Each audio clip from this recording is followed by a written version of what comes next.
Hi, we're live. Hey, good morning, everyone, on this beautiful Saturday morning, June 20th. It's a little bit before 10 here in Arizona. And today, I'm so excited. Today, we are doing a spiritual marathon, a Celebrate Your Life Mishka spiritual marathon. 6 hours. 6 hours. So you see how I look right now? The makeup's all intact. The hair looks good, right? I'm all like together. I'm all perky. Now just catch me in 6 hours from now, okay? Just wait about 6 hours from now, and that should be interesting. This is something we've never done before, and we're really, really excited to kick this off this morning. We're a few minutes early, but I really wanted to make certain that I had time to show a very special tribute, because you all know that I am one of the co-founders of Mishka Productions and Celebrate Your Life events. And you also know that my mom partnered with me when she was here in the physical. And of course, she still partners with me. She's just in a different dimension. And here she is over my left shoulder and sitting on my desk. So what I'd like to do is kick this off with a special tribute. So I'm hoping that this is going to work. And then we're going to bring in our first guest this morning, which is Dr. Sue Morter. So at 10 o'clock, right at 10 o'clock, we'll start with Dr. Sue Morter. But I did want to make sure that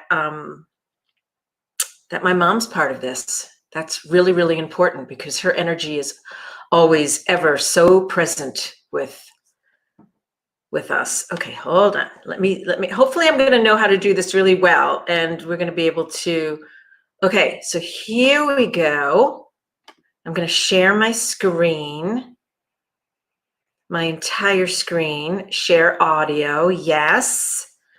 Okay. Oops. Oh, where's Tanya when you need her? Okay, here we go. Share screen. Okay. All right. So here we go. And I'm hoping this is working. Hold on one second. Here we go.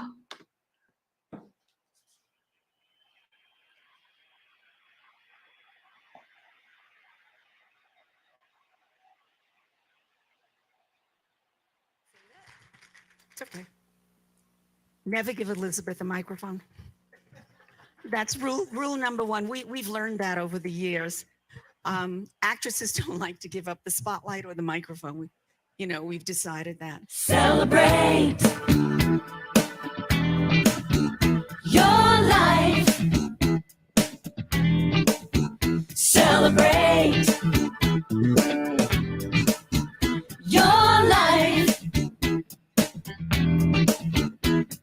Celebrate your life today. Celebrate your life in every way. Say hi. Are you celebrating your life? I'm celebrating something, baby.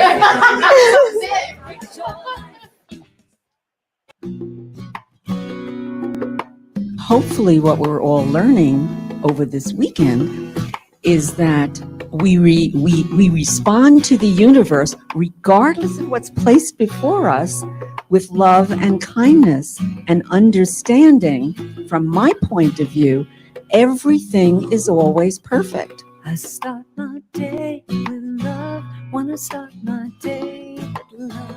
That's what I get more of, is love.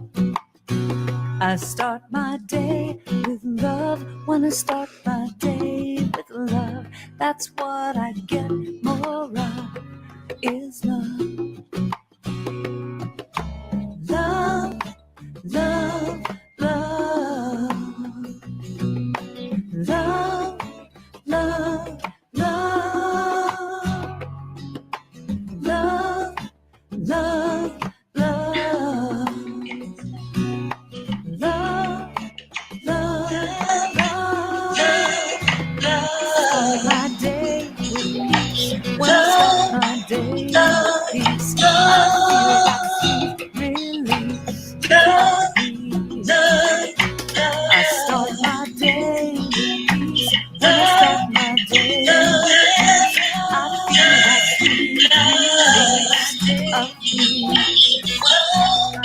choose peace, peace, peace. Peace, peace, peace. I feel at peace, peace, peace, peace. I choose peace, peace, peace, peace. I start my day with joy. When I start my day with joy, everything I do is infused with joy.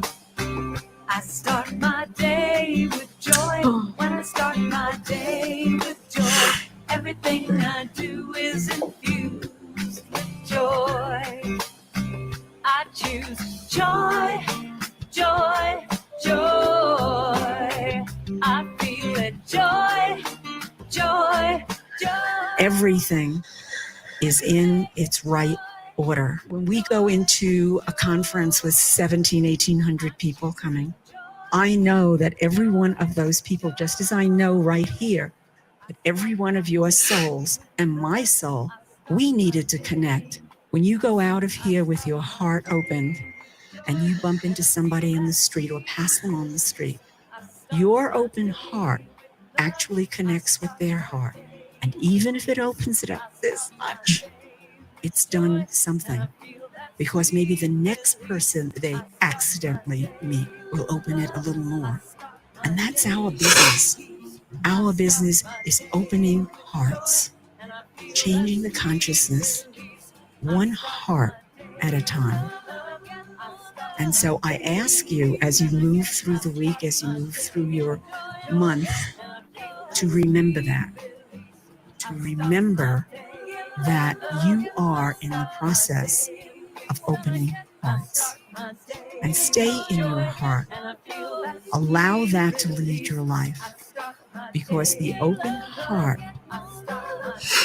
is the most beautiful path that we can walk on this planet. Release. I start my day with love. I start my day with sunlight. I start my day with joy. And I feel that sweet release. I start my day in love. I start my day with sunlight. I start my day with joy. And I feel that.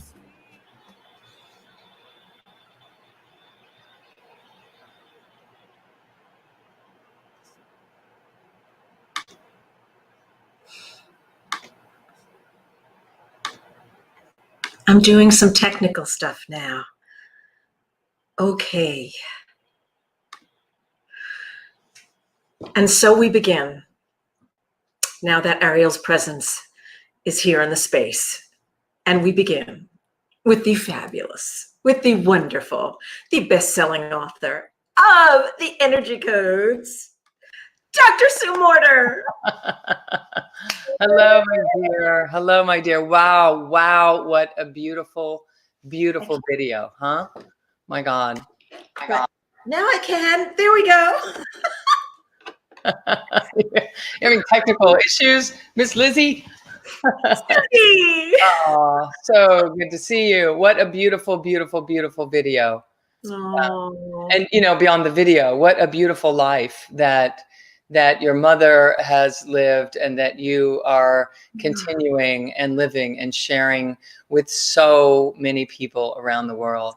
Wow. Liz, it's amazing. It's amazing. It's amazing. So here's the thing. So we're doing this for 6 hours right now. Yeah. And thank you for acknowledging. I appreciate that. We're going to do this for 6 hours today. And not you and I, but yes. We're going to be here for 15 minutes. And then I think Dr. Jill's going to be here. Yes. So, at the end of 6 hours, I'm going to call you for some central channel breathing. Okay, I bet. Get you back in your body because you're going to be in celebration all day long. This is good. Good. I have to tell you, I feel a little bit like Jerry Lewis. And the telethon. Right, remember the Hey, if it's a celebrate-a-thon, that's okay. You know, people could certainly use some celebration right now. So I just haven't figured out if I have to tinkle, what do I do? Forget about it. Mula Banda. Exactly. People. I got you covered. Exactly.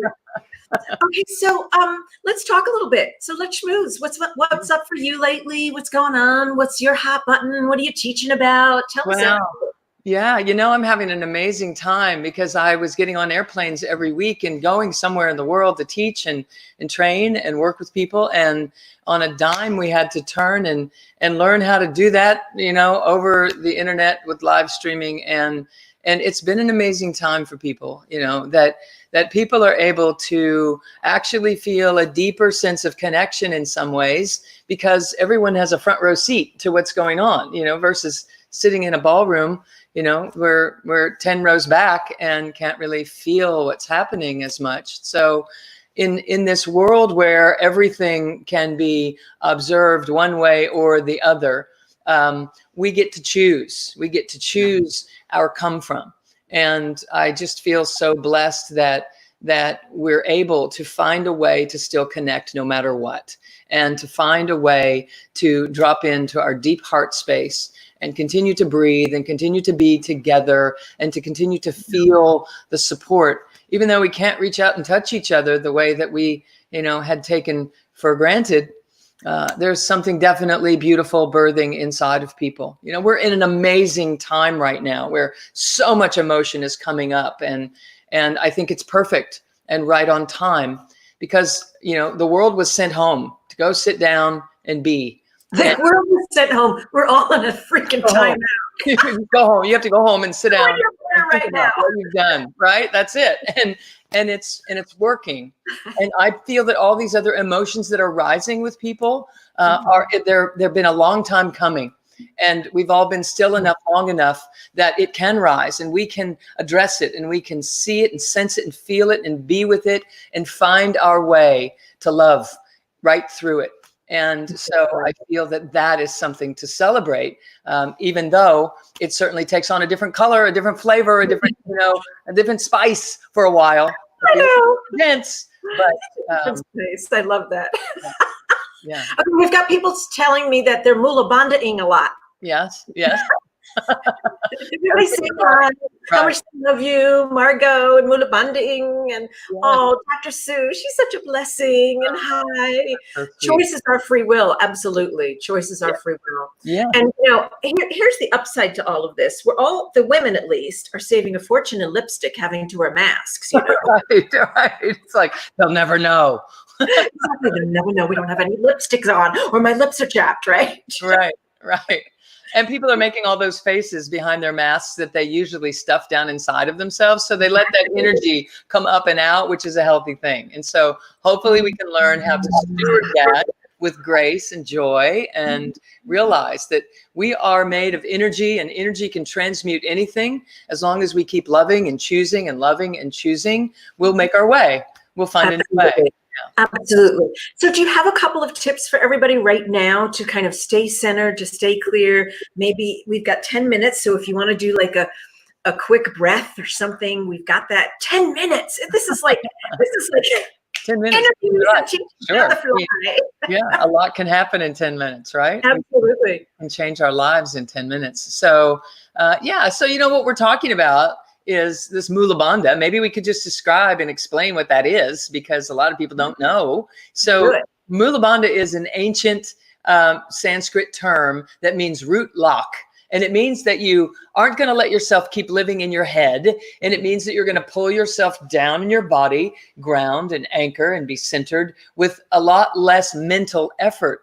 And when we are having to use less mental effort, and we can kind of support ourselves physically with our body, because this is a physical exercise that I'm going to share with everyone. It's a physical thing to do. When you don't have to use your mind to do that, once you learn how, then it allows you to anchor your consciousness in the core of your body instead of getting up in your head and ruminating and overthinking things and becoming super analytical. And then we get judgmental, and then we write a story. And then the next thing you know, we're stressed out, and we might not need to be if we would just learn to shift it, to just shift my come from. I'm just going to change my come from so that I can filter and interpret life and be creative in my life rather than having to be reactive. So here's how we do it. It's kind of, I'm a doctor, so I can talk about this. Okay. So it's kind of like It's kind of like if you were going to the bathroom and you had to stop the stream in an instant, you would squeeze certain muscles to do that. And do guys do the same thing that girls have to do? Do guys do the same thing that we do? Yeah, deep in the core, right?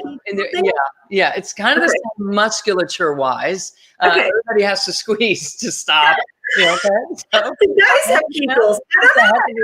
Start your celebrate-a-thon talking about these things, but right? Okay. So everybody has to squeeze the same. Okay. And when you squeeze it, it's kind of like a Kegel exercise for women. And so guys, now you know what a Kegel exercise is like. You just kind of squeeze at the base of the pelvic bowl and kind of lift it up toward your heart. Just make it up. Just imagine that you're lifting it up toward your heart while you're squeezing it. It kind of opens your heart a little bit.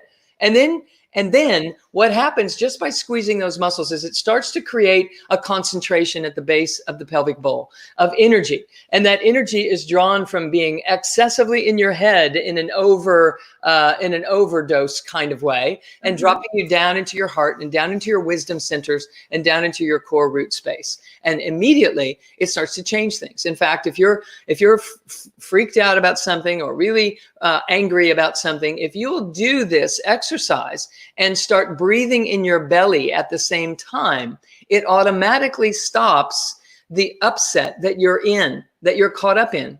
In fact, you can't maintain the same level of upset if you anchor yourself in your core. So people say, I know I need to get in my heart. I know I'm in my head. And so what we need to do is learn to anchor ourselves even beneath our heart so that staying in our heart is easier. So when we are anchored below the heart, it kind of just tethers everything lower, and the energies start rushing into our wisdom center and our power center and our heart centers at the same time. So I'm doing it right now. Doing it right now. Me too. Bandha and breathing. That's a very practice. Yeah, it's interesting because you're squeezing the muscles, and then on the inside you're breathing in the belly, and it's pushing against those muscles. And so it's kind of this push a war right there. But it creates a resistance that allows you to have a sense of felt sensation inside your body. And that alone signals the subconscious that says, oh, there I am. I don't have to get in this discussion. I don't have to have this argument in order to know who I am. I can feel it. And that triggers open a trap door between the conscious and the subconscious and allows a healing sensation and healing energy to begin to flow in and out, up and down through the body. So I'm going to add one thing onto this just to put some icing on the cake for people. Okay. There we go. Okay. Mula Bandha, everybody. Mula Bandha. Mula Bandha. The muscles in the base of the pelvic bowl so that you anchor yourself in your body. Now, take a breath as if you're breathing from above your head. Right through a tube in the top of your head, there's a central channel of energy that runs through the central core of the body, the center of your brain, the center of your throat, center of your heart, center of your belly, center of the tip of your spine, and into the earth. So we're going to just follow that channel of energy with our consciousness and with our breath. So we're going to just make this up, everybody. Don't try to do it perfectly. Just make it up, okay? We're like a whale would breathe out of the top of their head, or a dolphin. We're going to get our dolphin on, okay? So we're just going to breathe in from the top of our head into the center of the brain, into the throat, into the heart, into the belly. Breathe into the belly. And then exhale, squeeze that Mula Bandha right now in the base of the pelvis. Squeeze it. And now exhale, shoot your breath right down through your belly into the earth. Just imagine it. Just imagine it right down through a tube. Now take a breath up through that tube, right into the belly. Now squeeze that Mula Bandha, and now squeeze your shoulder blades together. Now roll your eyes up and feel the tension behind your eyes, and exhale up through your heart, through your throat, through the center of your brain, right behind your eyes, and out the top of your head. Now take a breath. One more time. Breath in from above your head, in behind your eyes, in through the throat, into your chest, into your deep belly. Breathe all the way down to your deep belly. Now squeeze that Mula Bandha, and then exhale with it squeezed. Exhale, shoot it down into the earth like you're planting yourself, like you're planting an umbrella at the beach, like when we used to be able to go to the beach, okay? Now take a deep breath in, up from the beach into the belly. Squeeze your shoulder blades together. Roll your eyes up. Now there's a little channel you can kind of start to feel. Breathe up from your heart, up to your eyes, and exhale at the top of your head. You got it. Okay? All right. So here's the deal. It's going to start to change things. It allows you to use your body in a way to help filter your thoughts and your emotions and ground them. And it allows us to integrate instead of just living in our heads. It's been a tremendous exercise for people all over the world. I get letters, emails, notes, responses on all of the social media of people every day about how this has changed their disposition just by anchoring themselves and feeling more grounded in the world. They're available to have an appreciation for other people, what's going on, to be kind where they used to be defensive, to be able to be available to learning and sensing how we can be different in this world, how we can be innovative and creative and find a loving way again. So something to celebrate. Well, I absolutely felt like I got more oxygen into my body, like immediately. Got lightheaded because I obviously was breathing really shallow in the beginning. I mean, you could see that. I was struggling. Causes you to deepen down here instead of breathing. We want to come down here instead of up here. You know, this is what, breathe down into your belly. You won't get lightheaded. You feel very grounded and super strong and flexible. And we've got Kira. You know Kira. She's one of our Scream Team people, and also the CEO of As You Wish Publishing is saying a public service announcement. Don't try this while eating cashews. This is very important. Almonds are okay, but no cashews. No cashews. Where'd you get that? She probably had cashews in her mouth and decided, I see. The voice of experience. Exactly. I see. Only Kira. Only Kira. That's sweet. Good morning, everybody. Oh, Dr. Sue, thank you so much. Absolutely. Congratulations. I just need a recording of you doing that every single morning. But you were commanding, like, pull your shoulders back, put your eyes back, do it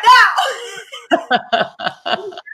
Well, we do that in our free body awake yoga, right? So you can you just listen to one of those again, and you'll have that guidance. No sweat. Let's do that right now. Dr. Sue is doing free body awake yoga every single morning.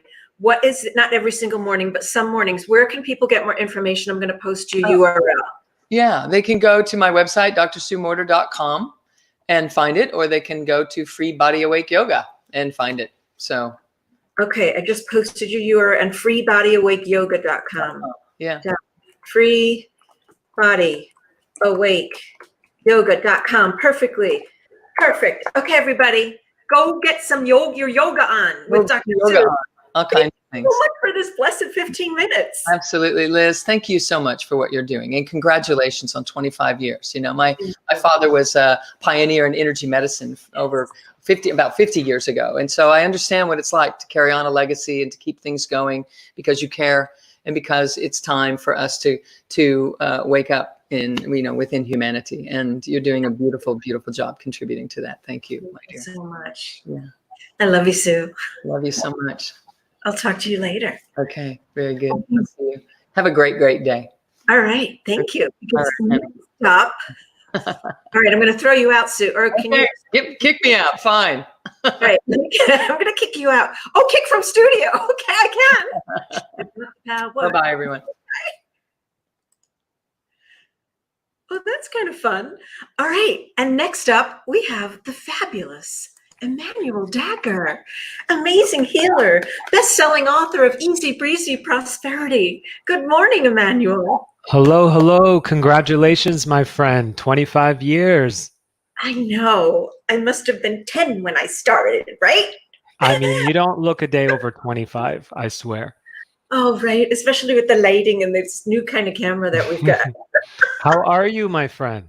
I'm wonderful. How are you doing? Good. Happy solstice. I'm excited. We are, it's by no accident that we are actually gathered today. I don't know if you planned it that way, but it's amazing. I didn't plan it this way. It actually just fell into place right on summer solstice. And I know my niece has been celebrating midsummer in Stockholm.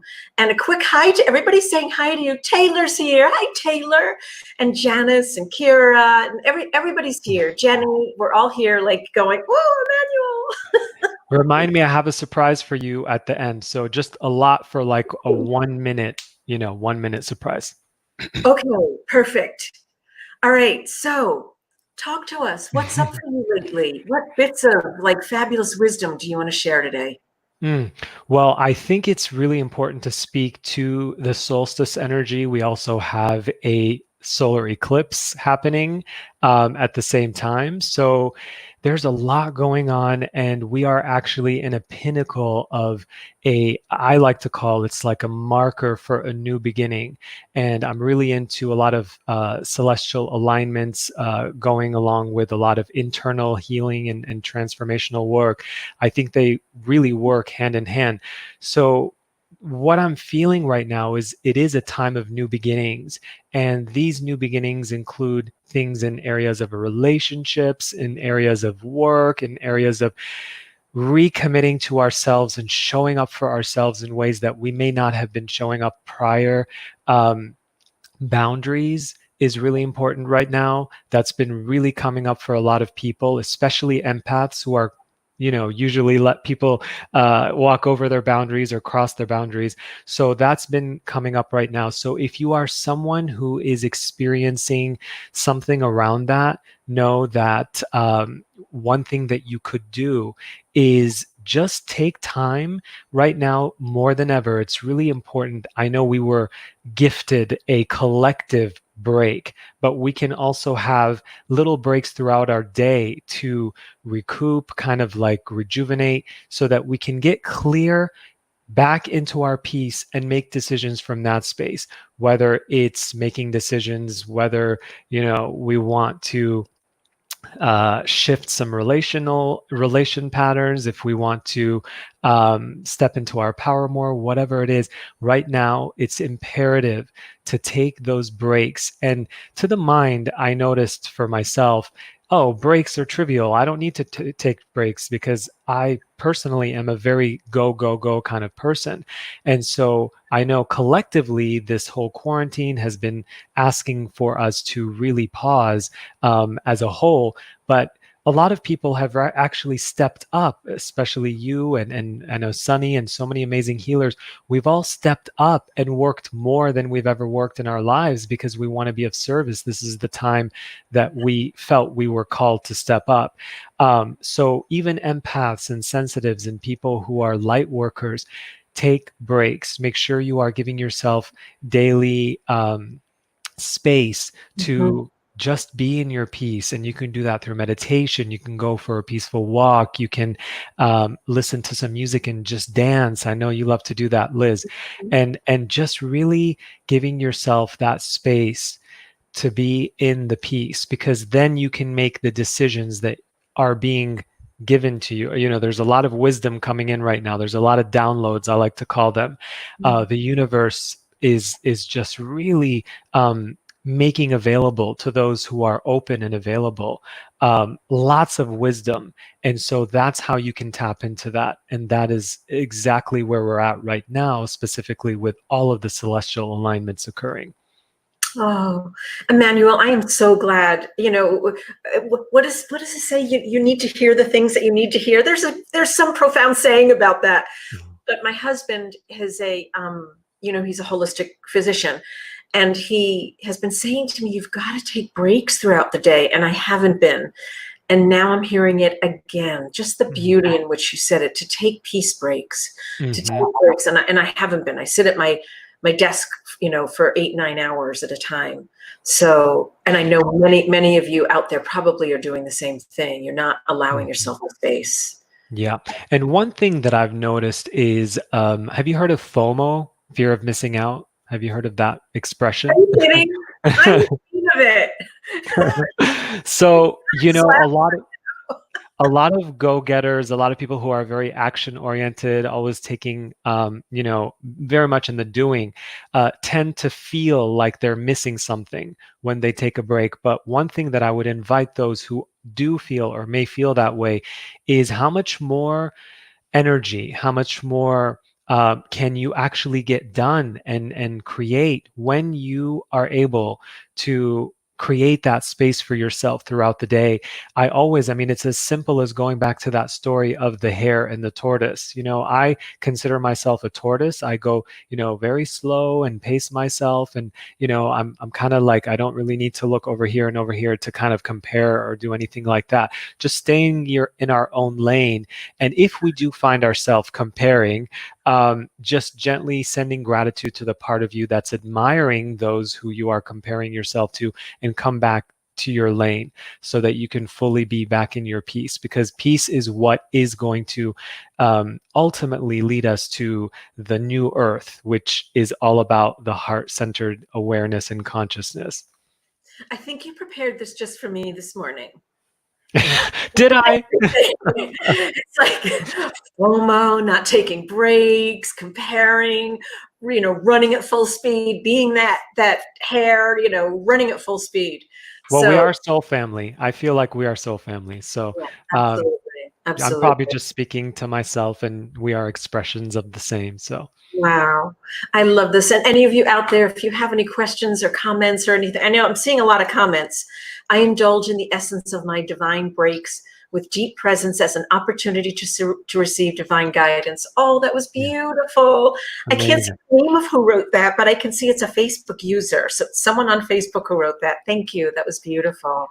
I would love, if it's okay with you, Liz, because today is such a powerful energy day, to just sort of do a divine invocation for all that are watching, who watch the recording, and just kind of like a collective gathering of intentions. Can we do that? I would love that. Thank Perfect. you. And then I'll do your little surprise at the end. Okay.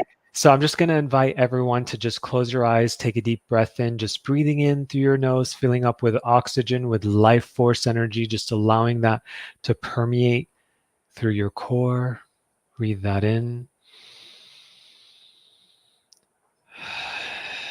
And as you exhale, feel yourself connecting into the present moment.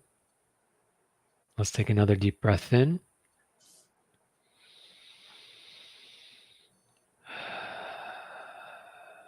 Good. And one more.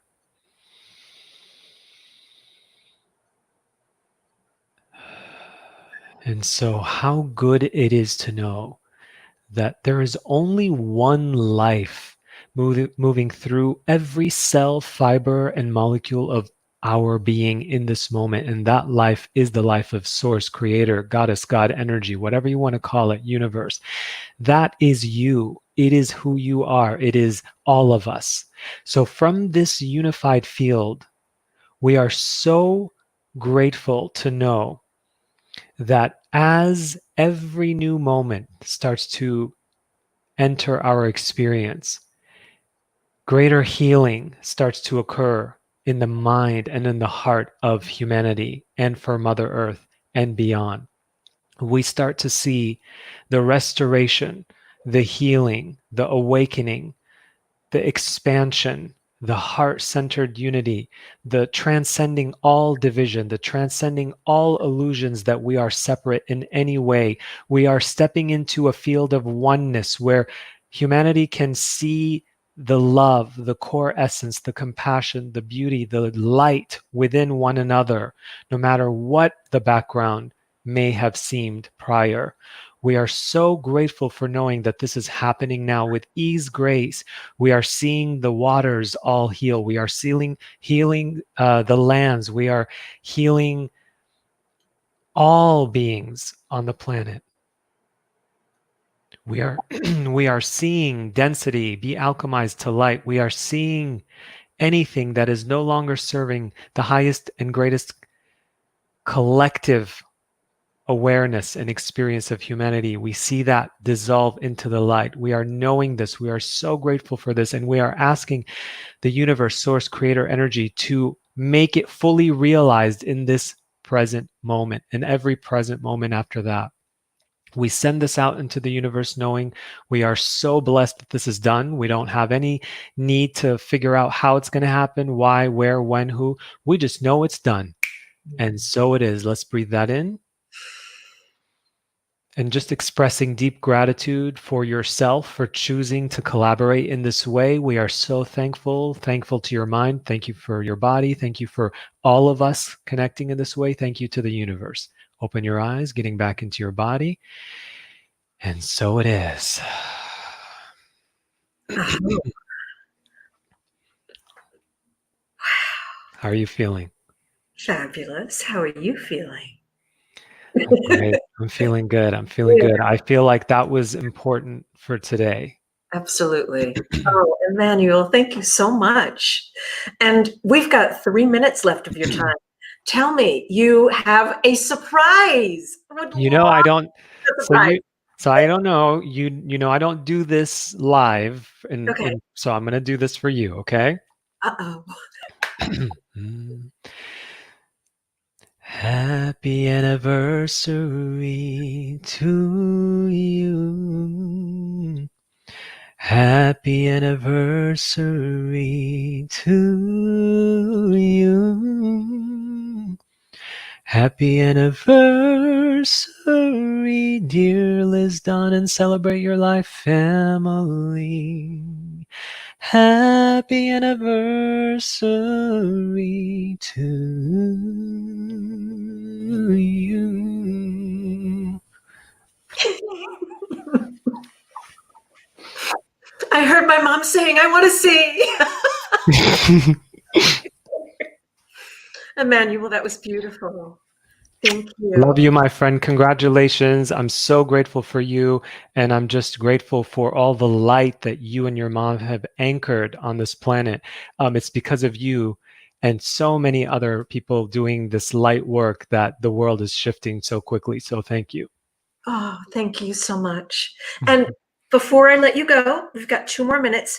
Tell me what you're up to. I want to post your website here so people can go and find out what you're up to, any classes that you're teaching, books Yes. out there. And it's emmanueldagger.com. Is that correct? Yes, absolutely. So there is a free gift on the website. And also I do have a free resources page, which is expand.emmanueldagger.com / gosh, you know what? I'll give it to you later. It's like Gifts of Peace or something like that. So I think I'll put that in the comments later, but it's a free resource healing page with an abundance of healing audios. And I just started a super abundance course, which has been going very well. And I'll be teaching that again next year. So I'm very excited about that. Thank you so much. And I have to tell you, your essence, who you are, is just such a gift to this world. And what an exquisite voice. I didn't practice. I said, I have to do it before. So, and you know, you probably don't know this, but my mom, Ariel, was a classical pianist, was an extremely accomplished musician. Yeah. Oh, so she's feeling it and she's with us. Yeah. She probably told me to do it.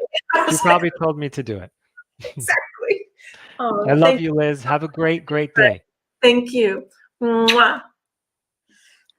Oh, what a blessing. Okay. This is so much fun. As I say, for like the first 30 minutes. By the end of the day, who knows what's going to happen? Okay, so let's see who's next. Who do we have up next? We have Lisa Nichols up next. Okay, she's not here yet. So if any of my fabulous people on my team, maybe Tanya or Janice, can find out where's Lisa Nichols. We need to have a scavenger hunt for Lisa Nichols. Okay, so until she gets here, I do want to share how grateful I am, not only for all the teachers that are coming in through this next 5 hours, the remaining 5 hours, we've gotten through 5.5 hours. We've gotten through the first half hour. But I'm so grateful for all of you that'll be tuning in throughout the day. We do have a schedule of all of what's happening on the different pages, on the CYL Online Soulfest page, on YouTube. We're live streaming on 5 different platforms right now, which is so cool. I mean, the technology that we're able to do that is just so fantastic. I'm so excited that we have this opportunity to be able to do it. And what a blessing with starting this morning off with Dr. Sue Morter and with Emmanuel Dagger, such amazing, amazing teachers. So let's see, any questions anybody has? Okay, so I promised that if I had a break during this time, that if somebody was late or they forgot to show up or whatever it is, that I was going to tell stories about some of the most embarrassing moments I've had at Celebrate Your Life. So I'm going to share one of my, you know, how Emmanuel was talking about the hare and the tortoise and the hare. Well, I'm the hare running around, bing, bing, bing, bing, not taking breaks, all nervous and all excited and doing what I'm doing, right? And so we were at an event, and this was at an event at it was in Scottsdale, and this was a big Celebrate Your Life conference. We were totally packed. We were totally filled to the brim. Deepak Chopra was one of our keynotes that year, and Wayne was there, and Marianne Williamson, and it was just this beautiful event, right? So, this is so embarrassing. Oh, if you've ever seen me at an event, I get a little bit excited. I get a little, you know, anxious. I'm not really anxious, but more like in my Liz hyper energy. And I'm running around and managing and doing things and making sure everything's okay. And this is before, actually, this is before Janice came onto the scene, our event coordinator, and before Diane was there. So since then, I've definitely calmed down quite a bit.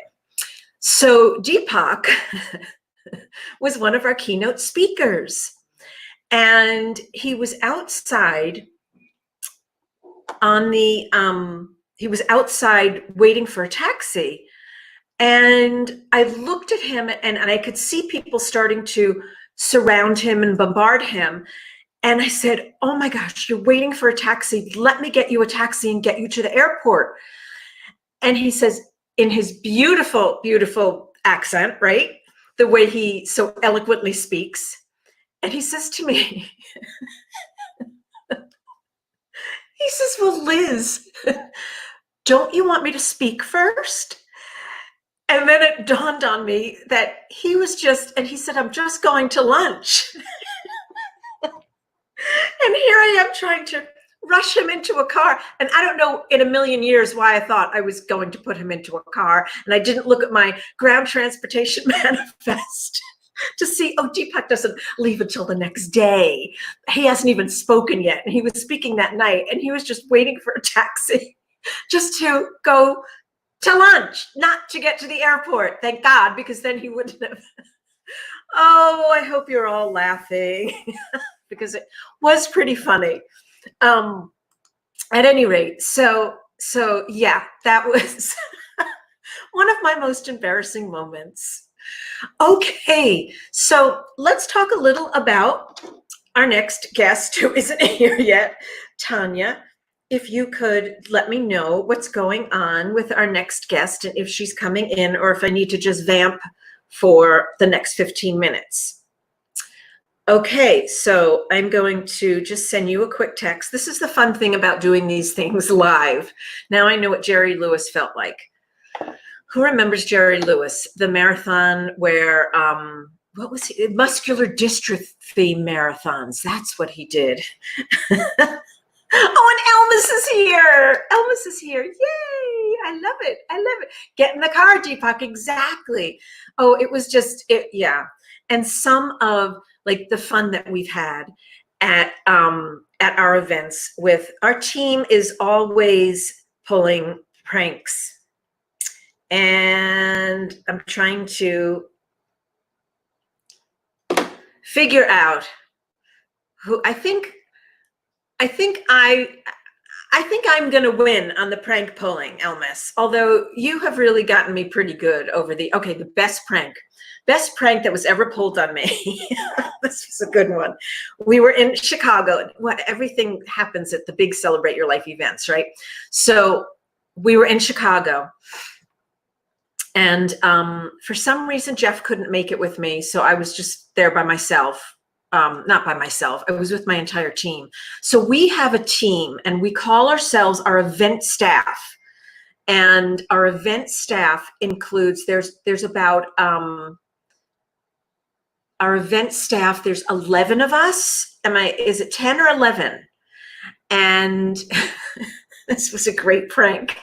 Somehow Janice always manages to get to the key to my room. I don't know how she does it, probably because she is one of the signers on our credit cards. If you don't know who Janice is, she is our main event coordinator. Diane is in charge of all of the attendees and making sure that their registration has gone through. Elmis and Jay are in charge of AV. Daniel is in charge of all of our computers and all of our equipment. Melissa's in charge of making sure everybody looks gorgeous, and our fabulous spirit soul photographer and our morning meditation teacher. Jamie is in charge of our special needs. We have a team devoted to anyone who has any type of ambulatory issues and needs special assistance. Kira is in charge of all of our work scholarship team, over 150 people. Danielle is in charge of me. She's making sure my clothes are on right, everything is like in place, I'm on time for all of my programs, and everything is like status quo. So, and then Tanya in the office is in charge of me. So everyone has their place to be somewhere. Well, somehow Janice always manages to get the key to my room. And we were downstairs doing, I think, one of the lectures, one of the events or something. And Kira grabbed me and Kira said, come on, we need to go to your room. I don't know what it was, Kira, but she said, we have to go to my room. So I go to my room, and this was so creepy. This was so creepy. My bed is completely stuffed. Like there, and I walk in, and actually I walked in by myself, and there looks like there is a person sleeping in my bed, and there's flowers strewn all over the bed with a bottle of wine sitting on the bed. As if there's somebody in it, and it was just, you had to be there. It was so creepy. And then we always have big balloons at our events. And if you wonder what the balloons are about, my mom was obsessed with balloons, and she loved balloons. And she felt like it's not a party unless there are balloons. And I probably should have had balloons today because it's a party, right? And so I walk into my room and I'm totally freaked out. And then in my closet are all these balloons, and they just start floating out of the room, and I'm screaming because there's somebody in my bed, and was so creeped out to pull the covers down. And then all of a sudden they all just come piling into my room. And of course it's a joke by my staff. That was classic Danielle. Oh, but I got even. So this last Sedona event in November, Danielle and I managed to get, because I've got to have somebody on my team here, right? So Danielle and I made certain that we, at the beginning of the event, we made certain that I got a copy of everybody's room key. And so the last day of the event, now I had been planning this prank for about a year, because I had to make sure that the timing was right, that I wouldn't disrupt anybody, that I wouldn't make, that I wouldn't upset anybody's need to get to a place on time, or be able to have the proper attire. So the last day of the event, Danielle and I snuck out, and we went into everyone's room and we stole their shoes. So the only shoes they had, and we were all going to dinner that night, so everybody was going to change and get dressed up and get nice. And so we stole their shoes. Well, no one knew what was going on, except, of course, for Janice, because she's wicked smart. And so Janice calls me in a panic that her jewelry's been stolen, and she's reported it to the security, and Danielle is freaking out. Because Danielle, I need to season her a little bit on pranks, because she gets a little bit nervous doing these kinds of things, shuffling through people's closet, trying to find their shoes. And of course, the guys didn't even notice, because they only brought 2 pairs of shoes, but the women, we brought like 10 pairs of shoes. And of course I had to play it up too, that what the heck happened to all our shoes? And I don't know who did this. And Danielle and I had to wear the same shoes that we had the night before. So yes, Kira, and you were smart. You hid your heels for that dinner. And so we go to dinner that night. Everybody's got their same shoes on with these, sneakers with these nice outfits on, because why were all the shoes gone? So finally, we had to give everybody their shoes back, and the prank was unfolded, but it was very funny for while the time lasted. I know, it was so nuts. Oh yeah, so we do things like that on a regular basis. And what else have we done that was fun? Oh yes, short sheeting beds. Oh yes, I'm infamous for short sheeting people's beds, and the room looks like it's completely spotless, not touched. And yes, Diane has actually helped me with that, short sheeting everybody's bed before they get into it. So does everybody know what a short sheet is? So when you get into the bed, and putting Vaseline on the doorknobs. So when you go to turn the doorknobs, you go to the bathroom, there's Vaseline all over the place. Okay, so anyone want to share any kind of experiences that you've had at Celebrate Your Life? Because in about 2 minutes, we are expecting Greg Braden.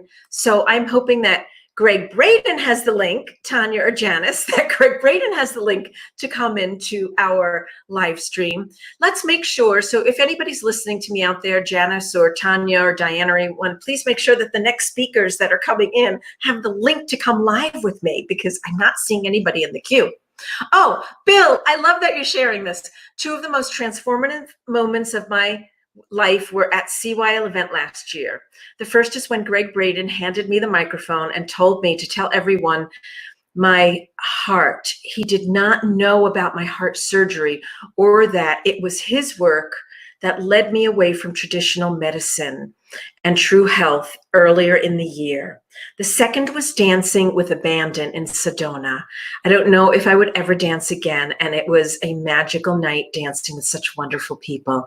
Thank you, Liz. Thank you. Oh, Bill, thank you so much. That's such a beautiful story. I love it. Absolutely love it. Oh, thank you. Oh, yes. Oh, yes. Elmis, you have to remind me about that. So I drive to the events, and if my staff can ever find my car, it is always either by the end of the event, it is always filled with balloons and it's been toilet papered. So yes, the pranks are all over the place at our events. Okay, oh, so I lied. Our next guest is actually the fabulous James Twyman. Okay, here he is. Hello, how are you, Liz? Good to be here. Hey. Celebrating again. Yay! Hi, honey, how are you? I'm amazing. I'm here in Mexico and enjoying the beautiful weather. And well, we're having challenging times all over the world, but this is not a bad place to do it. I know. And here as well. Well, you've created, share with everybody what you're doing in Mexico, the community that you've created, because it's really fascinating. Well, yes. We started about 2.5 years ago, a community called Namaste Lake Chapala. This is an area outside Guadalajara. There's a huge lake called Lake Chapala, and it's the biggest expat community in the whole world for Americans and Canadians. So we have about actually 40 houses now. Almost all of them are filled with amazing people from all over the world. We get together every morning and celebrate and sing and pray and meditate. People can join us on Zoom if they want. Every morning we have about 100 people or so every morning on Zoom. So it's quite an extraordinary experience to be here, even in the midst of all of this, all these interesting things that are going on.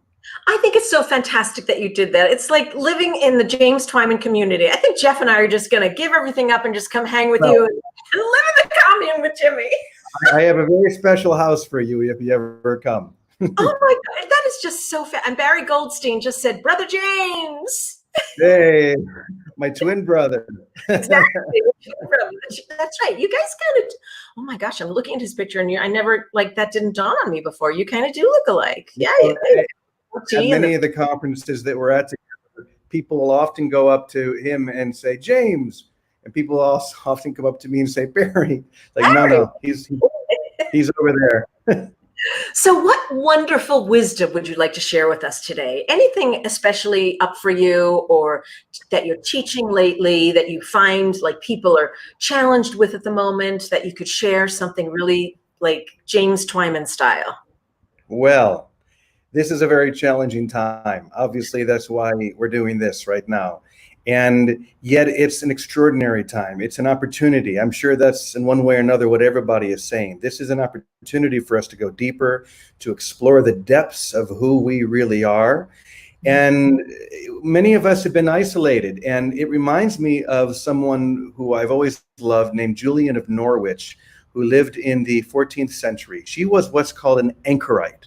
An anchorite at that time, in the medieval times, that would be someone, a man or a woman, they would go inside a little room that was attached to a church. They would enter into that room, and then the door would be bricked up behind them, and they would spend the rest of their lives in that room, meditating and praying. They would still have contact with people who would come to their window. So for me personally, how I'm responding to this, and this is going to be radical. This is not something that you know yet, Liz. Very, very few people know this. So this is kind of a big world announcement. A shitload of people are going to know about it now, okay? Yeah. Well, for 1 year, beginning in August, I am in the middle of building a little, what's called an anchor hold, like a very small little enclosure at my community. And beginning in August, I'm going to enter into that little area. The wall, or the door will be walled up behind me, and I will be there for 1 year as an anchorite, just going deep. And, you know, this is something that I personally long for, is that not only the sharing like we're doing now, but the exploring that we all need to do to rediscover that heaven that's within us. So I am going to be spending a whole year in this seclusion, just praying and meditating the whole time. Wait a second, but are you going to come out at night to go into your home? No, wait. No. Explain this to me. No, Okay. wait. I'm a little freaked out. I knew you would be. I knew it. I'm already claustrophobic, Jimmy. Okay, explain. Okay, let me explain what it looks like. It's a very small area. This, probably the size of a small bedroom. There's a little outdoor area. There's a small building that's only big enough for a twin bed, and then there's another area that has a toilet and a sink and room for a chair. Okay, so that's the physical area. And once again, the whole point is to just, in this time when we're all being so isolated, to isolate myself within myself, to explore, and then to extend, to share whatever gifts I receive. I'll still be able to be online. I'll still be able to be part of other programs like this or whatever, or sharing with my community, but I won't leave that enclosure for 1 year. Literally, the door will be bricked up behind me, just as it was in medieval times. The only difference is that I won't be spending the rest of my life there like someone like Julian of Norwich did. So yeah, it's a pretty, but you know me, I'm pretty radical. I like. I'm like so anxious. Can you see? Can you feel my energy? I just was like, yeah, oh, someone who's claustrophobic would not deal well. Do this. I mean, I love the intention, but don't you think you could do this somewhere on the beach? Thought about that. But like the last time you and I saw each other, I was doing this cross-country tour. Oh, Francis of Assisi tour. It was absolutely. I kind of think, you're a reincarnated monk. Like, and even in this lifetime, you're a monk. Like, that's so obvious. Yeah, like, that's a big part. That contemplative lifestyle draws me very deep. And so, yeah, that's the big announcement. It'll be in about 2 months. I'll be going into this little enclosure. Oh, wait a second. I have electricity. What about food? Yeah. You can't take food. Well, at my community, our meals are organized. We have a restaurant, a vegan restaurant that brings and serves us our breakfast and dinner every day. So they'll just bring me my food. I have a community there who can support me and help me with all of those things. The door is locked up. I'm picturing something with no windows, no way to get in and out. So, well, the part of it is outside. So is very small part actually is open to the open air. There are 2 windows. Well, actually a little door. I know I'm missing the point here. I know I'm missing the point here, but I'm a little bit worried about food, water, and going to the bathroom. No, I have a toilet, I have a community, I have food, I have everything I need. In fact, it's so well situated that all I need to do, I even have internet. All I need to do is just carve out the time every day just to say, I'm sitting still. There's only one thing that I want. I'm done with being out in the world trying to have the next big book, have the next, be the next big speaker. I mean, those things mean nothing to me anymore. The only thing that does mean anything to me, and I'm sure this is true for all of us, is to just really do this for real. To do this for real. And for me, it's kind of a radical step for a year, but that's what I'm doing. Yeah. So this is the big announcement. Everybody's asking the same questions. You going to eat, drink? You have someone bringing you supplies? Danny said, where will your food come from? And Bill has a really, really good question that I want to get to. But because he's got something more in depth other than the rest of us who are freaked out by this. Bring your food like through the window or something, because you can't go in and out, just like through the window. Yeah, well, there's a little door that's big enough for my little dog to come in and for food and laundry to go in and out, right? Okay, and then on one side, there'll also be like a little window with a grate that I can open up. And at certain times during the day, if people want, they can come and we can, have spiritual guidance. Only 1 hour a day am I available for any business things that have to happen. My phone will be off except for, say, 2 hours a day. So it's basically going on a retreat in a very small space for 1 year. Wow. And of course, it's really interesting, the questions, because it's the questions, I bet you, based on everybody's own personal fear. Like Walker's asking, what if there's a fire? I can always climb the wall. Okay, but this is really, really a beautiful question that Bill has, in all seriousness, and I echo this question. So Bill is asking, what is your ultimate goal of this? What state do you want to achieve? Beautiful question. Yeah. Well, I think the state that any mystic is seeking is the full realization of our oneness with the divine and with each other, to know that we are one. And for most of us, that's a beautiful concept, but it's not an experienced reality. So for me, the only thing I'm interested in is that experienced reality. So sometimes to achieve that, we have to say, close the door and the windows behind us and say, I'm just going to sit here and only do one thing, and that is to focus on that love, that light, that grace that's within us. So that's my only intention, is to have that direct experience in a way that is sustainable, and that I can then, when I leave the anchor hold, bring that with me into my daily life. Wow. And bring that into your teachings and in the world. There's Exactly. a group of people, and I can't remember what they are called. I know you're going to know this, because it's either you told me this or Wayne told me this, that there are a group of nuns that, or a religious sect that all they do is just sit and pray and pray and pray for peace and the light and the beauty of the world. Is that sort of the intention that you will be holding as well? Sure, exactly. Knowing Wayne, he was probably talking about a group called the Poor Clares, which was the order started by Clare of Assisi, who was the feminine counterpoint of St. Francis. And the Poor Clares today are everywhere in the world, and they're what's called a cloistered order. And this is not as relevant today, but there still are very many cloistered convents where, exactly as you said, they have no contact except through a grate with the outside world, and their whole life is dedicated to prayer and contemplation. Wow. And in every tradition, not the Christian tradition, and in many traditions, because the mystical tradition is the same within them all. And when you put aside all of those rituals and differences, that experience that the mystic is seeking, regardless of the religion, is the same. Oh, that's so beautiful. So that's the big announcement. Oh, I love it. I love that you're doing that. And of course, I would never, ever expect this from anybody except for you, Jimmy.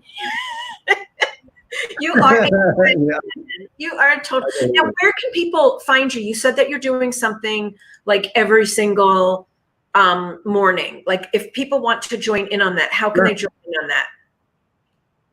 Well, the easiest way would be to go to my website, which is Okay. James F, as in Francis, Twyman, TWYMAN.com. And right in the middle, there's a link where you can join the World Peace Pulse family. You can join our email list. And then every week we send out the links. So even when I'm in the enclosure, I'll still be doing the morning sessions from within there. And as I said, we have people from all over the world every morning at 10:30 Eastern time who join us. And we just, it's a deep dive. That's all I can say. Okay, so I just want to make sure, because I want to post your website right here. It's James F as in Frank Twyman. Yep. Okay. Yep. .com. Okay, so let me go ahead and post that. So everybody, so if you want to join in on what James is doing, stay updated on the work that he'll be doing, as well as will you be sending out emails?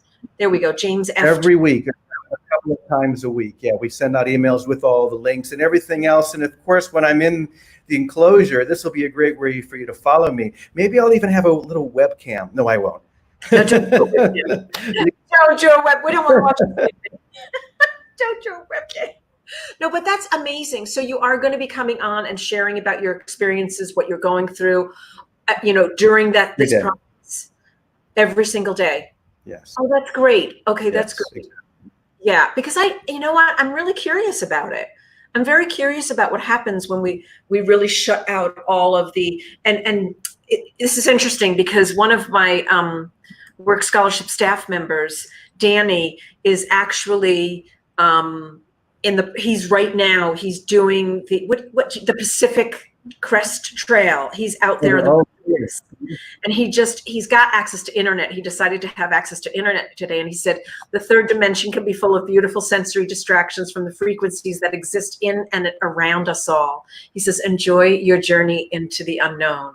And that's from Danny, who's out there right now hiking and out in the wilderness. Yeah, he's trekking around the world right now.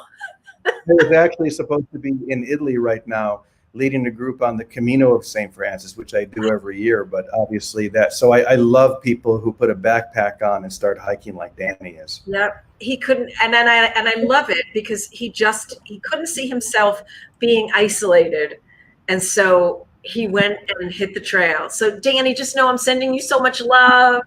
All right, so Barry's got a great question. Will you have your guitar? Oh, good. Yeah, he wants to know if you're going to have your guitar with you. Oh my goodness! You should see my wall, Barry. I've got about probably 3 ukes, a uke bass, probably 2 guitars. They're all because the whole time I'm going to be creating. I'm not going to be just sitting there. You know me; I can't stop creating. So I'm going to be writing music and recording things and doing all sorts of projects that I'll be sharing with all of you. Oh, fantastic! Yay! Well, I wish you great success. Thank you so much for joining us. And your happy anniversary.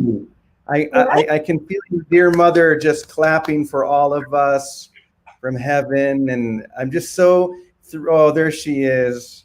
I just love being part of this family, Liz. And thank you so much for all the generosity that you've shown me throughout the years. Oh, thank you so much, James. And I'm just so honored that you came to join us today.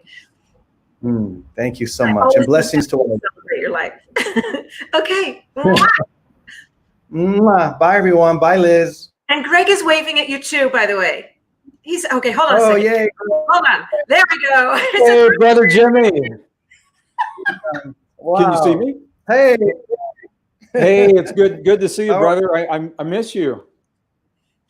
Oh, good to see you as well. You know, this is like the only time we ever get to see each other at these little gatherings because we're all so busy. Yeah, and now the gatherings aren't even at the gatherings. So it's it's good to have a global pandemic and a technological age. That's what I'm saying. Exactly. All right, Jimmy, I'm jumping with Greg now. Right. I love you, brother. I love you, brother. I love you guys. Bye, everyone. Bye, Greg. Gregala! Hey, Liz. Are you taking a break between people, or are you just going nonstop? No, we're going like nonstop. So this is what this is like. Jerry Lewis's marathon. Ah, okay. So okay. I do have a couple of 15-minute breaks. So So you'll collapse in tears at the very end, like Jerry Lewis then, right? I know. And I think Marianne is towards the end. So I've got to Okay. for Marianne. Hi, Hey, Greg. Liz, I just want to say thank you for inviting me. Happy 25th, big 25th. And I think I've been with you for maybe 23 of the 25. Yes, you have. Yes, you have. Yeah. Do you know why I'm not with you for 24 of the 25? Okay, tell me why. Because I couldn't get a projector and a screen at Celebrate Your Life to show my slides because nobody else was using them at that time. So it took a year for us to figure out how to do that. But I'm honored to be part of the family. Thank you for letting me say hello to my brother Jimmy. I love him. You know, he and I are musicians. We toured as musicians in 1998 in his van, and I could see this. I could totally see this. I could tell you stories. And we want to know the stories. This is what this is all about. Tell us the dirt, Greg. No, but we're talking about Celebrate Your Life, and there's so many stories from Celebrate Your Life, and yeah, I was thinking about it this morning.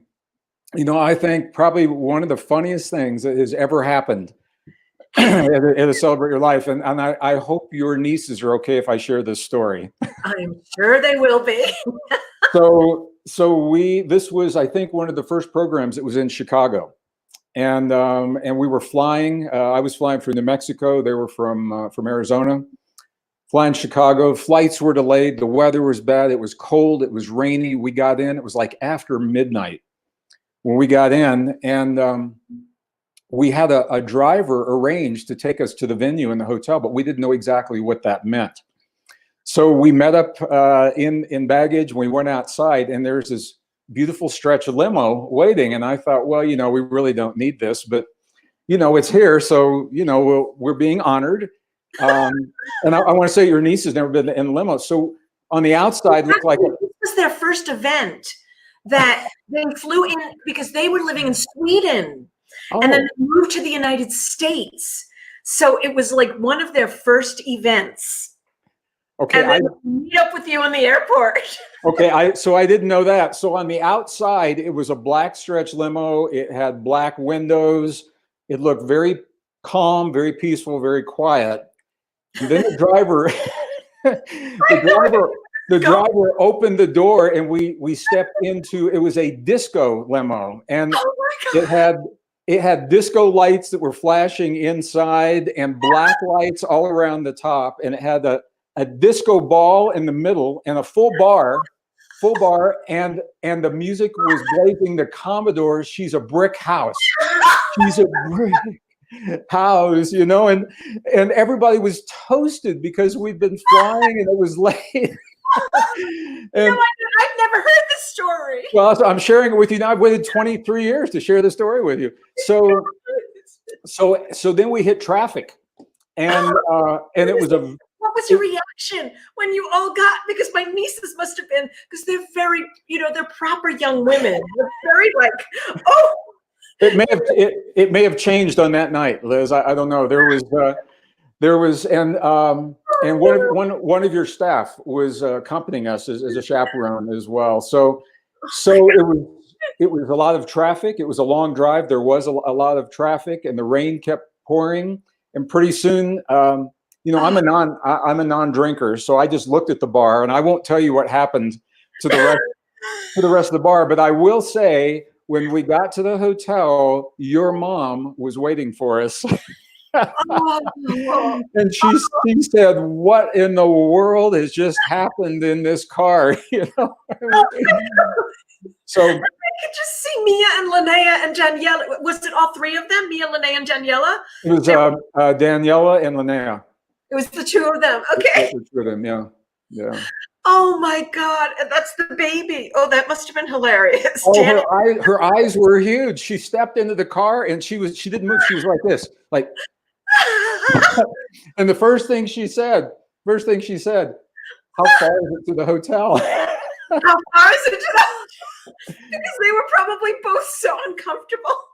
It was, I mean, it was just classic. The driver had a window between us and him, and he rolled up the window because it was so loud. The music was so loud in the back. Commodore's Brick House on a continuous loop. It was just crazy. Well, and then you're getting in the car with these, two young women. I mean, they're young. They're my oh God, I can't even imagine that. What a good sport that you did that, Greg, that you got into the car. Well, Liz, I want our community to know this is what we go through. This is what we do, what we go through to get to the venue. We don't have a lot behind the scenes. No, I just want to, I know we don't have long here, and I just really want our community to know, I work in venues all over the world, and I have this is my 37th year that I've done this work. And it's just crazy. I don't even know where 37 years went. I know, right? And, everybody does what they do with the intention that they do it. I want you to know that you and your mom put together something so beautiful, so rare, so precious, and so needed, because we knew when this began, we knew that the world was changing. And it was changing in ways that simply were not being acknowledged in the mainstream. And this was a way for us to communicate with a global audience, because we have people from all over the world that come to celebrate your life. To come to them, to honor them with new, for me, from my perspective, new science.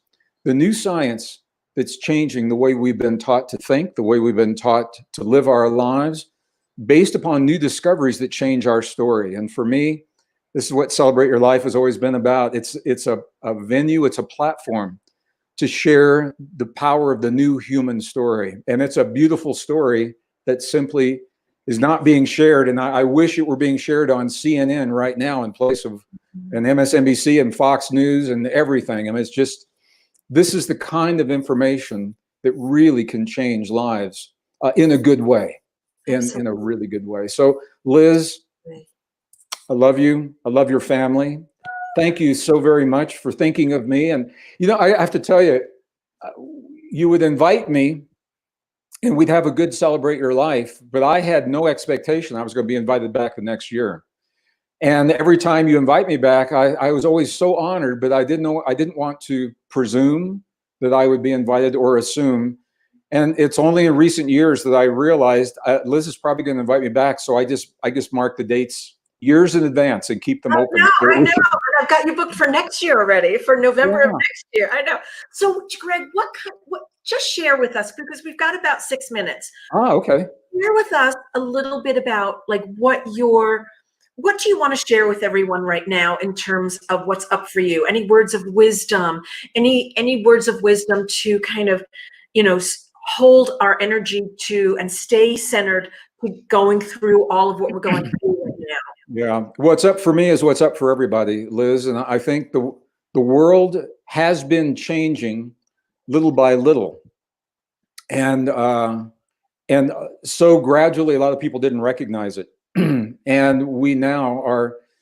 It's like the proverbial, you've heard the frog in the pot that stays in the pot when the temperatures increase gradually because it doesn't know it's being increased. We have been turning up the heat on the planet, not just physically, but emotionally for many years now.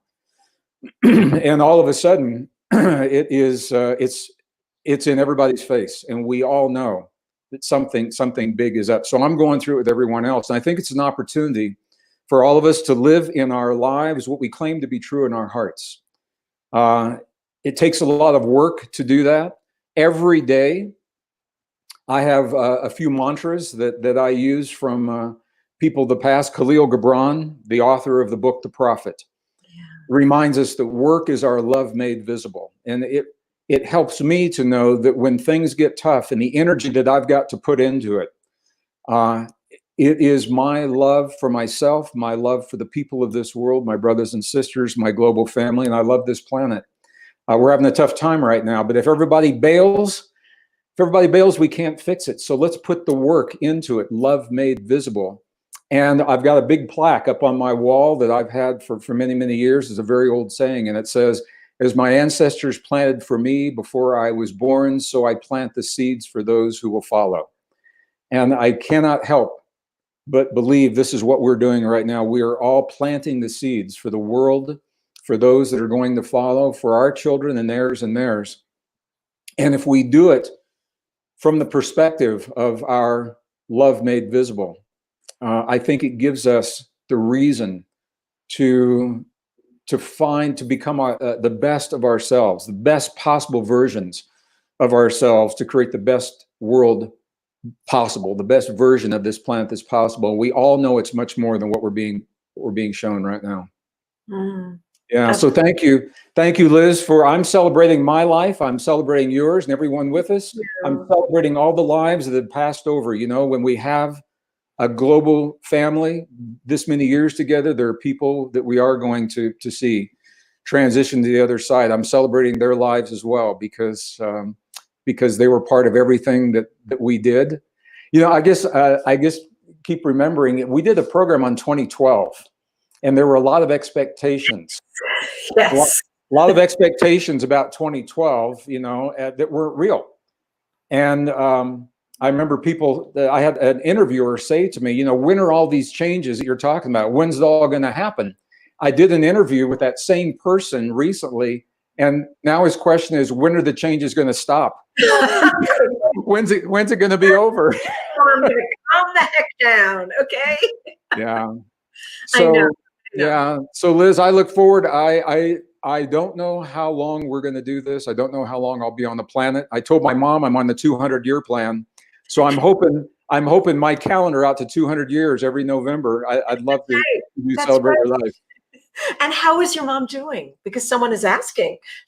Thank you. My mom is in a memory care community. She has advanced dementia. Mm-hmm. They are in quarantine until at least September. And the last time I saw her was February. So and she's nonverbal. I cannot talk to her on the phone. Her caregivers tell me that she's really good. She's happy. She just looks out the window and smiles. Not a care in the world. Yeah, it's actually she's a happy girl. It's a very nice, she has forgotten everything that's ever hurt her in her life. And it's actually a very nice place for her to be. So whoever asked, thank you for whoever asked. Oh, and thank you so much for being with us, Greg. Every single event that you're at, it's just such a blessing every time you say yes. Now, I just want to post your website so everybody knows where to get in touch with you and see what you're doing these days. And it's gregbraden.com, isn't it? Greg Braden, 2 G's. My mom did that intentionally. It's not a Gregory. Two G's is a Greg, 1 G is a Gregory. So I love it. Yeah, gregbraden.com. And I look forward to seeing you on the site. All right, sounds good. Give my love to everyone that follows. Okay. All right, great. And it's Ariel Ford that's coming up next. You want to say hi? I definitely give my love. We're gonna say hi to Ariel. Hi, Liz. Hi, Greg. Oh, Greg, it's so good to see you. Ariel, it's good to see you as well. I'm not going to take your time. I heard you were next, and I just want to send my love to you and my brother Brian. Oh, love you so much. Love you. Okay, you guys, take good care. Have a good 15 minutes. Okay, bye-bye. Hey, Liz. Ariel. Oh my God, you look gorgeous. Oh, thank you. Thank you. Gorgeous. And you haven't aged in a minute. Oh my God. Yeah, it's a fabulous camera and lighting, let me tell you. Oh, it's so good to see you. So tell us what's up for you lately, what you're thinking, what's going on in your world of teaching about wabi-sabi love. Oh, I haven't been doing hardly any teaching at all since March, but really what I've been focused on is learning to surf the waves of uncertainty. This time has just been really creative, because we've all been limited as to where we can go, so I've had to find new freedom since I couldn't go out and play with my friends. So. No, but I love what you said. You said something really, and I want to actually, somebody write this down. We need to surf. What was that? Surfing the waves of uncertainty. Surf waves of, I'm going to write that down right here. We're living in this time where nobody has any answers. Nobody knows anything.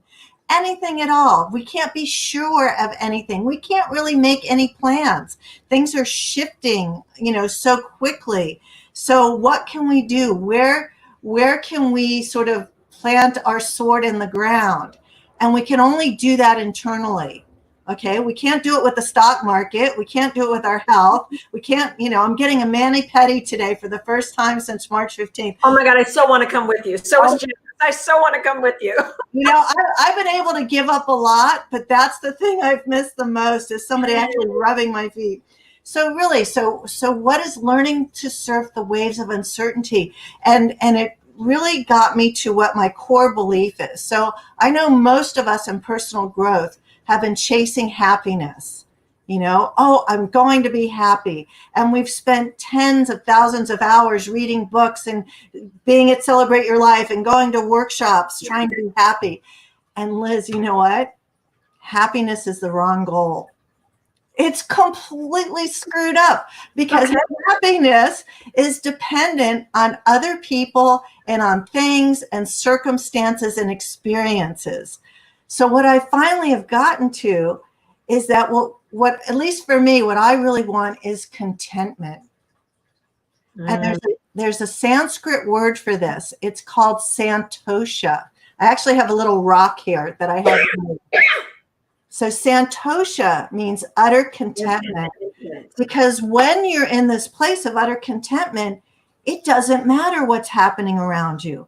You may be happy one minute and miserable the next, but if you can get to that core of your soul of contentment, to be with what is, to be able to be with the not knowing, which for me is the most crazy making, because I like to know, I like certainty. I'm a Celebrate Your Life next year. Like when? Right. I want to make plans. Absolutely. And we can't make plans, and it's not our fault.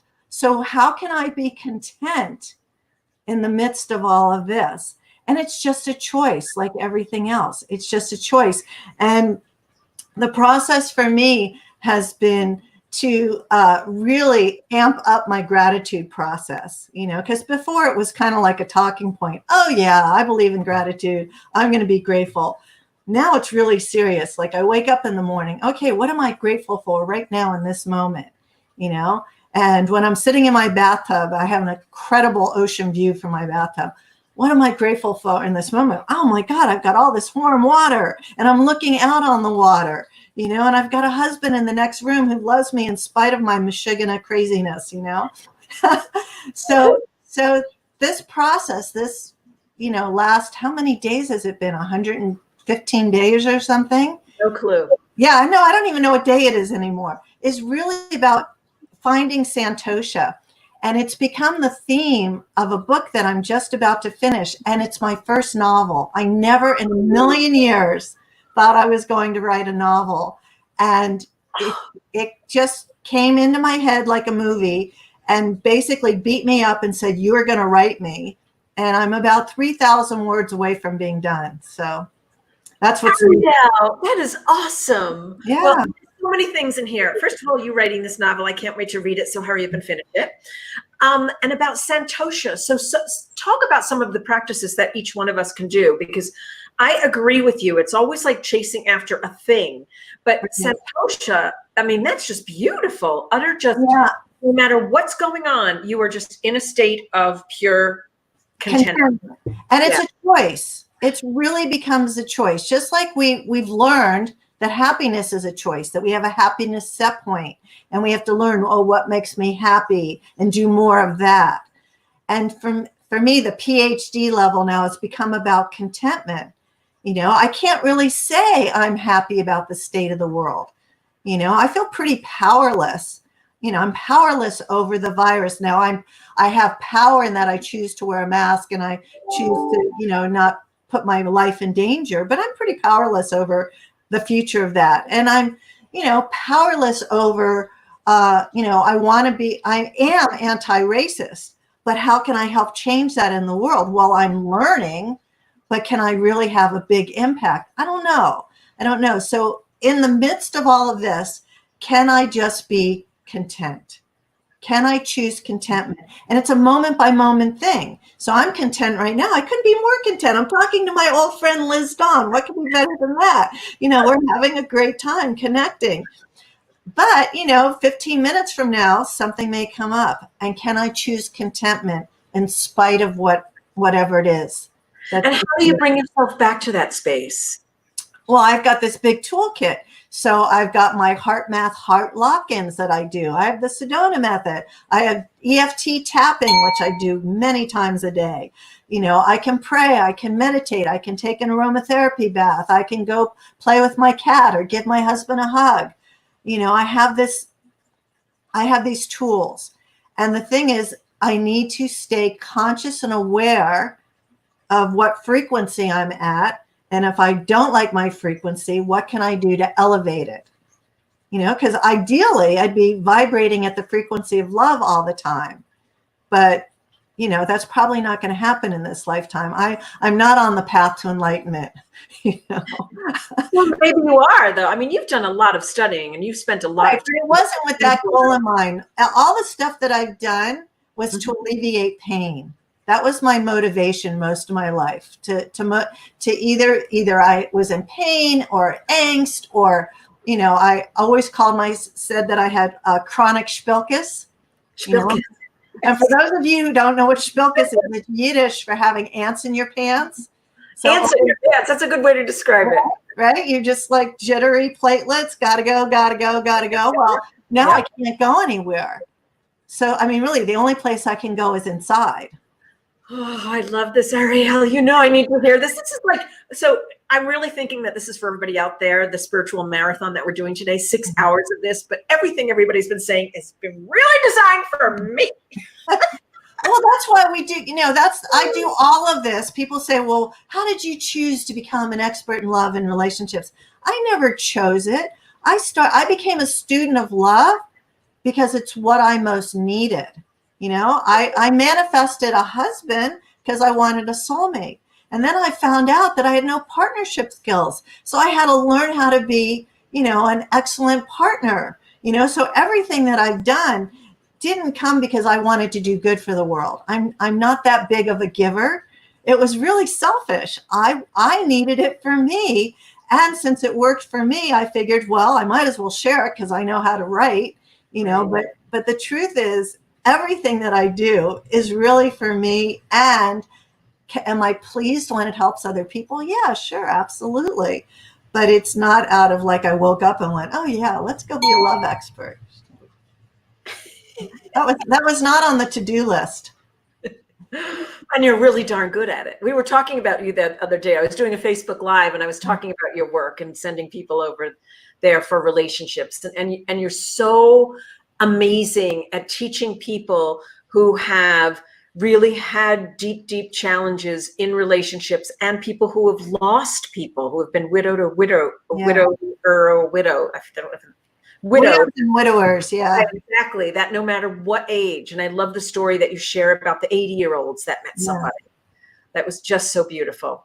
Well, so here's the thing that we know for sure. In spite of all the insanity going on around us, a couple of things have not changed, at least in the Western world. We still have enough fresh water to drink, enough clean air to breathe, and there's more than enough love in the world. There's no shortage of love, all right? So if you're single and your desire is to have someone, you know, check me out, check Liz out. You know, there are plenty of people out there who can show you how to do it. It's not, you know, we have not patented this stuff. You can get it for free on the internet, you know, but you have to participate.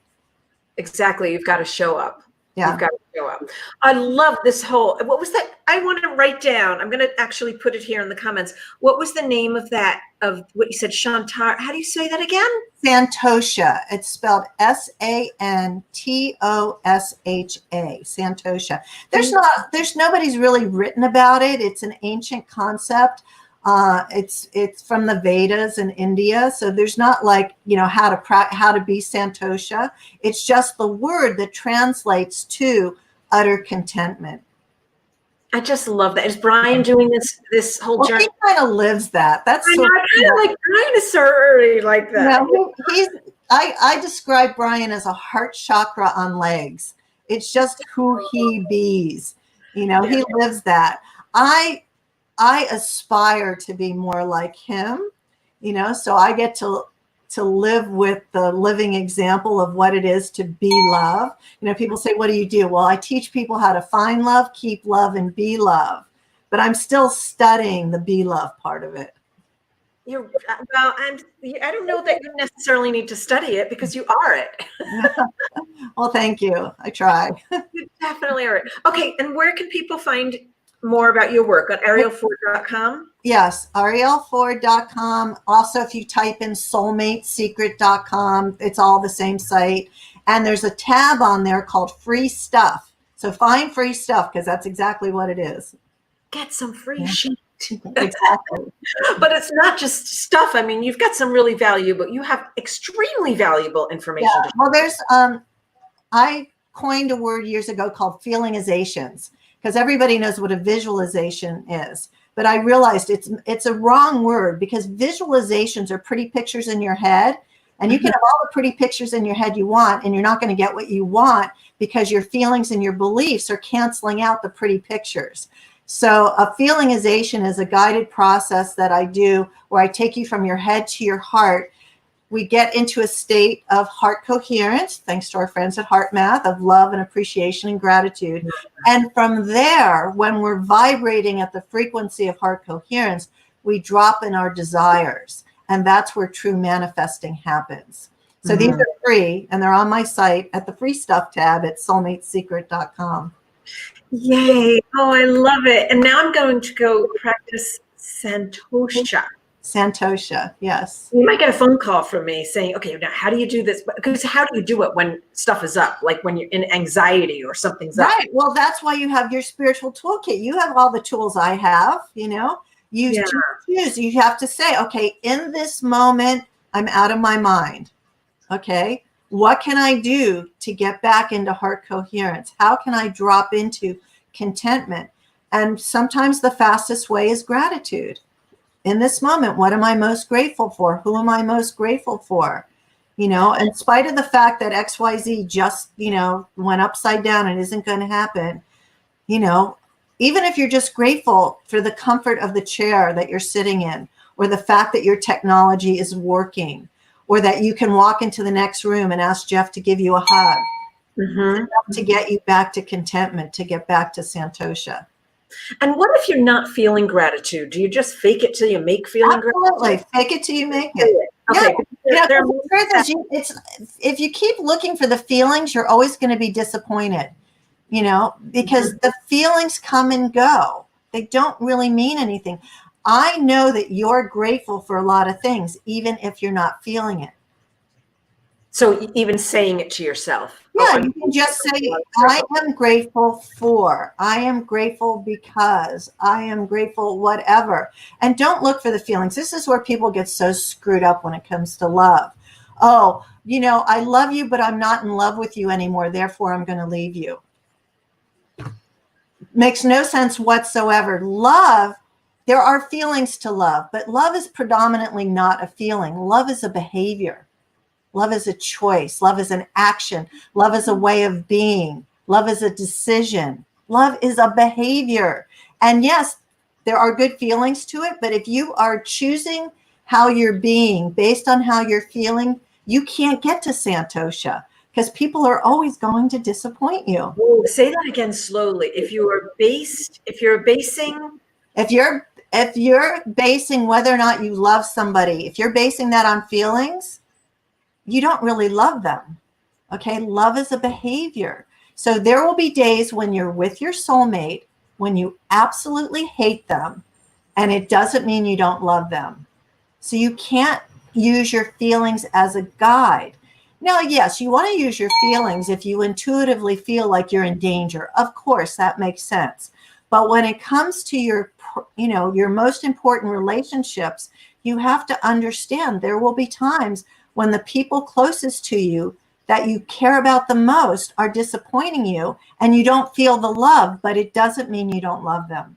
Oh, that's beautifully stated. Thank you. I'm so glad you joined us today. Thank you so much, Ariel. And everyone, go ahead and check out her website at arielford.com or the soulmatesecret.com. Soulmate Secret, yeah. Soulmatesecret.com. Thank you so Okay, much. you're welcome. Great to see Good to you. see you in person. Love you, Liz. Love you too, Ariel. Bye. Bye. Okay, let's see who's up next in our marathon. Oh, guess what? We're taking a 15-minute break. Now it's 11:30 Pacific time, 11:30, 12:30, 1:30, 2:30 Eastern. I have to count on my fingers what time it is Eastern time. We're going to take a 15-minute break, and then on the 45 hour, we're coming back with the fabulous James Redfield, best-selling author of The Celestine Prophecy. So I'm going to go use the ladies' room, take a 15-minute break, and I'll see you back here at the 45, whatever hour it is for you at 45, okay? That was me being a clock, the 45. Okay, don't go away. We'll be right back.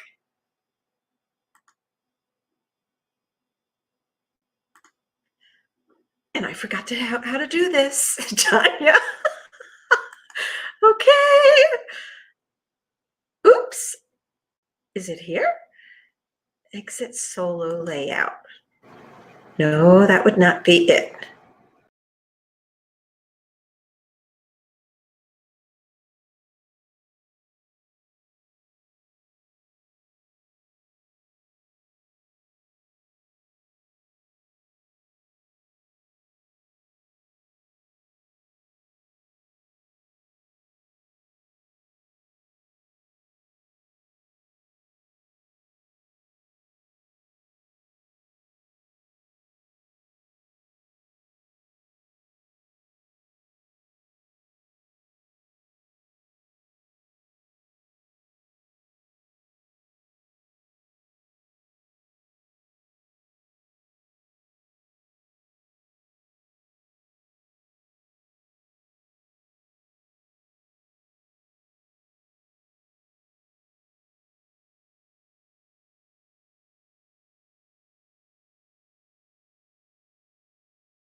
I'm back.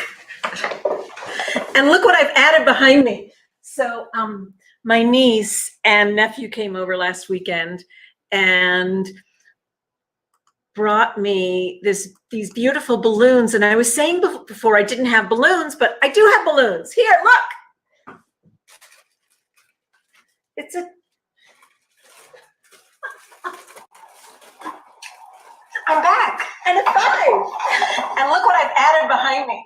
So my niece and nephew came over. I can hear myself because my Facebook was open. Oh, right on time. Okay, so where is our next guest? Okay, James Redfield.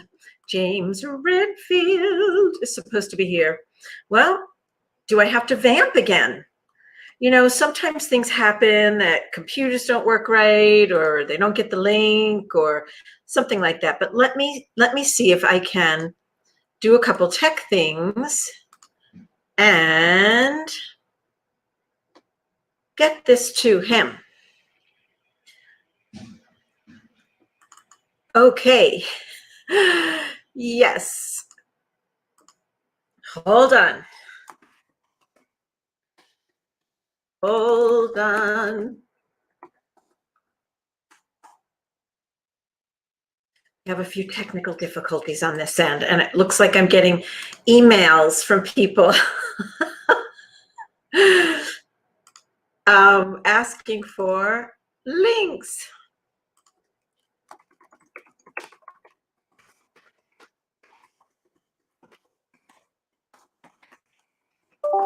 Sorry, you're watching me work. These things happen when you're live.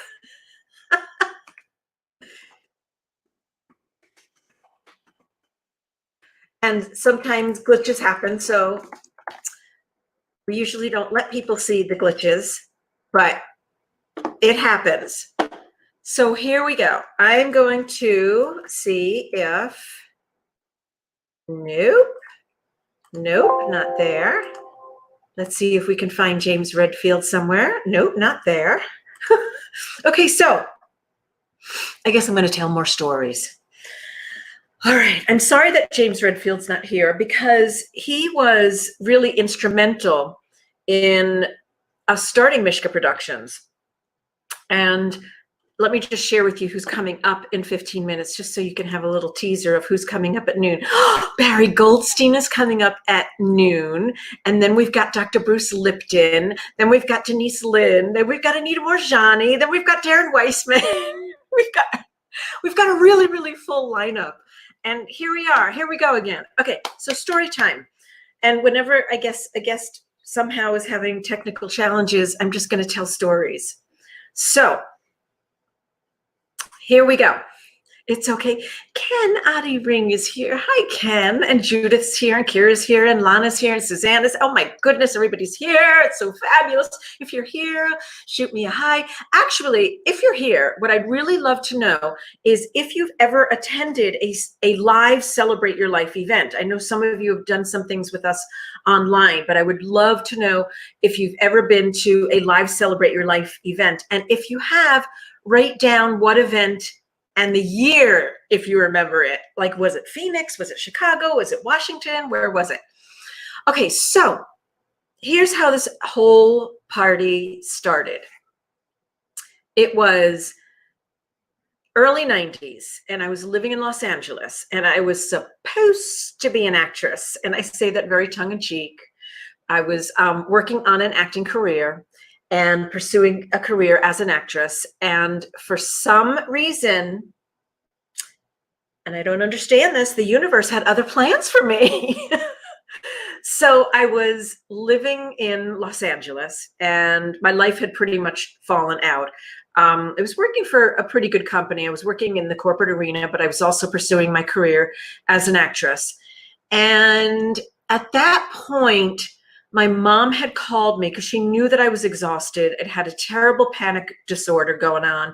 I'd had a terrible eating challenge. I was anorexic. I was barely 100 pounds.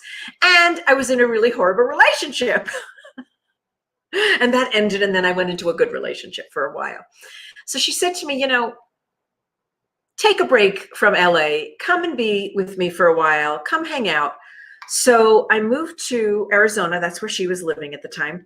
And I moved to Scottsdale. I actually only thought I was coming for 2 or 3 months, to be honest with you. And as it turned out, I couldn't seem to get work as an actress. And I was a pretty well-seasoned actress. I'd done a lot of theater. I'd done a very small amount of commercial work, mostly theater. And so I had kind of a chip on my shoulder, you could say, that, you know, I should be getting work. I've gotten work as a regional theater actress. I should be able to get work. Well, I really didn't get any work. And I didn't know what to do with myself. I was pretty broke by this point, didn't have any money, was unemployed, didn't know what I was going to do with my life, because the only thing I was trained to do was to be an actress. That was it. That was my career. That's what I'd done up until that point. And now I'm about 33-ish, 33 or 34.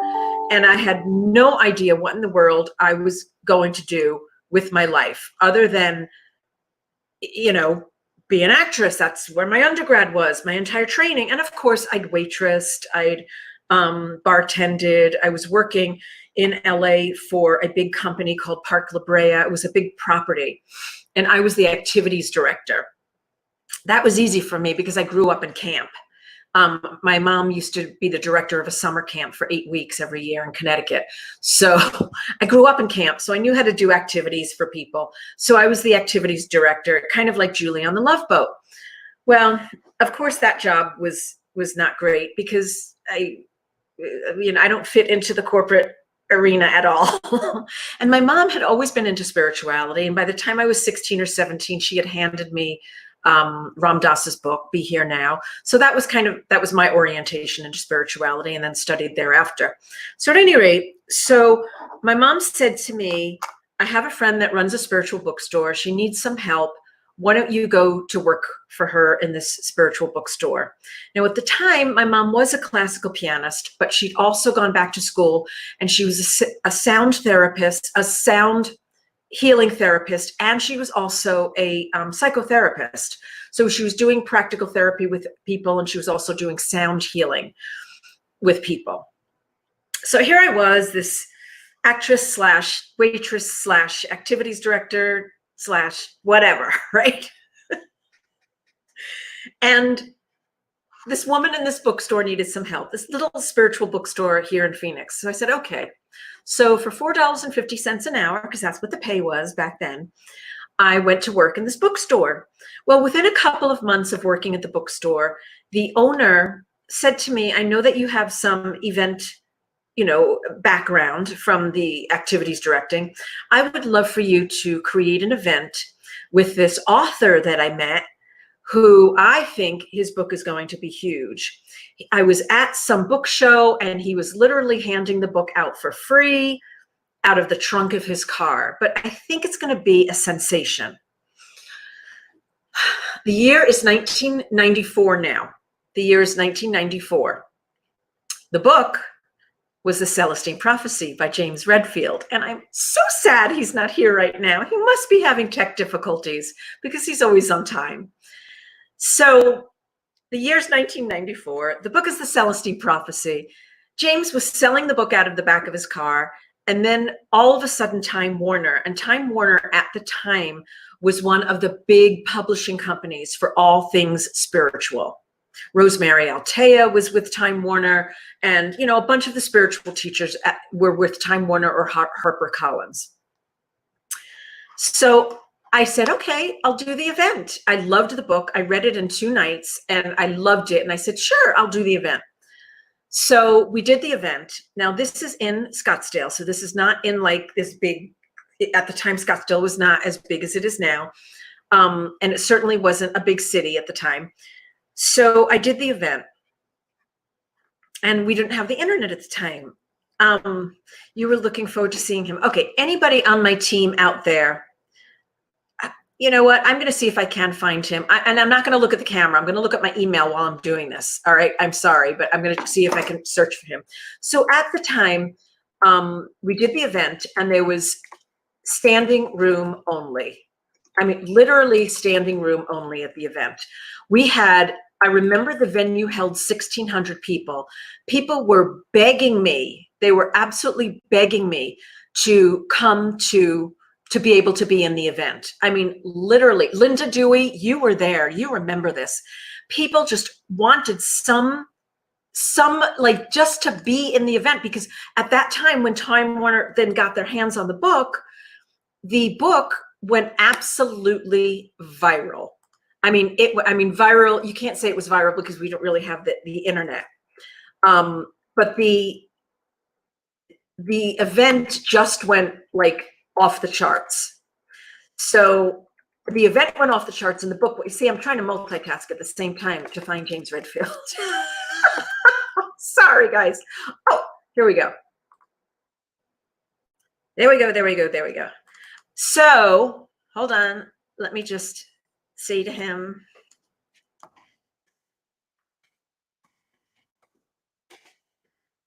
hop in with me live right now. All right, I sent an email, so let's see what happens. So again, at the time, we didn't have the internet to spread the word about things, so we did everything by hand. I had these bookstores selling tickets. I was walking around with flyers, and I mean, I had no idea what I was doing. I had never been in promotion. I had absolutely no clue how to do this. So we did the event standing room only, literally 1,600 people begging me to be in the back of the room, pay me 10. People were handing me money just to be in the back room. And I was like, just come in, because people just were so hungry for the information. So after the event, I became friends with James Redfield and his wife, Sally Redfield. And at this point, I had left the bookstore because I thought I was going back to Los Angeles to, again, pursue my career in acting. Well, Sally then got published, and her work was all about meditation. Sally, James's wife. And so she called me and said, and by this point, I had a little bit of money in my pocket to be able to go, not a lot, but be able to go back to LA. So Sally called me and said, I just got published by Time Warner. Would you do an event for me in Arizona? I'd love to do something. And I said, Sally, I can't do that. I don't know what I'm doing. I don't have a company to do that. She said, oh my gosh, Liz, yes, you can. Please just do something for me. So I turned to my mom and I said, Mom, Sally wants us to do something for her. And I said, and she said, okay, well, I'll loan you some money. Why don't you go ahead and let's get started. We set up a phone line in her dining room, my mom's little townhouse, on this old desk. We set up a phone line. I said, okay, I'll do the event. I really don't know what I'm doing, but sure, I'll do it. I mean, I kind of did know what I was doing, but it felt a little insecure because here I was doing it without, the bookstore is just doing it on my own. So I went ahead and did the event, and I went to go place an ad in the newspaper. And the man on the other end, when I was placing the ad, it was just like the local paper. The guy said to me, well, what's the name of your company? And I said, company? What? Let me get back to you. So I went back to my mom. I said, Mom, he's asking me the name of my company. We have to put it on the ad, because you have to put so-and-so presents Sally Redfield, and he wanted the name of the company. And so we had a dog, and her name was Mishka. And we had just lost her. And so we, in Jewish tradition, you name a child after a lost loved one. Well, I didn't have children. I still don't, except for 4 legs. No, Mishka is my child. So we named this company. We didn't know we were starting a company, Mishka Productions. And so that is the story of how we got started. And then I'm going to tell the next part of the story if we have someone that doesn't show up again. But right now we have somebody here, and he is so fabulous. And I was just talking about him the other day, and he's a Grammy award-winning musician. Woo! Barry Goldstein. How are you? Hi, honey. So great to be with you. We're in the same state, but this is the closest we've come to being together for a while. I know. Either that or we all have to get together with masks. I'm so excited you're here. I'm excited to be with you. It's we've been together for a while and celebrate. A long time. Long time. Okay, so Barry Goldstein is a Grammy Award-winning musician. And if some of you were on the other day, I was doing a Facebook Live with Dr. Kulvinder Kaur. We were talking about Barry's work, and we were talking about how Barry has done all the meditation music for Dr. Joe Dispenza, all the sound healing for Dr. Joe Dispenza's work, for Anita Morjani, for Neil Donald Walsh, for anything else. Yes, and he is our one of our Celebrate Your Life sound healers and musicians. So it's so exciting to have you here, Barry. You know, and I've been kind of with you hanging out this morning because usually when I do a Celebrate Your Life, I just kind of want to feel the energy and hear what people are talking about, and I really wanted to be immersed in you know, the Celebrate Your Life experience. And I was thinking about stories, you know, as well, and you know, I remember the first CYL that I came to. I came as an attendee, and I don't know if you know this, but I was going through a transition period in my career. It was kind of like a fork in the road, and I brought my guitar with me. I said, you know what, I really want to kind of get back to songwriting, and you know, I was producing music in New York, but at the same time, my spiritual path was opening up. And actually, one of the first books I read was The Celestine Prophecy. So funny you were talking about that. And, you know, I was at this road where it was like having this talk with God, you know, if you want me to stay in music, there's got to be something else, because it's starting to feel like a job. And I remember sitting in the audience. I'll never forget this. And I went to see Wayne Dyer, who I loved. And I didn't know what to expect. You know, I was just kind of listening. And in the moment, Wayne said this quote that he's very famous for, but I didn't know. He said, "Don't die with your music still in you." And in that moment, it felt like the whole audience had disappeared, and he was speaking to me, you know, because although I was working with other people, I was very much behind the scenes, you know, producing other people. And in that moment, I promised to myself that I was going to record my own singer-songwriter album. I was 44 years old and I had not recorded my own album. I was recording everybody else. And I kind of gave God an ultimatum. I don't know if you've ever had those times in your life where you said, well, if you don't do this, I'm not doing it, you know? Yes. Right? So in that year, from the time that I heard that in Wayne, I finished my album, and during that same year, I received a call that Wayne Dyer was going to be in Colorado, and the people who were organizing the event asked me if I wanted to open up for Wayne with my album, The Moment, who was inspired by Wayne. And in that same year, also, I ended up co-producing the track for Les Paul that won Best Rock Instrumental in 2005. So in that one Celebrate Your Life, you know, from that one quote, something was very much ignited in me. And I also set the intention, you know, I don't want to be just an attendee at Celebrate Your Life. You know, next year I want to play music at Celebrate Your Life. And also that year, you and your mom called me up and said, would you like to play one of the evenings? Stephen Halpern couldn't play both nights. Would you like to play music for James Van Praagh during his meditation? And that was like that was like the start of, you know, really stepping into this path, you know, in a different way, you know. I remember meeting you. I'm getting a request if you would turn up your volume a little bit. Okay. Or get closer to the microphone.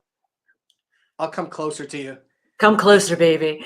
So it's really interesting because I remember meeting you. I remember very vividly meeting you, and it was either 2002 or 2004, and you were attending the event with Larry, and you were because I remember this so clearly, two single men at the event, and I was like, oh, okay, we're attracting some guys here.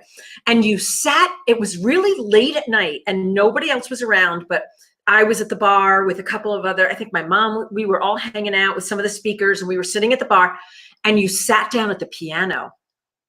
I remember that. Started to play the piano. I remember that. I was like, oh, not only is he like this amazing single guy, handsome, right, at the event, but he's sitting down and he's a musician. And I remember that was my first introduction to you when you sat down at the piano. I remember that.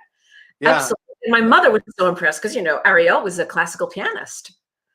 I know. And it's, I mean, Celebrate Your Life has just been such an integral part of my life, and, you know, and the sharing and that fork in the road, you know, kind of when I came to Celebrate for Your Life the first time, it has kind of opened up into, you know, the path that I had set the intention for, and was based on synchronicities. And one thing that happens so much at Celebrate Your Lives are the synchronicities that occur when you're open to them. And sometimes even within things that don't always seem like they're going to be, I found that Celebrate Your Life is like this vortex of energy that if you're really open to it and you step into it and you're fully present, that things, magical things really happen there. And you been the one, you know, and your mom, of course, and Jamie have set the space for that. And I'm sure so many people who are listening have their own stories of beautiful things, you know, that have happened at CYL. So, well, I want to talk about your work because I had a Facebook interview the other day with Dr. Kulvinder Kaur. All right. She is an epigenetics scientist. She's got her doctorate from Oxford, and she's been studying epigenetics for, you know, pretty much her entire career, which is not that long because she's quite a young woman. She's, I think, in her late 30s. And so we were talking about sound healing. And she was talking about this experiment because your name came into the conversation about how sound, they are noticing they're doing experiments. Listen to this. You're going to love this. They're taking people's DNA, all right? They're putting them into petri dishes. They're putting them into separate sound chambers, and they are playing different music and light. They're putting light in the room, the equal amount of light, but different music in each of the rooms, right, where this petri dish of DNA is.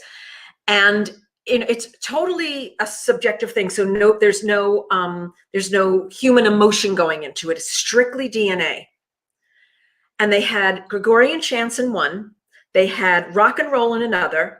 They had, I think, electric guitar in another one. And then they had classical music in another one of them. And the one with the Gregorian chants absorbed most of the light and the healing in that DNA. Isn't that fascinating? So your name came into the conversation because I know that you do a lot of sound healing. Can you speak to things that you've seen with the healing work that you've done with people with sound and your meditations? I'd love for you to speak to that a little bit, because Dr. Colby was talking about in her epigenetics studying that she sees that sound has such a huge impact on people's cells and on their DNA. Yeah, I mean, for me, a lot of my journey has been, and from that fork in the road, is like, how do we get back to our heart space by utilizing music?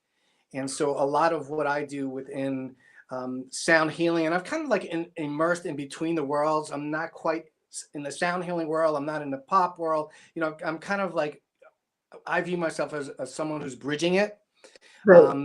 You know, and so for me, I want to get back into that coherent heart state. So a lot of the music I do, I compose at 60 beats per minute, which targets your heart at a relaxed state. And so as soon as the music comes on, your breathing starts to adapt to it. You start to slow down and you become more present. And at the same time, when our hearts move into those relaxed states, our mind chatter kind of slows down as well, because our brain waves move from those very fast fluctuating brain waves, like our beta brainwave focus states, you know, in our busy minds. When our breathing slows down and we start to adapt to music, which is what she was showing, that we adapt to different types of music, that it's not just an emotional or a spiritual connection that happens, but it's a physical connection that happens that can alter our health in beneficial ways. You know, HeartMath has done a lot of studies showing that when our heart moves to those coherent states and we're experiencing these positive emotions, compassion, kindness, while listening to music is like the 1-2 punch, you know, because when we reach these elevated emotional states at the same time we're being relaxed, that's when we move to higher states of consciousness. So, you know, for me, like Greg was talking this morning about vision made visible, right? Your life's work made visible. For me, it's like your life's work made audible, you know? So when I'm composing, I want people to feel that love, not just, you know, in their ears, but music is not something that happens just to us, but it has something that happens in us. And I think that's really the next step in sound healing, is knowing that it starts within us. Well, that's exactly what Dr. Colby was talking about the music having a profound effect on people's cells. Right. It's, you know, Yeah. there's So, music within us as well, you know, our heartbeat, our what? breath, our sigh out, you know, our laughter. You know, this is all God's way of giving us music within us. Oh, that's so beautiful. So tell me, because we've got about 4 minutes until our next guest, which of course this is a perfect conversation to have next, is Dr. Bruce Lipton, right? Yeah. What do you feel is, because you just talked about that you've been creating meditation music specifically for heart opening. Where can people find that information? Where can people get that music? Because I'm going to post it here. All my music is available on iTunes and Amazon. They can find out more about me on at my website, barrygoldsteinmusic.com. But if you don't mind, like for the next 3 minutes, instead of talking about it, you know, I have my studio here. Would it be okay to kind of play something that I can gift the listeners with, to kind of just tap into their heart space, open up the space? 2 minutes.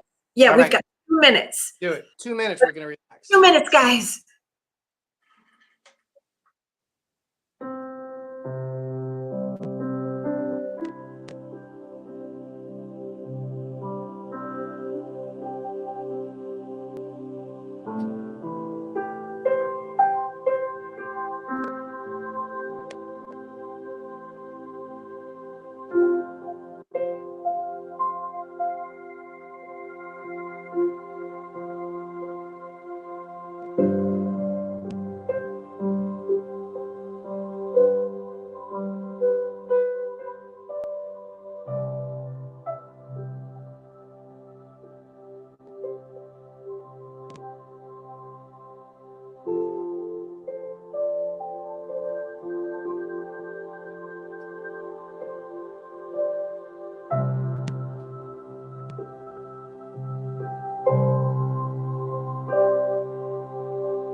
There.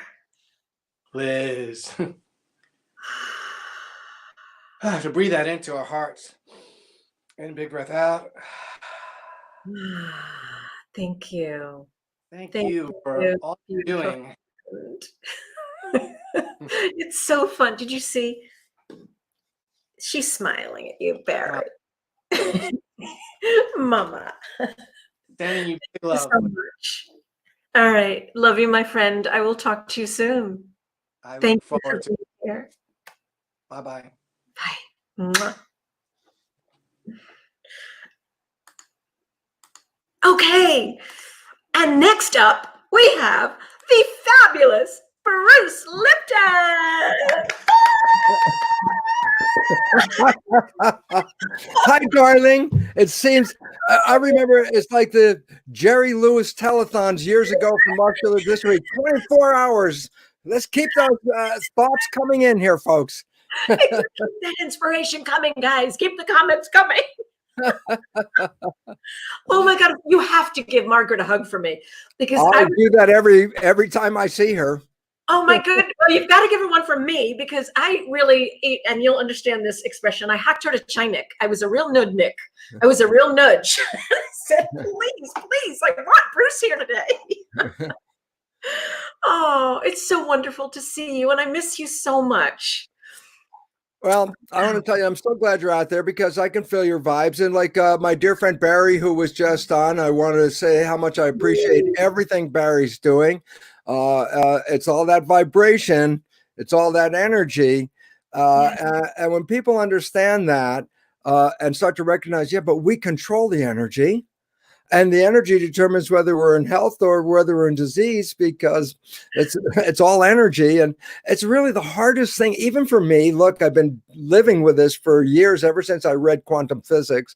I have to acknowledge that was later in my research career, because myself and all of my colleagues only lived in a world of quantum physics in our medical research when I was working at the University of Medical School. And I say, why is it relevant? Because in classical Newtonian physics, we separate matter from energy, and we say not only they don't interact at some point. And so when we look at medicine and health, everybody looks for the mechanical things in there that seem to affect health. And we've come, of course, to the story of genes, which is a bunch of BS. That means belief system. It's a bunch of belief system. I love because people are still of the mindset that genes in some way are controlling their life, when that's an old understanding. The new understanding, as you mentioned earlier when you were conversing with Barry, was the term epigenetics. And I have a deep interest in epigenetics. I know. 53 years ago, identifying it and going, and I was the only one. So I was the weirdo, and it was like, hey, Lipton's crazy, because everyone was genes control life. And I'm going, no, I don't think that's how it's working. So I was the only one. But since then, in 1990, then the official science recognition of epigenetics. I saw it 23 years before, but what was the nature of it? And that is this. Everyone's of the belief of the story they call genetic determinism, genetic control. My genes determine this and what happens to it. And I say, well, what does that mean when we teach that? And I was teaching that in the medical school, that genes control life. And I go, so what does it mean to the average person out there? And I say, what it means is this. As far as you know, you didn't pick the genes. If you don't like the characteristics, you can't change the genes. And then we tell you the genes turn on and off by themselves. And all of a sudden you realize I have no control over the genes. And I go, what are we teaching people? We're teaching them they're victims of their heredity. Oh my God, I got this running in my family and I'm going to get this thing. And I got this fear of this thing because I got genes and they're going to turn on me and I'm going to be in trouble here. And that's a belief system. And then I go, well, why is it relevant? Because it turns out, well, genes don't control any damn thing. Genes are blueprints. Just like, what are they very specifically? A body's made out of cells. The cells are primarily built out of protein building blocks, the building blocks that come together. And I go, so why is it relevant? Well, the proteins are very complex. There are 100,000 of them that plug in different ways and create everything we see in our physical expression. And I say, and what are the genes? And I say, genes are the blueprints for those proteins. And I go, why is that relevant? I say, well, go into an architect's office and she's working on a blueprint and you lean over her shoulder and you go, hey, is your blueprint on or off? She would look at you like, what are you talking about? It's a blueprint. There's no on and off. I go, precisely. That is exactly the whole story. And this is where epigenetics comes in. Genes are blueprints, but they only operate when they're selected. I go, oh, well, I thought they turned on and off by themselves. I said, false. They don't do that at all. They have no, in our community, Liz, we can say the word self-actualization and most people will know what we're talking about. Genes have no self-actualization, meaning they have no power over their character or expression or anything. They're just blueprints. And I go, so that was the old story that we were teaching genetic control. Your fate, your character, your behavior, your diseases are all under genetic control. You're a victim. You didn't pick them. You can't change them and you got them. So learn to live with it. And the moment I say you're a victim, consciously, what I'm telling you is you have no power over your biology. The genes are over. You're saying we do have the power. Well, that's where the science that I saw in 1967, which has now become epigenetics, what I saw was this. It was that the genes were controlled by the environment. And I go, and the cells, because Okay. the cells are inside your body, they don't see the environment. But your nervous system reads the environment and then sends a signal to tell the cells what's going on. So the cells have only an understanding of what to do based on whatever the nervous system consciousness is sending them. And I go, why is it relevant? Because consciousness is controlling your genetics and your belief system. If you believe you're going to get cancer, you can get cancer.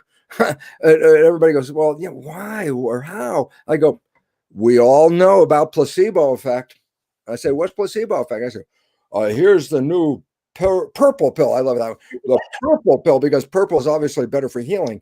Here's the new purple pill.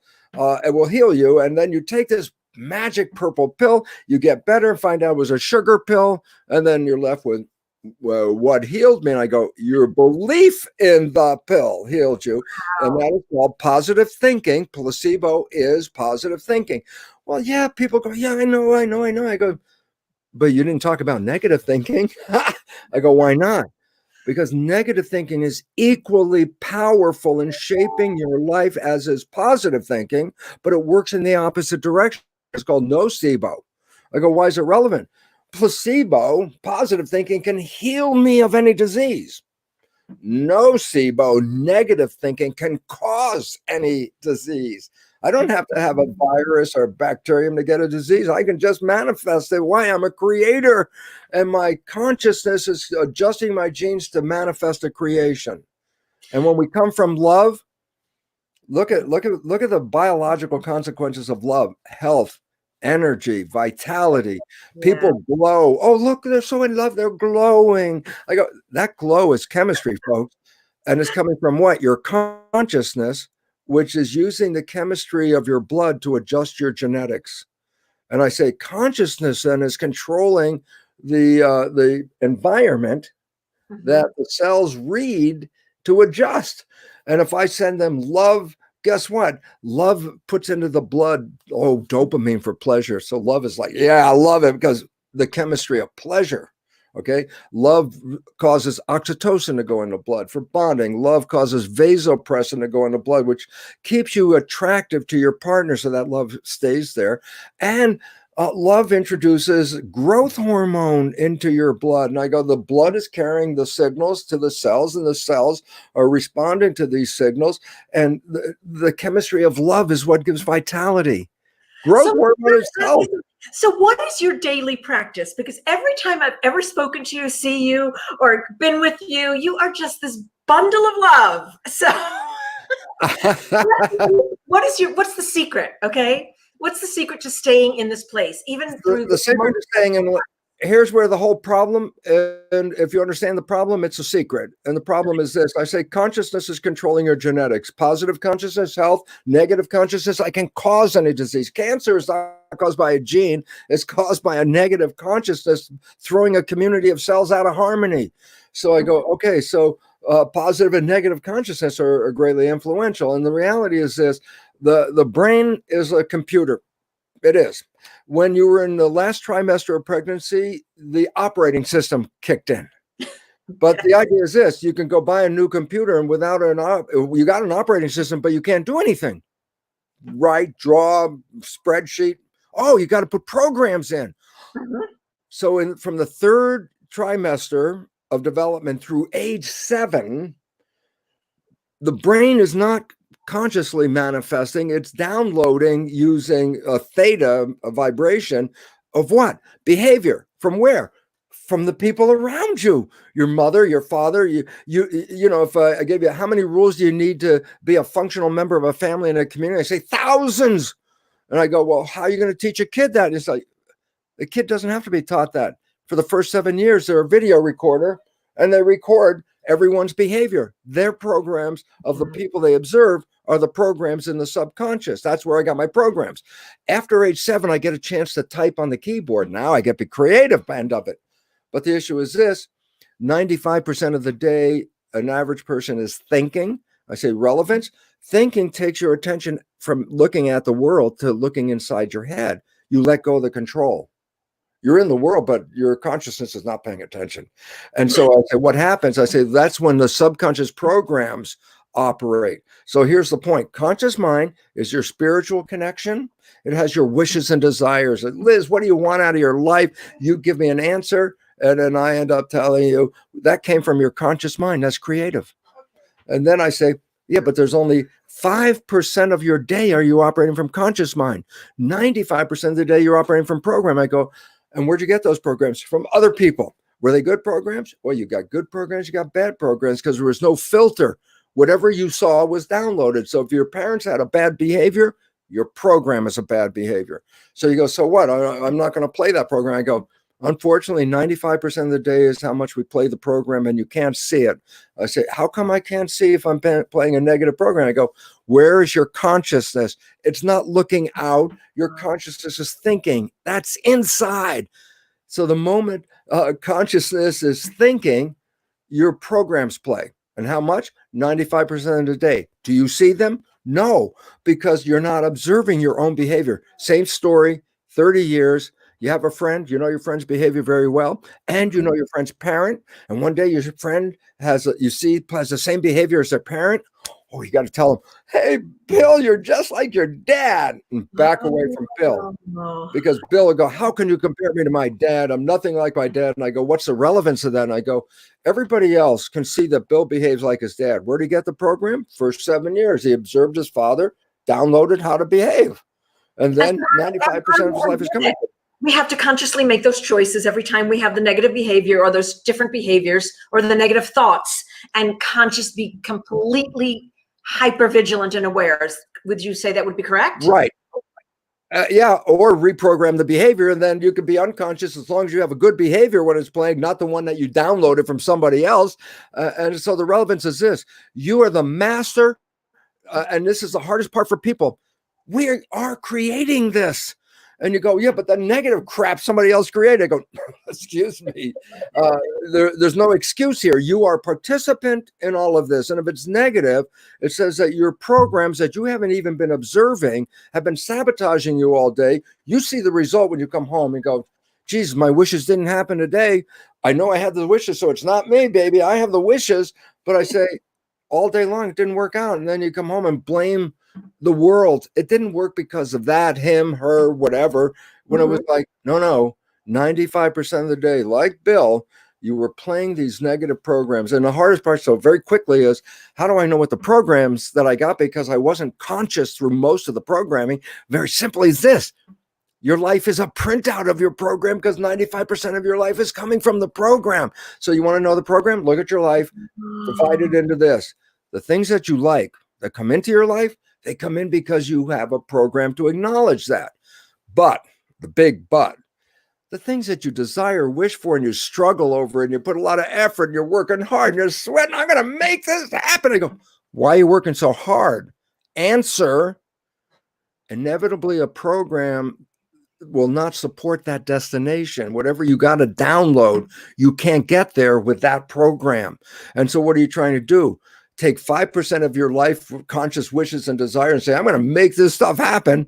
And then 95% of your life is coming from the program. That'll never happen. And I go, well, you do the math and you realize you're not creating your life, because we're not mindful, staying in the conscious mind. We are, defaulting to the program. So our life is an expression of a program, not happening to us, but created by us.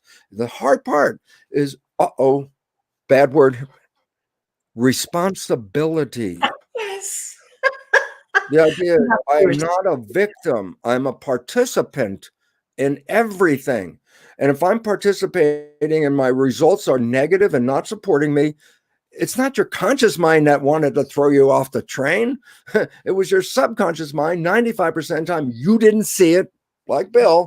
And I go, what's the relevance? And the relevance is this: are you running your life, or are you being programmed? And the answer is, the Jesuits for 400 years told the people the answer. 400 years they said, give me a child until it is 7, and I will show you the man. And now biologically we recognize, oh my God, the first 7 years where the programs come in, and then 95% of your life is going to be those programs. So whatever you got in that first 7 years, if it's not supporting you, It's there the rest of your life until you change it, and you can change it. Otherwise, this would be the worst story you ever heard in your life. Yes, you can change it. You can change it. Okay, that was 15 minutes of the most powerful wisdom from Dr. Bruce Lipton. That was crazy. Okay, I'm gonna post I'm gonna post your website so everybody knows where drbrucelipton.com. So you want more information about the work that Dr. Bruce is doing, go visit his website. 15 minutes of amazing wisdom. Thank you. Thank you. I know, it's like, woo! Thank you, Liz. Thank you for this opportunity. But I really want to thank everyone that's out there very quickly for the simple reason is if you're out there listening to this program, by definition, you are called a cultural creative. I say, why? You're listening to information that's not in the box. And the answers are not in the box because that's where all the problems are. The answers are outside the box. And Liz and her mom and her sister have been helping us for how many years now, Liz? Bringing us 25th anniversary. Don't say that. Too many numbers. It's a quarter of a century. Whoa. Thank you so much. We've got Denise Lynn in the queue waiting to come in. Mwah. Thank you so much. She's wonderful. I know she is. Mwah. Okay, and our next guest up is the fabulous, the amazing, the wonderful, best-selling author of so many books I've lost count, Denise Lynn. Hi, honey. Oh my God, I just caught the end of that interview with Bruce. That was fabulous. Isn't he the best? Every time I hear him, I'm so impressed. I kind of want to go sit at his feet anywhere he is around the world because he says such a clear understanding of the world. Oh, anyway, this is so cool what you're doing with all these speakers. This is awesome. It's like Jerry Lewis marathon. That's what it's like. You know the marathon that Jerry Lewis did for muscular dystrophy? Right. It's been every 15 minutes and we've been going now for 2.5 hours. I did take a 15-minute break. You know, a girl's got to tinkle. Oh my God. Oh, it's so good to see you. Oh, and likewise. Time's going. Is that me or you? Oh, that is me. And I am turning off my phone. Okay, that's a good idea. That's a good reminder for me too. Oh, so Denise. Hi. So what's been up for you lately? Tell us how you've been doing and any wise words of wisdom that you've discovered these last few months. Okay. I don't know about words of wisdom. Today is the solstice. So I wanted to honor and acknowledge that because it's a very special day. And in native and ancient cultures, this day was always honored. And not everybody knows this about what actually the solstice is. So for those people who don't know, here's I don't see if I'm on the camera. Okay, so this is the sun, okay? And here, I can't see. Well, anyway, so here, where's my fingers? Oh, it's reversed. Okay, so here comes, here comes the little earth, and it's going around the sun. But it doesn't go in a circle. It goes, it goes around this ellipse, it's called, and it gets to one end, and there's a millisecond, probably less than that, where it actually stops before it starts coming back.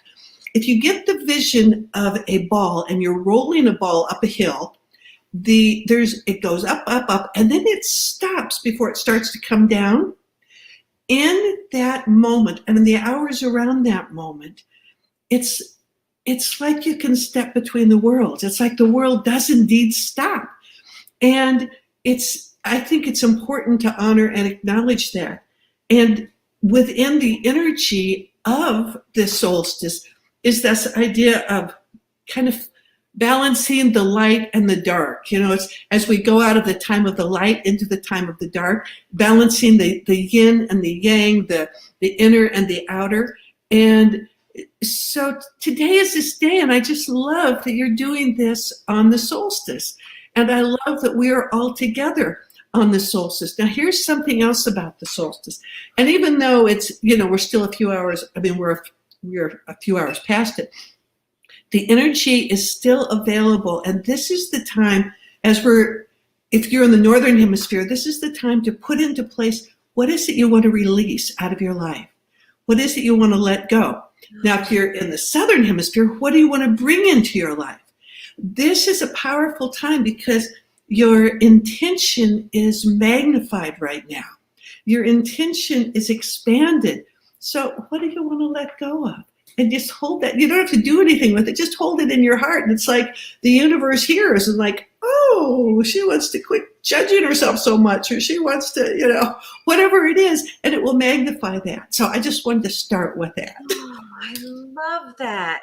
Are you doing any type of summer solstice ceremony? I know you got to be something a little witty and wild.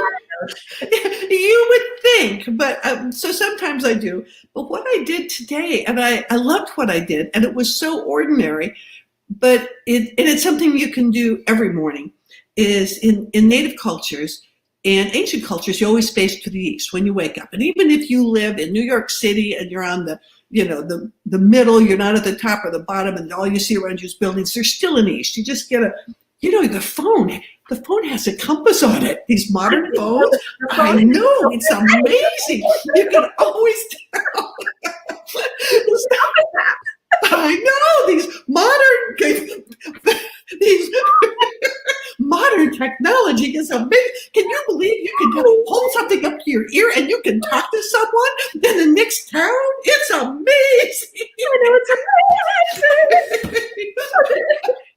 For those of you who don't know me and Denise, when we get together, we're a little bit Mishka. We're a little bit nuts, okay?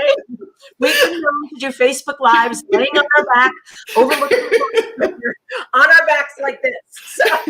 So I got a question for you. When I'm seeing my face here, I'm seeing like half a face. So can you see my whole face?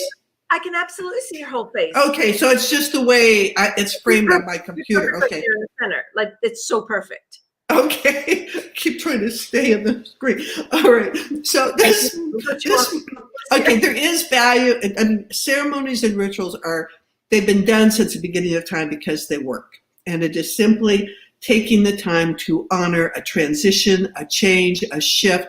When a child goes from young child to adulthood, there is a ceremony. When someone's married, there's a ceremony. Someone dies, there's a ceremony. It's honoring transition. So there is power in transition. I didn't create a solstice ceremony, but this morning I faced east, which I suggest everyone do, no matter when you wake up. I mean, if you can wake up to the sunrise, that's great. But if not, just taking a moment to face east, because the rising sun symbolizes a new beginning, a new day. The past is behind you. You can begin fresh and anew. So this morning, it was like so great. So I have a little balcony off of my office. So I sat on the balcony and it was still dark, and I'm looking at the stars and feeling the sacredness of the darkness, the sacredness of this vast canopy of stars. And even if you're in the city, you think there's no stars. There are stars. You can't see them, but they're there. Again, modern technology, there's this thing. You push the button and you hold it up and you can see what the stars are, even if it's cloudy. Yes, remember when we found that? I think it's called Sky Guide or something. It's on your phones. You can do the thing. So you can see, but actually I could see them, and it was so quiet and so still, and feeling spirit within everything, spirit within, like, not just within the heavens, but knowing that every one of those stars dwells inside of us, that we are not separate from the universe. We're not separate from the world. I mean, the air that I'm breathing now, Gandhi probably had some argons that he breathed that I'm breathing. It's like the water we drink might have been in the Nile or the Ganges or the Amazon. It's like just physically we're a part of all things, but spiritually we're a part of all things. And I think it helps, especially if you're going through a challenging time like so many are, to it's not so much step out of yourself, but step into your greater self. And it makes those challenges seem less imposing because, you know, this is just like a bubble on the sea. And in truth, we're the sea, we're not the bubble. And so in this quietness, this sliver of a moon began to rise over the horizon. And there was a bright planet right above it. And in that quietness, I heard the sound of an owl, a great horned owl. I could tell by the sound. And as it started to get light, we have these bats, they're called pallid bats. We have brown bats and pallid bats. So the pallid bats are big. And I watched them in silence as they're flying around and around the one of the 5 trees, pine trees that was left after the big fire we had. And in the distance was the sound of a rooster. And then a dog echoing on the next mountain over. We're in the mountains. And I know this is waxy lyrical, but ceremonies are fabulous, you know, with the candles and the chanting and the crystals. But sometimes simply being present for a moment can be a kind of a ceremony. And then there was the sound of the first bird and the second.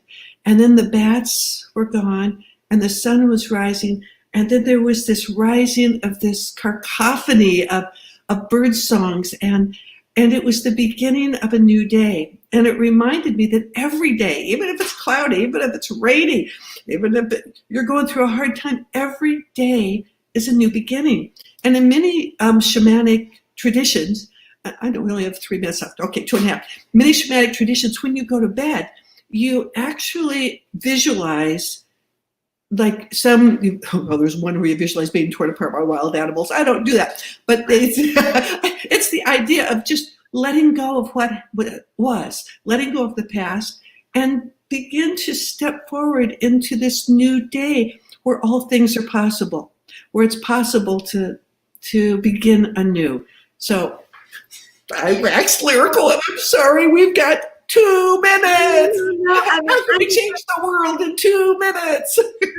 Mesmerized. I mean, that is simply exquisite. And as you were talking, I was like, okay, which way in my bedroom is east? And I was like, oh, it's where the sun rises, she thinks.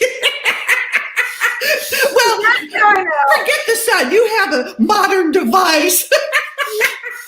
There it is. It's that. I guess he's supposed to be that way. Yes. And here's something you may not know. The moon rises in the east, too. Did you know that? No, I didn't. Well, no. And now it's not always solid east because the sun swings back and forth, the moon swings back and forth, but it's right. East-ish, and the moon rises east-ish. East-ish. Beautiful. Well, I didn't plan on doing this, but I'm going to because my next guest isn't in the queue yet. So we've got a couple of minutes. For those of you who aren't familiar with Denise's work, here's what I call Denise. I call Denise a spiritual alchemist. She's truly magical. I need to sing your praises for a moment because from the moment I met you, I just absolutely fell in love, not only with you as a walking spiritual human being on this planet, but also the teaching that you have devoted over 50 years of your life to putting out there in the world. Denise has, and I'm talking to you seriously now because I mean it seriously.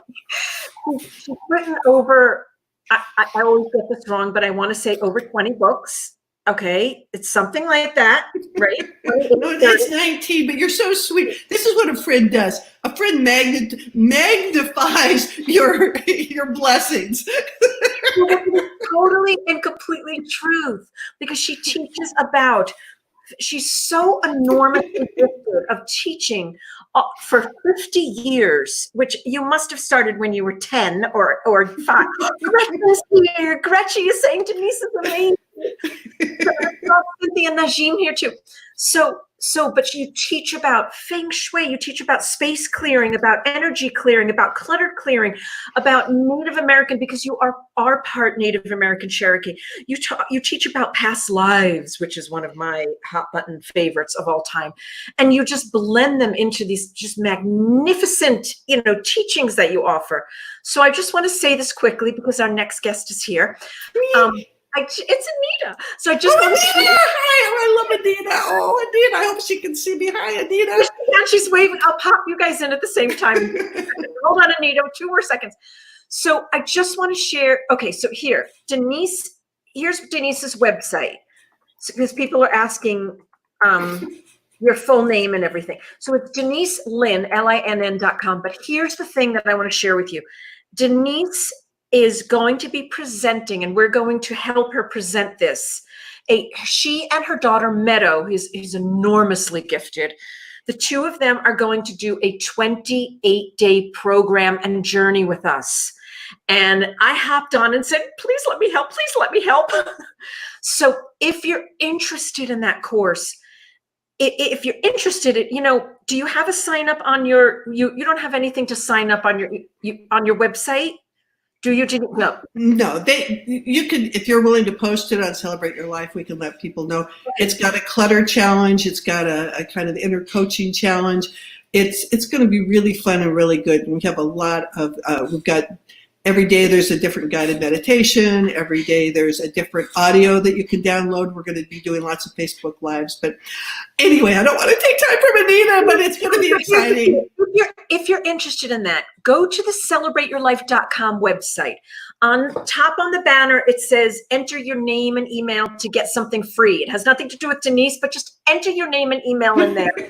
And we'll make sure that you get information about it, okay? So but here's what I want to do. First of all, I thank you so much for being with us for our 25th anniversary. And I want to pop Anita in so you both can say hello to each other. Hold on a second. Yay. Oh my God, Denise! Oh, virtual hug. Oh my God. I miss you so much. Oh, look how beautiful you look. This time sheltering in place must be agreed with you. You look younger and more vital. You look so beautiful. Oh my gosh, thank you. You guys look beautiful too, but I have been, this lack of travel has actually benefited me. Yeah, I can being able tell. to stay home and cook, and I was able to nurture myself, and I've lost some weight, and so I've been able to exercise and walk and do things like that. So. Oh, that's wonderful. Okay, Denise, I'm going to say goodbye for now. Bye-bye. Oh, Nice bye. to see everybody. Hug. Bye-bye. And hi, and everybody, here's the amazing, fabulous Anita Morshani, best-selling author Anita Morshani. Yay! Oh my God. And here I am with the fabulous Liz Dawn. Oh, I wonder if I should zoom in a little so that I match you. Oh, that's great. Danny's working the camera, right? He's working the camera, and he's going to do that right now. Oh, okay. No, that's perfect. No, don't hurt your knee. Oh, you really look gorgeous. And you said the magic words that you've lost weight, and I can see it all through your face and all up here. And I need to talk to you, girlfriend. You're going a little bit in the opposite direction. We had to make a commitment not to buy all the junk food while we were in the stay at home process. Well, Danny's so supportive. Our cute little Danny. Yeah, he was so supportive. Yes. Talk to us. We've got 15 minutes. This is so fun. This is like inspiration on speed. This is like the Jerry Lewis marathon, from way back. So yes, it's like speed dating. It's like speed dating. That's exactly what it is. A little speed spiritual marathon.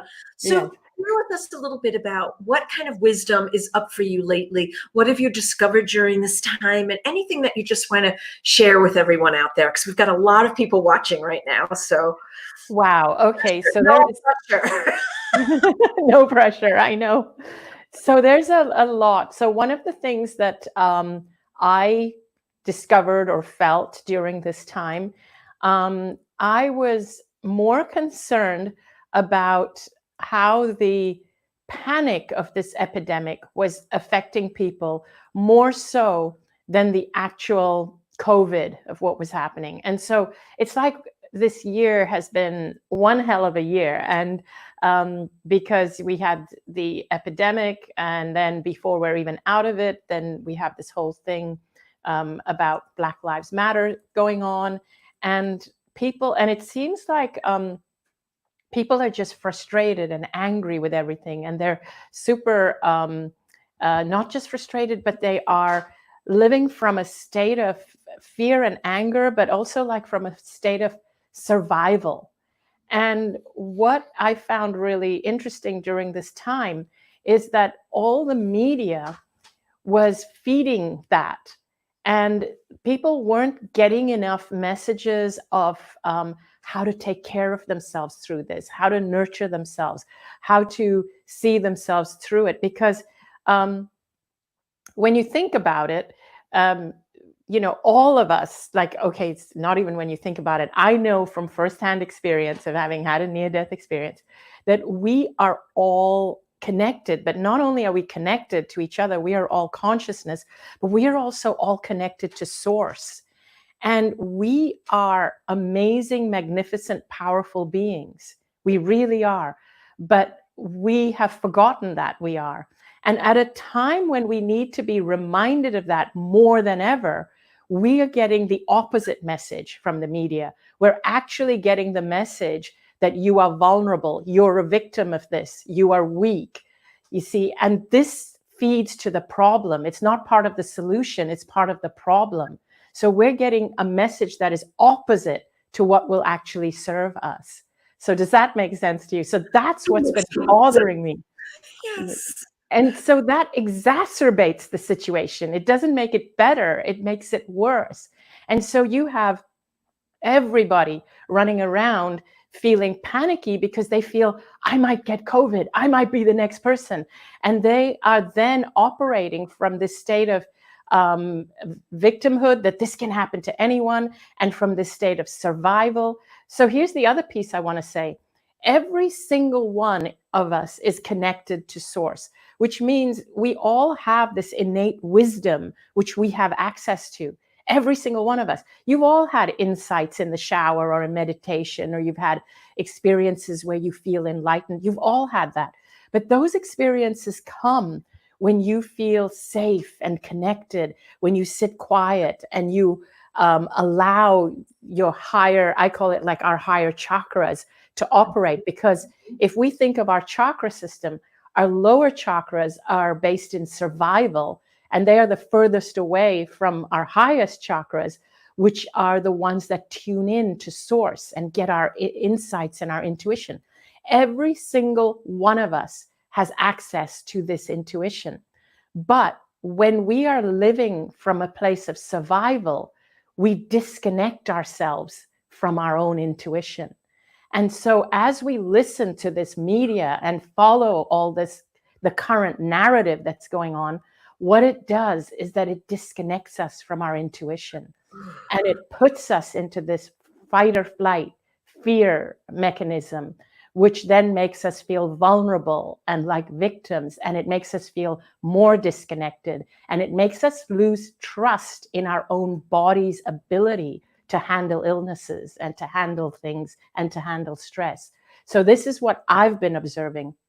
People are breaking down because they've lost their connection to source and intuition, and they've lost their trust within the trust of their own body's ability to fight disease. They're feeling like victims. They're feeling like disease and death and all are just random things. But come on, people, all of you who attend Celebrate Your Life and who know of all of Liz Dawn's speakers and who've read my books, you know better than that. You know that none of this is random, that, you know, that there are things that contribute towards it, including our own will, our own fears, the way we view life, and our own lack of trust in our intuition.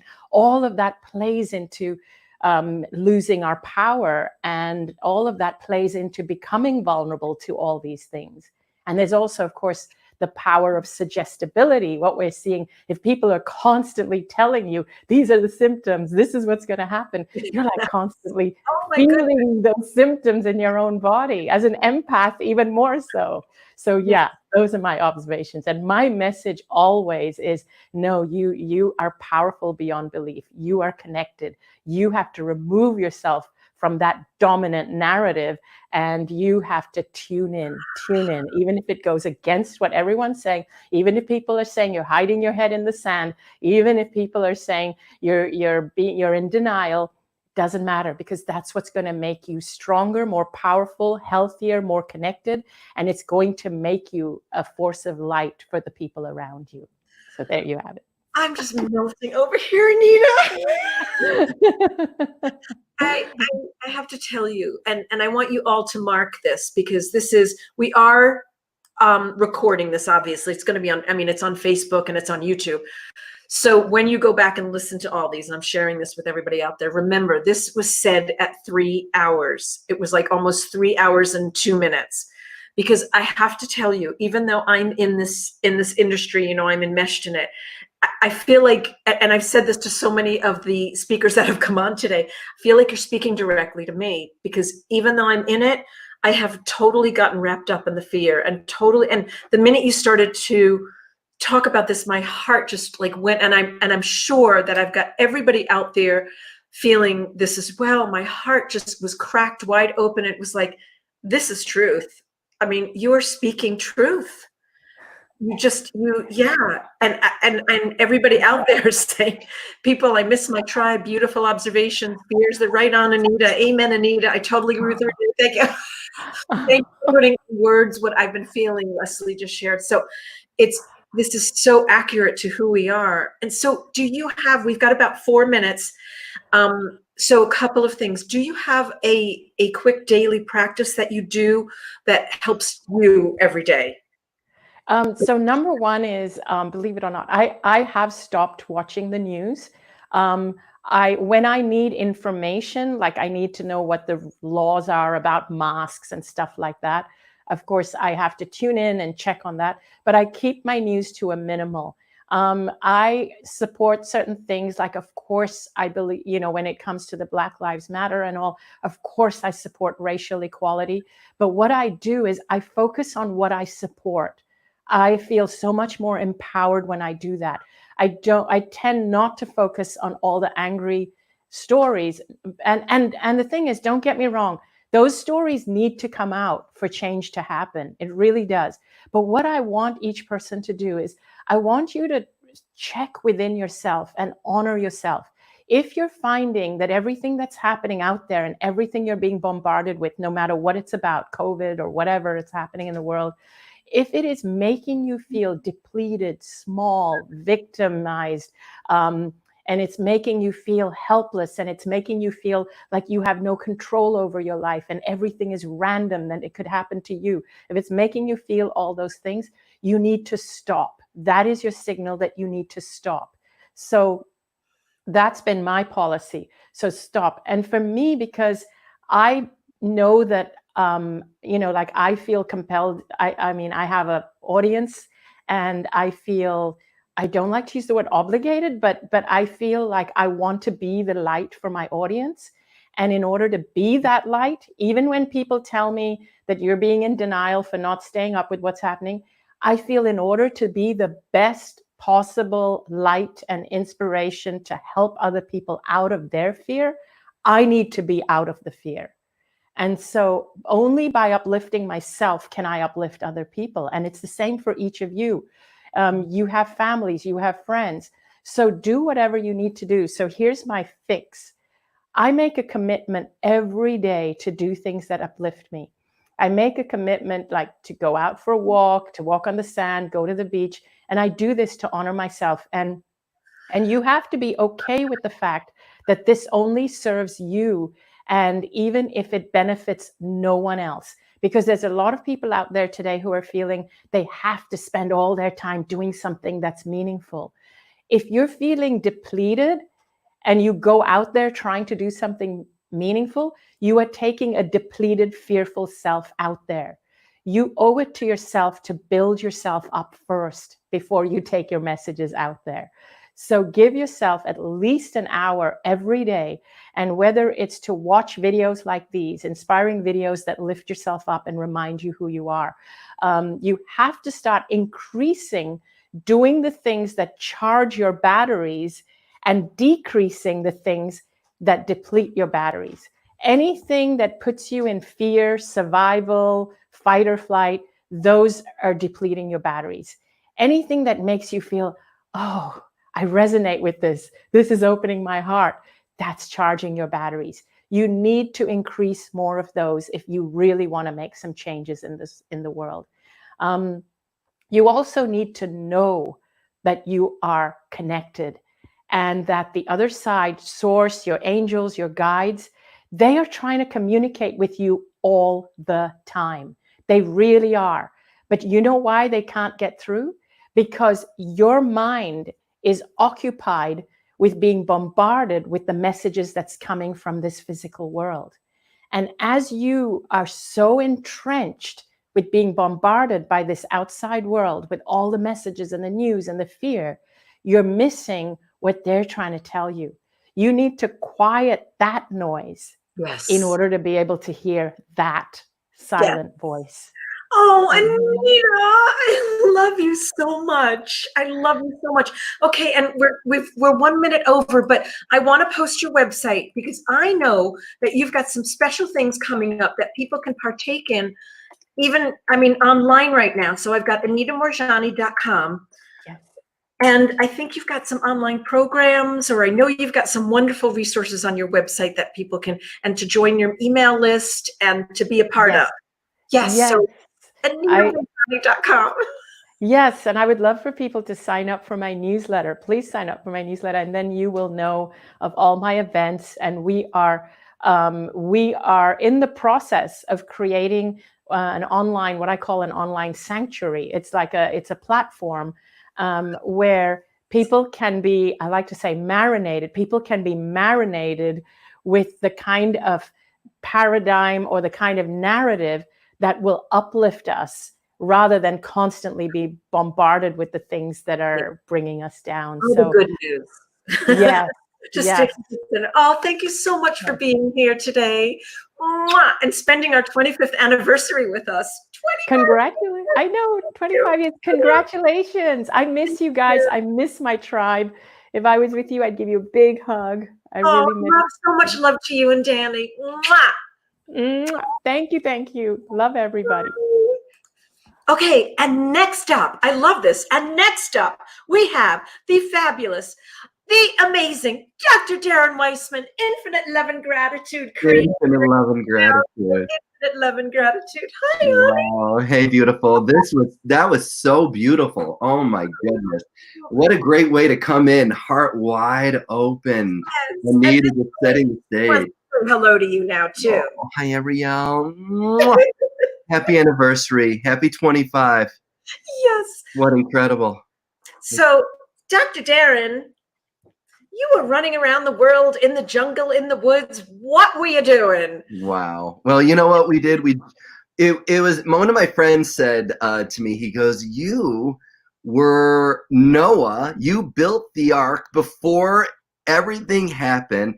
My wife, Sarita, and I, and our 3 kids, Joya, Rumi, and Liam. Wait.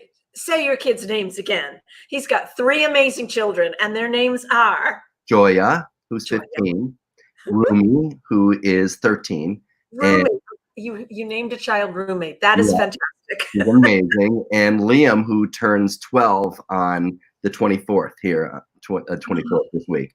So so we decided to jump off the edge and do our own thing. And we took the kids out of school for a year, and we traveled. We traveled throughout the United States, and then on October 2nd, we flew over to Australia and spent 4 months in Australia touring throughout that amazing country. Went to New Zealand, did a camper van through the South Island of New Zealand. Amazing.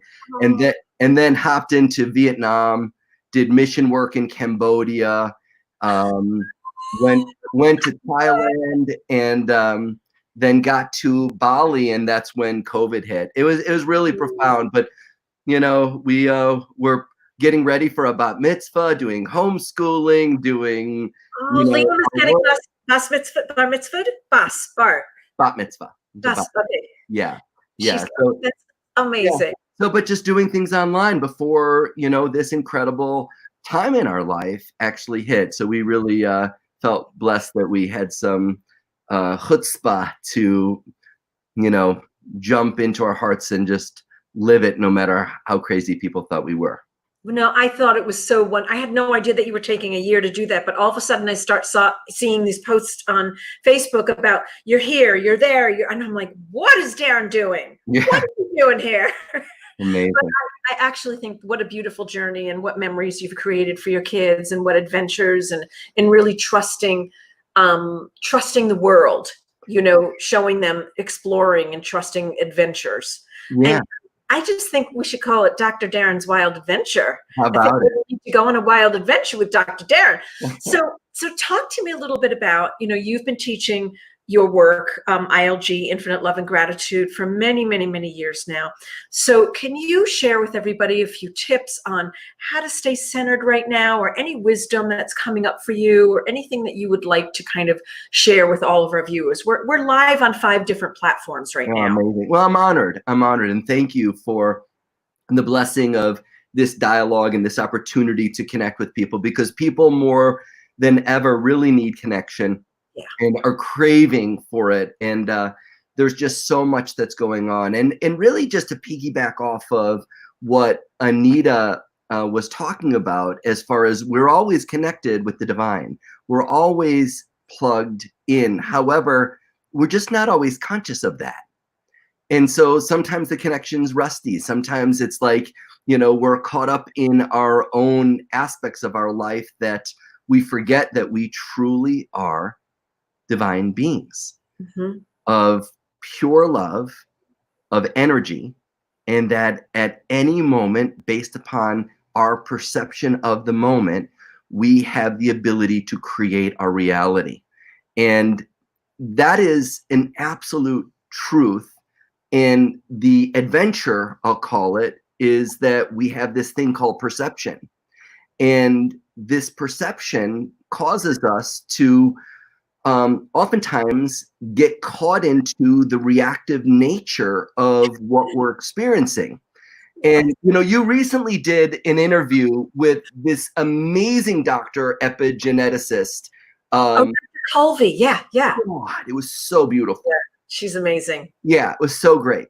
It was so great. And, you know, in the nature of perception and how that influences us, not only biologically, as far as how our immune system and our hormones and our digestion and cardiovascular system function, but it also influences our epigenetic perception that affects our behavior. So now here we are, and we're in this world where, you know, just pre-COVID, the worst fires of all time hit this planet. You know, from the Amazon to Australia, we're there then. Just so profound, the brutal aspect of it, how this affects us when there's so much trauma, let alone now here we are in this world where put on a mask, stay 6 feet away. And I understand, I get it, you know, use a certain aspect of logic. However, you're hearing things from different camps that you don't know who to believe or what to trust. And our minds go into this reactive pattern, this epigenetic pattern, that times of our past that have been traumatizing, of our generations, of our past lives that have been traumatizing, they come to the surface. And now it's not just the trauma of what's going on with COVID-19. You know, it's not just a virus of the body. It's a virus of the mind. And we go into this pattern of being triggered, of being limited, of being self-defeating and self-destructive, and it takes over. And it's very powerful. However, there's something that's more powerful. And that thing that's more powerful, Greg Braden talks about it a lot, is our heart. That we have something inside of us, each of us do, a light that is knowing of our next best move. And we live in a world right now where we're like, there's so much uncertainty, there's so much fear. So it's like to plan for a bat mitzvah, to plan for a graduation, to plan for a wedding, to all these things going on, people that are sick, that are dying, so much that we can't bury our family. I mean, there's so much that's going on that we get caught in these patterns of trauma, not just what's going on right now, but a 4-year-old little boy comes up. Ah, frightened little boy. Yeah. And now I'm looking through that lens. Yeah. or a 7-year-old little girl, or an in utero, or a generational pattern. We get caught in these patterns, and it creates a whole other level of anxiety and fear, anger and rage. And you know what I've come to appreciate more than anything is a shift of perception to go, well, and Anita talked about this as well, that this is not just, what if it wasn't happening to us? What if it was happening for us? What if what was going on in our lives right now, as immense, intense, scary and overwhelming, catastrophic, what if there was a deeper meaning? What if there was a deeper value to this that we just couldn't perceive from our visual lens, from our conscious lens? What if there was something else? And the reality is that there's a whole world called our subconscious mind. Mm-hmm. And it holds not only our memories and how we adapt to the present moment in our physical body, but it holds these buried treasures of compassion, of being grateful, of being loving to ourselves, of being brave, of being courageous. That's also inside of our subconscious minds. And there's all kinds of ways that we can go about activating these hidden gems, these hidden treasures that are within us, that during this time are so necessary. I call this the ultimate time of a gift in strange wrapping paper. Strange wrapping paper. Yeah, massively strange wrapping paper. That this is what I like to call, rather than our problem that we're fighting, and there's so much fighting, that we're fearing, that there's so much fear, that this is our portal. This is our doorway that enables us to open up to the next greatest version of ourselves. Oh, Darren, that is just beautiful. Thank you. Thank you. And are you finding, of course, all the work that you teach about infinite love and gratitude? Can you just, give us a little exercise of like holding the symbol of infinite love and gratitude to our hearts for a minute? We've got about 2 more minutes to our next guest. Beautiful. Ultimately, this means I love you in American Sign Language. And with the words infinite love and gratitude, this is a universal healing frequency. It's a universal healing frequency that when you think this, when you feel it, when you believe it, when you own this, infinite love and gratitude.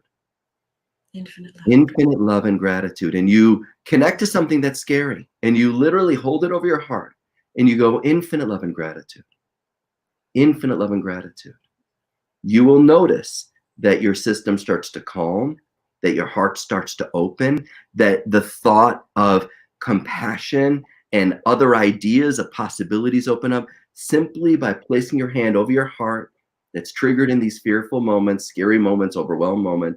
Infinite love and gratitude. That would be the simplest exercise that I would recommend in any given moment that you're facing. Infinite love and gratitude. It might take 3 minutes, but it's faster than any drug that you'll take. Truly, it is true. It's a true ability to create medicine within ourselves by using words as an energetic frequency. Oh, that's so cool. I love it. Okay, and people can get more information on your website. Is it Dr. Darren Weissman or Darren Weissman? It's the LifelineCenter.com. That's right. I should know that. LifelineCenter.com. Yeah, so, the LifelineCenter.com. The Lifeline Center. Yeah. Okay, good. I did that right. Okay, good. I posted that. Thank you so much for being with us on our 25th anniversary. Thank you, Liz and Jamie and Ariel and all the other incredible people that are a part of this incredible Mishka family. Incredible. I'm so grateful and blessed. Thank you so much. Infinite love and gratitude, Liz. Okay.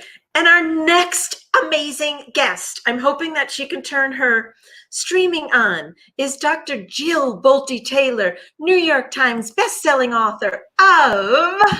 Hey, darling. Hi, honey. Hi, can you see me? You're on your boat, aren't you? I am. I was listening to James Twyman, And he's out, he's going to go be an anchor for a year. And I think, honey, just get a boat. You don't have to suffer in a room. You know, I mean, make it beautiful, make it God's land. I mean, I'm out here in bliss doing the same thing. And it's like, you don't have to suffer. Oh my God, it's so good to see you. Okay, let me just formally introduce you. So everybody, this is Dr. Jill Bolte-Taylor. Dr. Jill has spoken at several of our Celebrate Your Life conferences, and she is just a hoot. She is a brain, I can't even say a brain scientist, but there's an official word for it. Neuroanatomist. She's a neuroanatomist. She's been all over Oprah. She's been all over Oprah magazine. She's just amazing. And she talks about all of our amygdala, the way the brain works, neural pathways, and all this very, very cool stuff. So, hi. First of all, congratulations. And it is so good to see you, honey. I know, it's so good to see you. I love you. I love you. I love what you do. I love your mother. I love your sister. I love your family. I love your people. I love the gift you give to the world. So thank you. First, let's just start there and feel that for a moment. Well, that's really good for me. Thank you. It is. Well, it's good for everyone. I mean, that's the beauty of it. So tell us what, let's see your shirt, because that is your picture of your brain. Other side. Wrong side. Yeah. I know. Can you see that? Yeah, that's the picture of the brain right there. I don't know if you guys can see that. I'm in the dark. I'm in the light. I never know where I am. It's all good. She's in the dark and the light at the same time. It's all good. I know. You know, you just bounce in and out. So you know who started this? We're doing a marathon. We're doing a 6-hour marathon. I'm kind of like Jerry Lewis right now. Okay. I know. I've been watching. Into it. Yeah, you started with Sue, and she was so perfect to start with because she just kind of grounded us. I know you and she are really good friends. You've known each other. I think she's amazing. I know her work is fabulous. Her work, yeah. And you wrote the forward to her book, didn't you? Write the introduction or the forward to Dr. Sue's book? I did. I love her. I love her work. I think she's fantastic. Yeah. I know. So tell us what's up for you lately. So what have you been working on? What wise wisdom do you want to share with everybody? You know, thank you. I've been, first of all, I'm going to finish book 2 by September. I got lighting issues because I'm out with God here. I apologize for that. You're out with God. Don't apologize for being, there you go. There we go. I'll try. I'll do my best.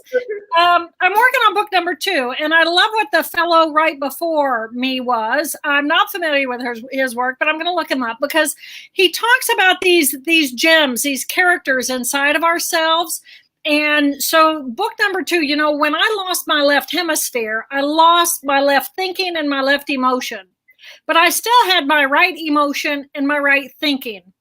And in order to recover, I had to recover those groups of cells of left emotion, left thinking. And it turns out that they have personalities, they have characters. And the love, the infinite love, is actually the right thinking brain. There's tissue there. And that's the cells that we use as the portal to being our divine selves. So I am so excited. I mean, I always said I'd never write another book unless I had something I thought was remotely interesting. And I think this is fascinating because it just helps people. You know, when I ended that TED Talk, I said, we have the power to choose moment by moment who and how we want to be in the world. Wow. We have the power to choose who and how we want to be moment by moment. And then everybody writes and says, well, what are my choices? You know, what are my options? And it was like, oh yeah, what are your options? So the options are running these groups of circuits of your present moment emotion right here, right now, curious, interested, aware, excited, ebullient, wanting to be connected. Right here, cognition, thinking, which is our overall joy and love to the world. It is infinite love. Couldn't say it better. That part of ourselves that connects us to the bigger picture. And then the left emotion is past and present. It's all the pain from the past and all the fear for the future.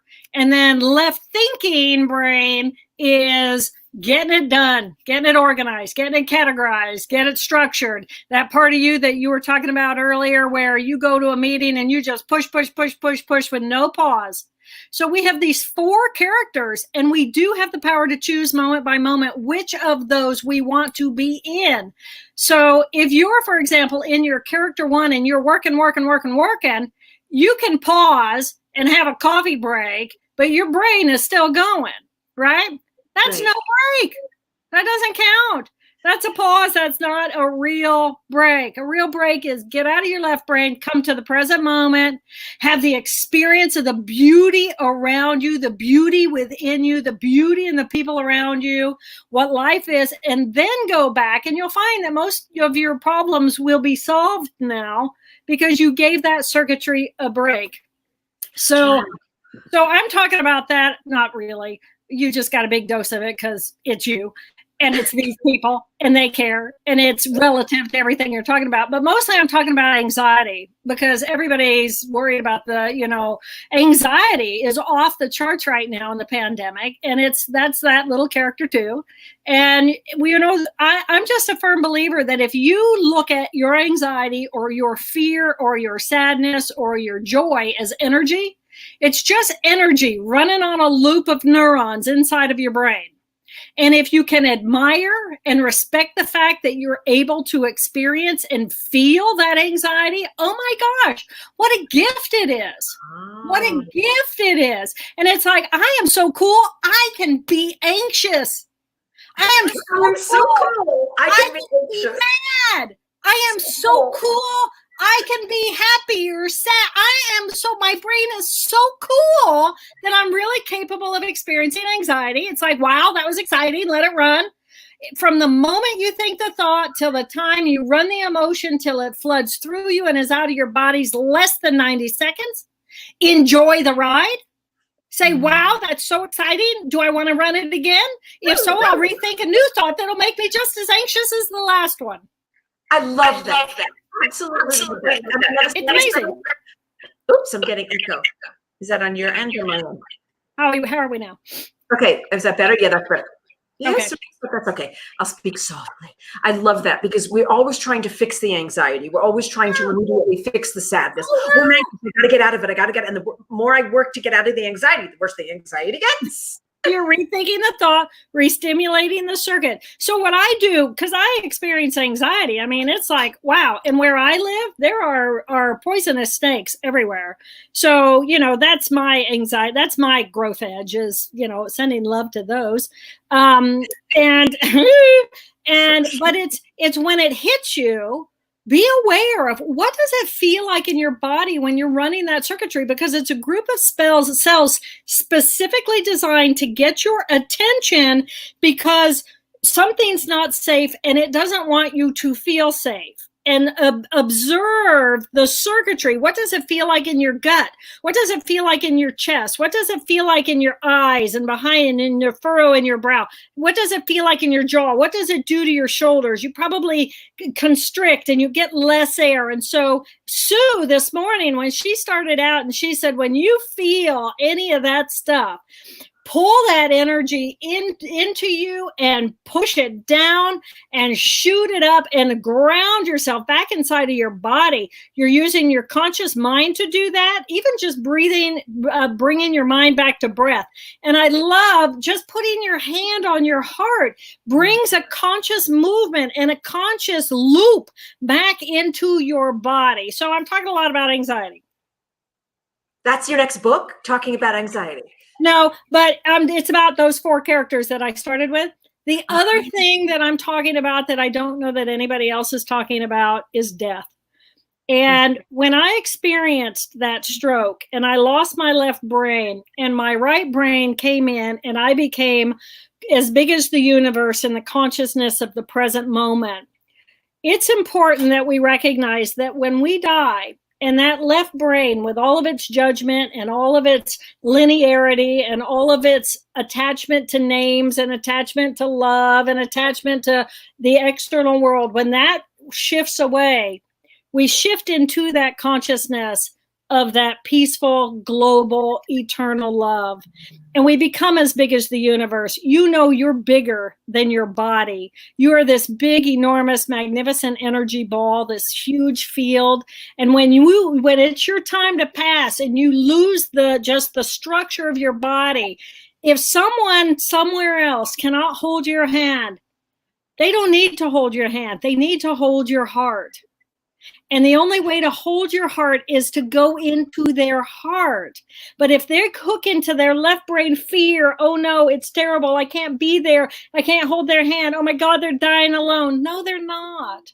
They're dying and becoming enormous. And we need to open our hearts during those moments to feel that connection and to love them through to the next stage. It is as natural for us to die as it is natural for us to breathe.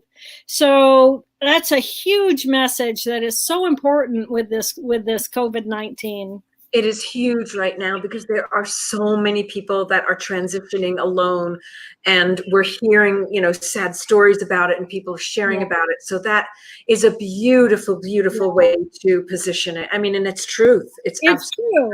It's true. And our hearts want to clamp down my hurt, my pain, my fear, my mom, my spouse, my children, my friends, they're dying alone. No, they're not. They're not dying alone, and they are right there with you, and they're feeling your pain, and they can't connect with you because your pain has constricted you. And so we need to open our hearts and open ourselves so that we can cheer them on their way. It is our job to help one another get out of our bodies and to release them and to send them. They're always connected to us. And it's so important that people open their hearts to that connection when instinctively we want to constrict and cut ourselves off. This is so beautiful, and you're absolutely right. Nobody is talking about that. Nobody is sharing about this experience, and that this is another way to assist people and be with people that are transitioning at this time, because it is heartbreaking, and also there's something that we can do, and assist and be there with them. Exactly. Wow. Exactly. So because we're all connected, and then we have this tiny little group of cells in our left brain that says, no, I'm as big as this. I am Jill Bolte Taylor. I'm all these details. And it's like, no, you wipe out those little cells, which get wiped out with death. We become expansive and open and as big as the universe. And the energy of what we are is as big as the universe, and your energy overlaps mine. And that's why you can think, I haven't talked to Jill in a while. And then I ping right in on Skype. It's because we're connected. Yes. We're connected, and it's a matter of, really being open to the power and the magnificence of what we are.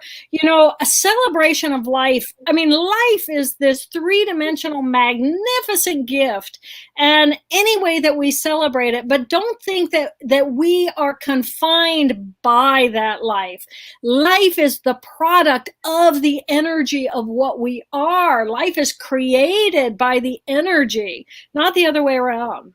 Oh, you are so amazing. Everybody's saying, wow, thank you for that perspective. You are so right. The transition of death is a beautiful sacred event. This is beautiful. This is beautiful. Thank you, Dr. Jill. Lana says, hi, Jill. Lana Sandal and Tanya and everybody are just like, yes. I don't know if you can see the comments, but it's all like, yes, yes, yes. It is so, I'm so glad you popped in for these 15 minutes. Thank you. What is your website address so people can find you? So I'm at drjilltaylor.com, and everything in my world, Hay House. I'm actually working with Hay House. They have such a good social media. So I'm going to be like zooming back into the world with social media. I'm going to stay on my boat for a while. I mean, my peace and love is right here. And with COVID, for the last 4 years, I've been on this boat, and I feel like it's kind of like really prepared me for quarantine very well.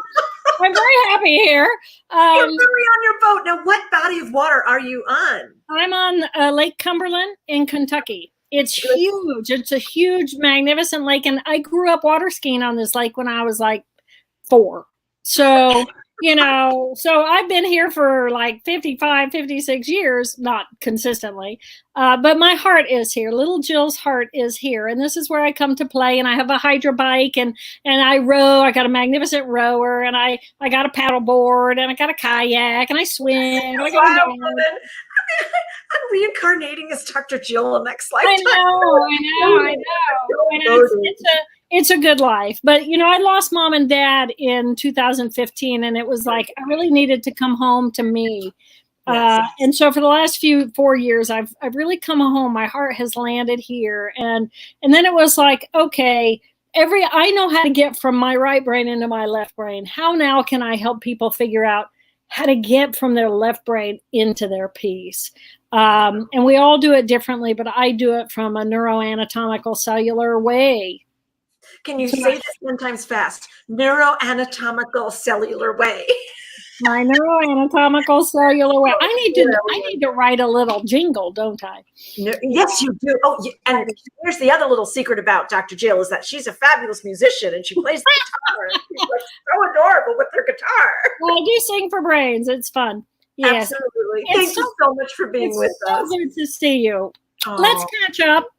Let's catch up. Okay. Absolutely. I love you, everyone. Thank you. Thank you for your hearts. Your hearts are beautiful. You're here because your hearts are open. My heart is open to you. Thank you. Thank you. Liz, love to you, love to the team. Love and you. Thank you. Thank you for being here. Okay. Bye-bye. Oh, and I just want to share with you, for those of you who have never experienced Dr. Jill's work, she was at Celebrate Your Life many, many years ago when My Stroke of Insight came out. And she did a TED Talk that is off the wall. It's hilarious and it is profoundly interesting. I mean, the information is so fantastic. So if you're not familiar with her work, make sure and check her out. Go and check out that TED Talk too, because she just did a great job. Okay, next up, I'm just gonna let her pop in here. Next up is the fabulous Colette Baron Reed. How are you? It's such a pleasure to be here. I love it. Amazing. Hi, honey. You look so pretty. I love what you're wearing. You know what? I knew you would this morning when I put it. I was like, Colette's going to like this. She does. Oh, you know, I love it. It's a free people. Oh, of course it is. That's all I wear. That and Camilla. This top. This is one of your Camille tops, right? This is a Camilla. Yeah. You want to see? You got to stand up. You got to stand up. Oh, I love it. Love it. Gorgeous. Oh my God. Yes. Thank you. So pretty. The hair looks gorgeous. You're so Hi, honey. Thanks for inviting me to do this. I thought I had signed up, and when you're like, did you do this? I went, yeah, I totally did this. And then I realized I hadn't. Anyway, whatever. I'm so glad Doesn't matter. You're here. What? Here we are. Here we are. In the house. The wild woman is in the house. Yes, the wild women. There are two wild women in the house. Janice was just on. Bruce was just on. Greg's been here. Darren was here. The whole gang was here. Jimmy was here. It's been like, well, I think what we need to do is get all of us on a live together. Nobody will get a word in edgewise, but it would be really, really fun to see everybody.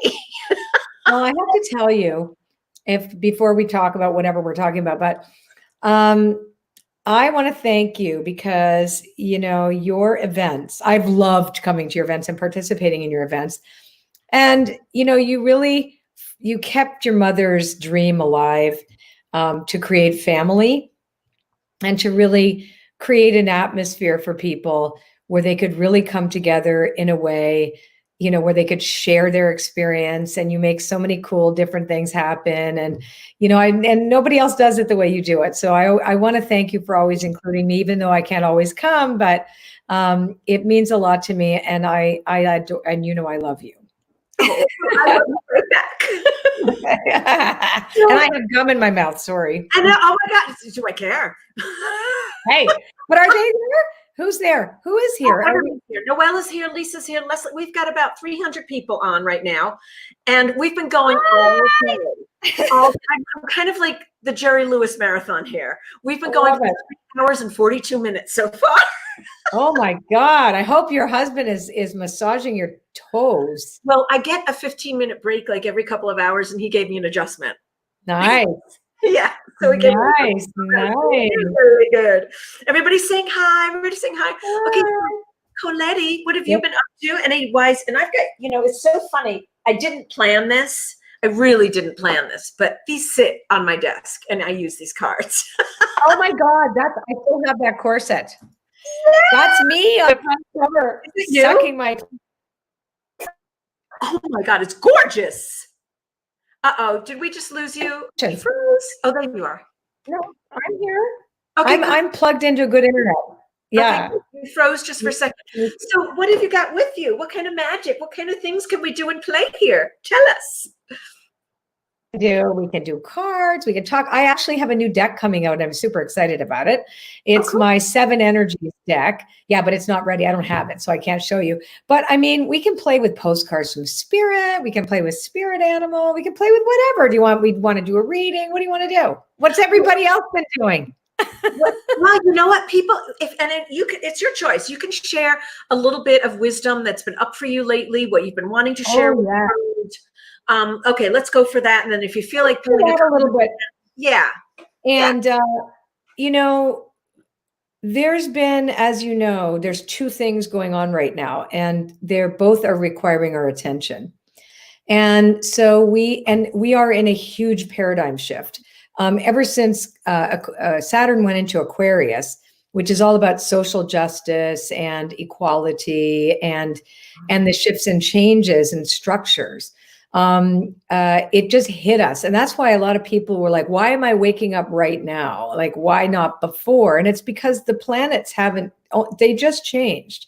And they're going to go back and forth between between Aquarius and Capricorn for the rest of the year. And it's so fast and furious and like a lightning bolt. And a lot of people are very discombobulated by this. And of course, because we were forced to stay home, it feels like a trauma in a way, right? Everything feels like a trauma. First, staying home, not being able to go anywhere. I don't know what you guys are like in Phoenix or Scottsdale, but bad here right now. Yeah. Right. So, and so everybody had to stay put. And then the largest civil rights movement in the world ever in history has begun. Now you're in the US, I'm in Canada, so it's a little different here, but we are, my 80% of my people are in the US, right? And all my entire staff is in the States. So, really getting into the education of it and understanding what it is that is required of us takes time. And I think as healer types, I would like to talk to the healer types in the audience, right? I think that's everybody. Everybody, right? Yeah. We have and if there are women, I mean, obviously for men, it's a little different because the feminine desire is to nourish and fix and heal and bring together. And we want to do it fast. If we're healers, we want to see evidence quickly. We want to heal it. And we cannot go fast at this. There's a lot to unpack. And to expect yourself to have all the answers and understand all of this. Like it took me 2 years of diving in. I was confronted with all of this about 2.5 years ago. And then again, a year later and realizing that, wow, I had no idea, because it typically, when we come from our new agey environment, we're the first people to say, I don't see color. I love everybody. All lives matter. And oh my gosh, this is terrible. Like, as opposed to like, oh shit, I'm benefiting unconsciously from a system that I had no idea when I woke up this morning that I was in. Right. And it takes a bit of stumbling to go from one where we're defensive and we're like really freaked out to the other. And so I think I've been thinking a lot about this because everybody's experiencing it and we can't not talk about it. I think that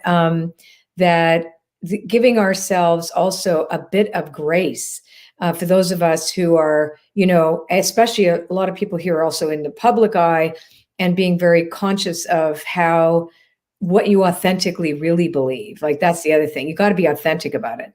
This isn't the time to be good and jump on any kind of wagon that you could get off again. This is a lifetime commitment to make changes. So although not everyone is going to agree with me that's here today, but this has been weighing very heavy on my mind lately.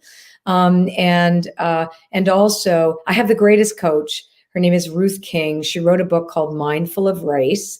Phenomenal book. It was the first book 2.5 years ago or 3 years ago that I could read without feeling defensive, because that's where I was coming from, a very hippy dippy, new agey, I love everybody, peace and love, and why can't we all be friends kind of thing, without recognizing that I had a part to play. So she says racism is a heart disease that is curable. And so and she's told me time and time again, you're never going to get this right. You just got to keep doing it. And I think for healers, people who are also empathic, we want to fix it.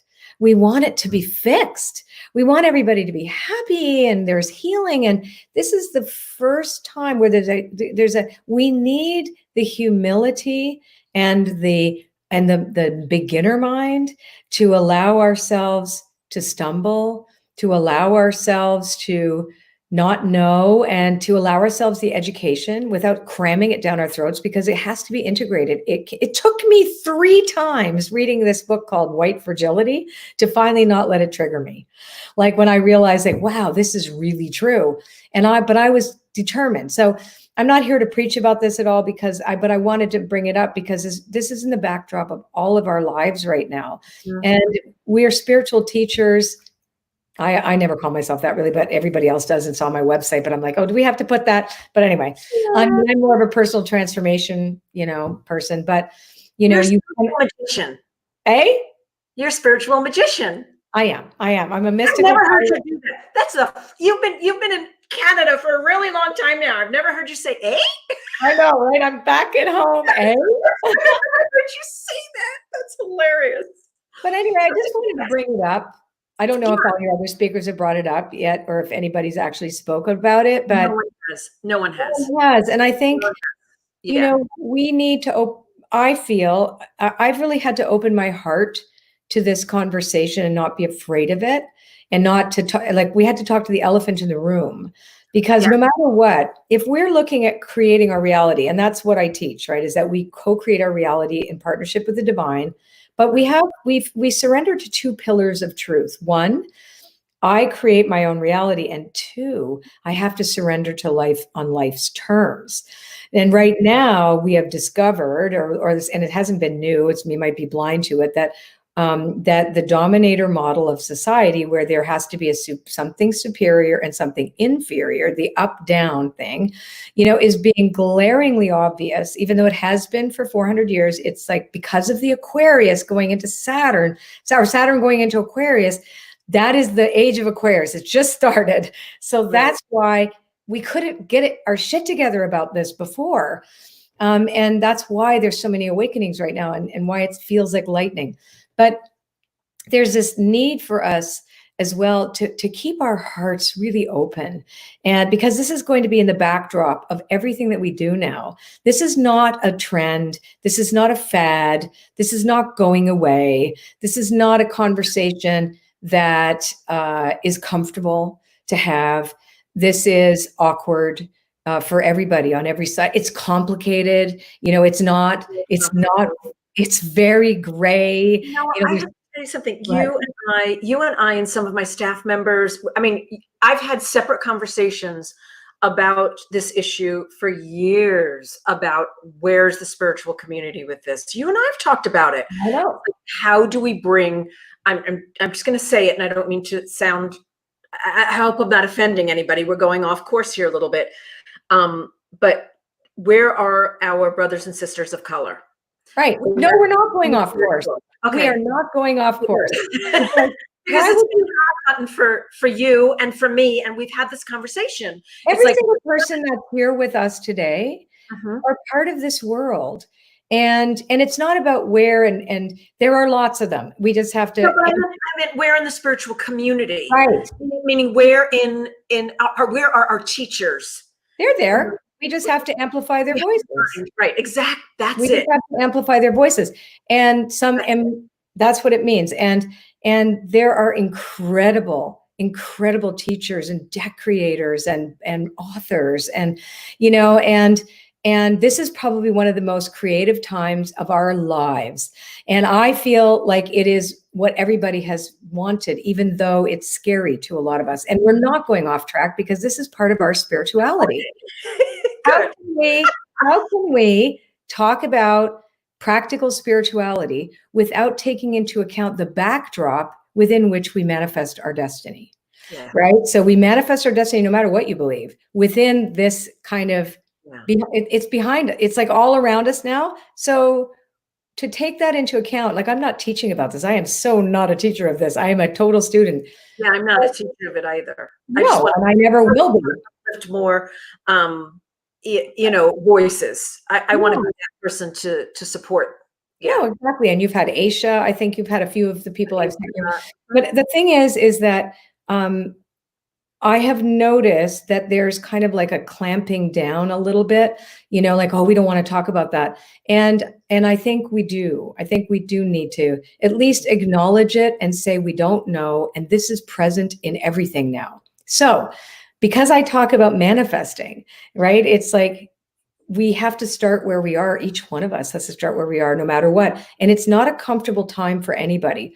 But you shouldn't make that, I guess that's what I'm saying is don't make that a reason that you forget your dreams or that you think you're not allowed to have your dreams because you're feeling bad or like, wait a sec, should this be the bigger story?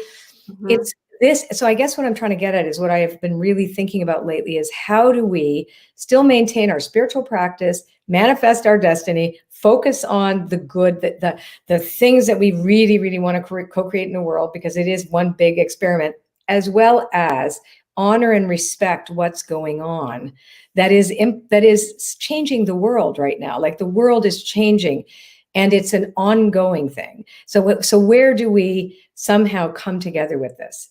And the reason I brought it up today is because you asked me what's on my mind. Thank you. And what's also interesting is I've been, and you're going to get an email from me because I'm getting all of our CYL community together to have this conversation. Good. And I think it's necessary. And what we can do as a community because we have to do we need to. We have to do our work. What we do as a community is to do individual work and unpack it individually. Nobody wants us to go stand on corners, on boxes and say, unless you integrated your work, it's like what we do we have to do our internal work around this and discover what it makes us uncomfortable and why, and what do we really want in our world, right? Because we really can create a new reality for everybody. We can. And so it's really which part do we play in that play? So back to the idea of, are we done yet? No, are we finished? Done, but yeah, it's okay. Okay. I have a break from 1:45 until 2. Wait a second. Do I? Hold on a second. I hope everybody that's watching understands why I said what I said. It's more really so that we could all hold hands. It's like really like, hey, this shit's going on and it's real. And we all have feelings about it. And I think that this between the pandemic, between the largest civil rights movement, between politics, I mean, good God. And I'm talking globally. Right? Like, what the fuck? Oh, sorry. We could say shit here too. Yeah, I'm launching a brand. I should tell you, I'm launching these t-shirts and aromatherapy oils. My brand is called Mystical Pirate. Oh, I love it. I love it. Mystical Pirate. Okay, we have a couple of minutes because I have to take a tinkle break in a couple of minutes. Why don't you pull a couple cards just for perfect. Let's pull a card for everybody. Yeah, and I want everybody to know this. All the stuff that you do on Instagram, because I see you on Instagram, does that also go on your Facebook page as well? It starts on Facebook. So every morning at 11:11 Eastern Standard Time, I am live on Facebook since the day one of the pandemic. I have not missed a day. I go Monday to Friday. I was going 7 days a week in the beginning, but then I just break down and cry like an idiot. So it was like, I need a break. So I go Monday to Friday. It's called the Morning Woo, right? So don't poo-poo the woo-woo. That's a t-shirt I'm having now. The Morning Woo. Yeah, the morning woo, and then it's later on Instagram. So it's live in the morning at 11:11 Eastern Standard Time on my Facebook page. Okay, so let's pull a card for everybody today. What is everybody here in the 25th anniversary Mishka Marathon? And your mother would love that I talked about that, by the way, because your mother was all about equality and beauty. Your mother would have been marching. Okay, so I know she would have. Okay, so let's be honest. Your mom made you do it. Okay, so let's pull a card for everybody today. So Postcards from Spirit is my oracle card deck where you get a postcard, right? And see 2 cents from heaven. Oh. And so, okay, so this card deck was made in postcards, and you're only supposed to pick one a day. And as if your guides, your angels, your mom, you mean your people in spirit have written you at their kitchen table over in heaven that has wrote you a postcard. It's fun. And here we go. Oh my God, dearest you, we're a chatty bunch over here, always talking about how to support you in your life's journey. We communicate to you through the language of oracles, dreams, signs, metaphors, and omens like balloons. In your life on earth, however, clarity. Wow. Do you remember that? Oh, Yes. that's great. In your life on earth, however, clarity in your communication is essential to being understood. You don't speak in symbols. And if you did, you definitely confuse things. So right now, you're facing a situation in which you're being asked to have integrity, be clear, and learn how to ask for your needs to be met, as well as the needs of others. The first step is to admit out loud that you have needs. The second, we all have needs. This is for everybody, guys. This is for all of us. This is the card that she pulled for all of us. That's right. The second is to ask out loud for them to be met. Okay. And the third is to allow the other person, organization, or even us to answer you. When you follow these steps, you can most definitely expect an answer. In your favor, affirmative, we say, loving you so very much. So when we get that, again, healer types, we think that we should be going like Duracell bunnies, helping. Even your reaction was like, we need to do something. Like even that, it's like, oh, right. It's like, no, we have to do something because I'm like, what do we do now? Yeah. So the whole point is you mustn't forget your own needs for self-care, right? That's also, we have to say, oh my gosh, I need to slow down. Oh my gosh, I need to get grounded. Oh my gosh, I don't know. Send me a sign to give me some direction. We're not supposed to know everything. And that's also our need, is to be given the information. Let it come through us, through someone else. Slow down, take care of us. Like, I think for healers, it's always so much about, oh, let me go fix that. We forget that we also need, our hearts are sore. We're suffering in whatever which ways we are. Individually, we have to take breaks to feel that heart that's being broken open all over the world. We need to take a breath, and we need to tell the universe and our guides and angels, help me. I need some help right now. I really need some help right now. I need to get grounded. I need to know stuff I don't know. I don't know how to do this. That we forget to do. Okay, I'm going to pull a card from your other deck too. Okay. I have that deck, but it's in Japanese, so I can't read it. Turning Japanese. So yes, I'm turning. Yes, I think so. Okay, so that's beautiful. And where's my cover? Here's the other cover. So yes, one boobs and sexy. It's gorgeous. That was from my album cover. I am Grace, and I'm wearing a nightgown with a corset. Oh, amazing. Well, you have a wardrobe. You know what? You got to come here so you could take me. Just go online, honey. I shop Free People and Camilla.com on sale. I went there the other day because I was in, you had a different top on an Instagram thing. And I was like, I can't stand it. I'm going to have to go and do it. And do it. Clothes shopping with Colette. That's what we did. Did you get the shirt? No, I didn't. Oh, but I need to. It was a drop shoulder, but it was a Yeah, I different. like them because my arms are chubby. So Yeah, but now you can't see all the blubber. you answered this question for me. I'm going to say this on Facebook Live in front of like 500 people. Okay. You've answered the question on me how you wear a bra, because I could see your pretty little. I wear a bra. I wear a fancy bra.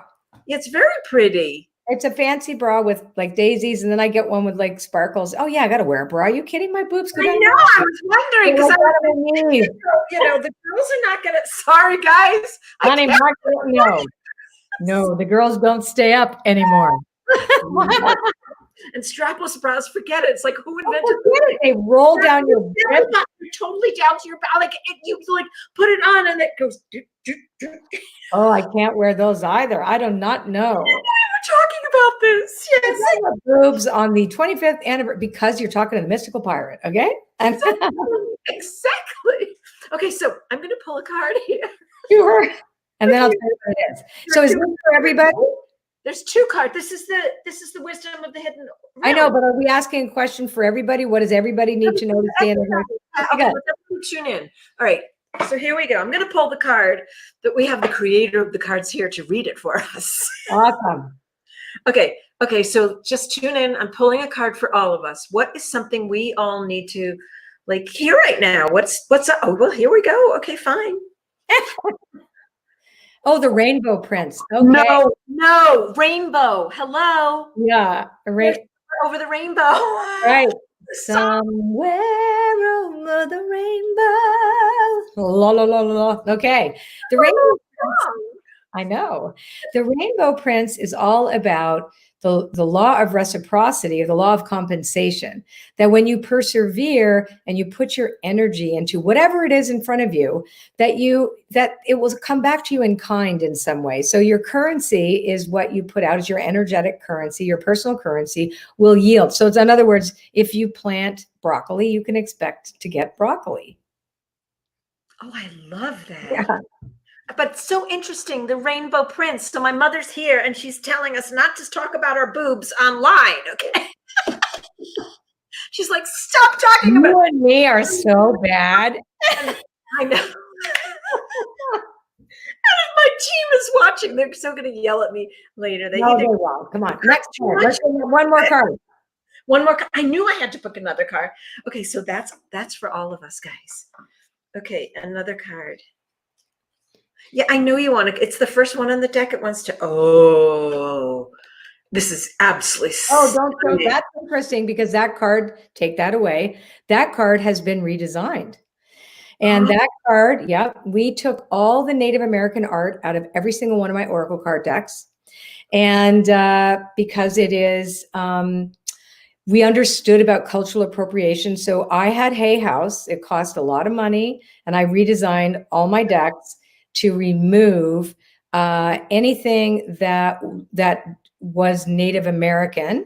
And we put a Mongolian, I don't have it with me, that's your old deck then. We have, because I have Mongolian ancestry, because my great-grandmother was from Mongolia, we have a Mongolian, and she was from Western Mongolia, where they have the eagle hunters.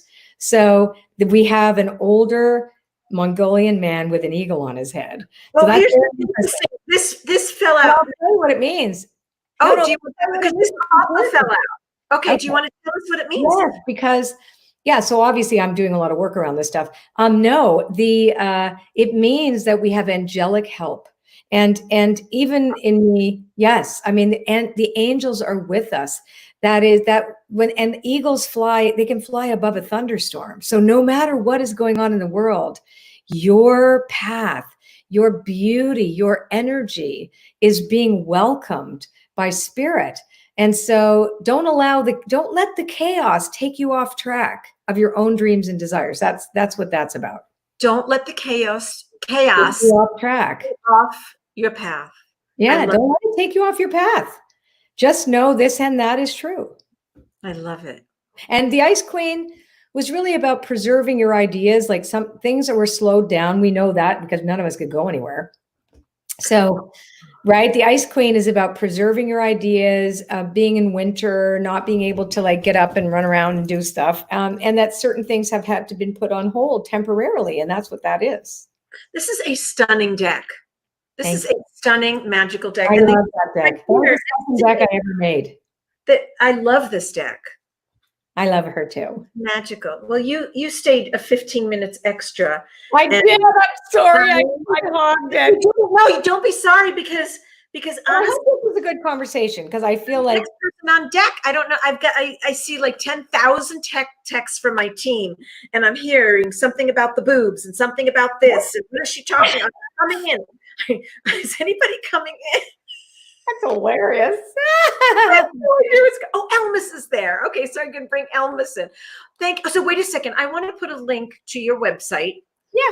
So www.colettebarronreed.com. Read.com. Go check her out. She's got all kinds of fun stuff on her website.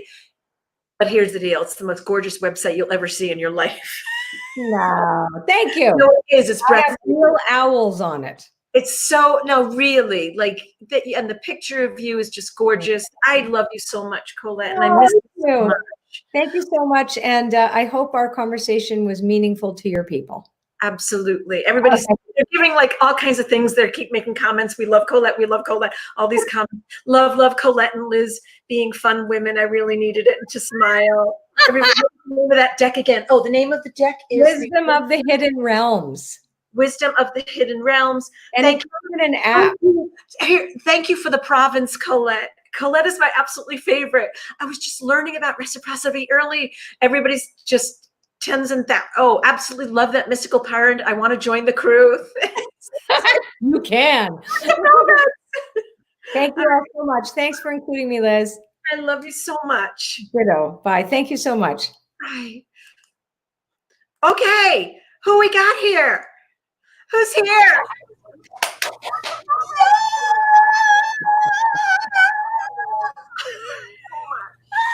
Hi, people.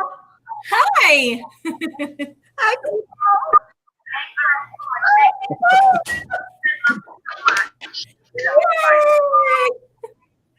It's the Scream Team. Where's Gretchen Boo? Gretchen, you're on there live. You got to get in here, Gretchen. Linda, where can I get that bra? I love it. Oh, it's part of the Scream Team. It's 3 of the Scream Team people. Hi. Hi. You're all shy. Like, what's with this? Like, where did this shy? Oh no. I'm already planning. You're already planning things. Okay, you guys. So let me. Yeah, she needs a break before her 30. No, but you're going to stay on while I'm going to take a Gretchen is swimming. I love it. Where's Diane? People want to know where's Diane? Where's Gretchen? Oh, part of the crew, and she's listening. Okay, so here we have, to my left is Elmas. Elmas is our AV techie coordinator. He makes certain that the sound is good at our live events. He makes certain that everything is like status quo, everything's good. Then we've got Janice, who is our amazing event coordinator, and Janice makes sure that everybody's in their places with bright sunshine faces. And then Kira is our staff coordinator. So she takes over 150 people and makes sure they're in the right place at the right time, and they go in the right places, and they're here and they're there and they're everywhere. Everywhere. Tanya is my everyday life coordinator. She makes certain that I answer emails, that I've got my shit together, that I'm going here and I'm going there. She is amazing, and she's a techie in her own right. And so we've got part of the team here. And in the real life, in Kira's real life, she is the CEO and founder of As You Wish Publishing. And if you haven't visited As You Wish Publishing, you need to, because there's a writer in all of us. Yeah. And Elmas in his real life is a personal development coach and a business coach. And he is actually one of my business mentors and coaches. So, yay! And Janice is really a therapist in her real life. Yeah. Yeah. With one main client. I'm still waiting for my bill. Your personal coach. Exactly. So you guys all need to just run and get some water and use the ladies' room. So I'm going to leave it to you to talk. So I'm going to have you talk for 3 minutes on your own while I just go take a quick break, and I'll be right back. Before you leave, is Danielle waiting to come on? You know, I don't. Let me see. Oh, she's right there. How do I move the screen? Danielle! There's Danielle! Hi, guys. Look at your hair. Oh, I know. I cut it. Really good. So good. I love it. So here's a very, okay, you can tell the funny story when I go and tinkle, but Danielle is my event assistant. My event assistant. So when I'm at the events, she's like beyond amazing and makes certain that my clothes are sometimes on correctly or incorrectly. Everything is perfect. At least they're on. Everything At least they're on. Gretchen, I'll send you the invitation right now for you to click on. She's asking, how do I get on there? I'll send it to her really quickly. Okay, so who wants to start? One of your funniest moments at Celebrate Your Life. Danielle's got the best story. Which one? Liz, read my text before you go tinkle. Okay. There's so many. Her dress. The one about her dress. Liz is waiting. You see, Liz should have already left to go tinkle, but she hasn't done that yet. Wait, bye, Liz. She's going to watch this on replay. Yeah. Yeah. So we can talk about whatever we want right now. Yeah. Tanya can edit it out. Yeah. If I want.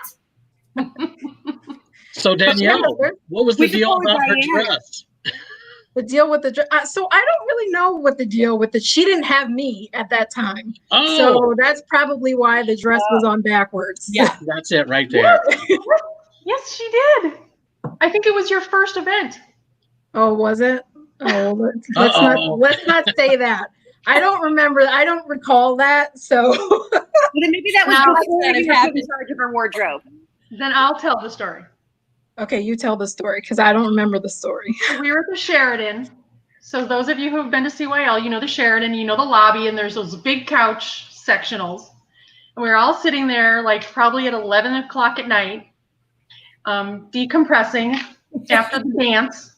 And she's being silly and goofy, and all of a sudden she's like playing with her dress, and then she goes like this, and she looks, and the tag is on the front of her dress. And she's laughing so hard she can't tell us what's happening. And we're like, what? And one of us was like, finally said, is your dress on backwards? Had she gone up on stage already too? Yes. So she was like up on stage, right? She announced the keynote, the whole bit. The kind of dress that it's high in the front and the back. It looked great. You couldn't tell. That just I goes. had my dress on backwards the entire evening after being on stage. The whole time. The whole time my dress was on backwards. Well, nobody noticed. Nobody noticed. It was okay. It was Yeah. a very She looked versatile dress. She can wear it one way. She can wear it backwards. See, She really was good. dressed, so I consider you got your job done. That, Yeah. Yeah. The next evening she had a different outfit and it was the same dress. I would like you to I'll do an outfit thing because Liz likes to, well, she likes to make sure everything looks right and everything is right and everything. So I was doing the she calls it audience fluffing, or she calls it dancing or whatever. So it was at the I know it. And so she had me put on a Soul Tribe shirt, which is super cute. So I had a Soul Tribe shirt on, and then she had me like I was between her legs, and she goes, "You are completely Mishka right now." Like pulling my bra up and pulling everything, and like pulling the shirt down, and I'm like, "I am Mishka. I am totally Mishka." So I'm like, I have my hands on her knees, and she's just pulling. You know, and there's 1,500 people behind us, but we're down on the floor, you know, and so we're just kind of sitting in the audience area. And I'm just thinking, I'm so glad she did that because I'm not going to be able to dance.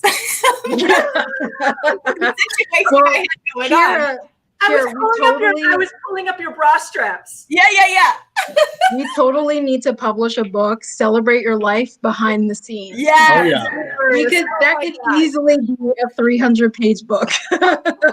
Easily. Oh, Diane, I can't bring 7 people in. Diane, I'm going to have to bring you in later. I'll bump out. You want to bump out? Yep, I'll tag out. Okay, Tanya's going to tag Tanya. Diane. Hold on. I need to publish a book. Diane! Yay!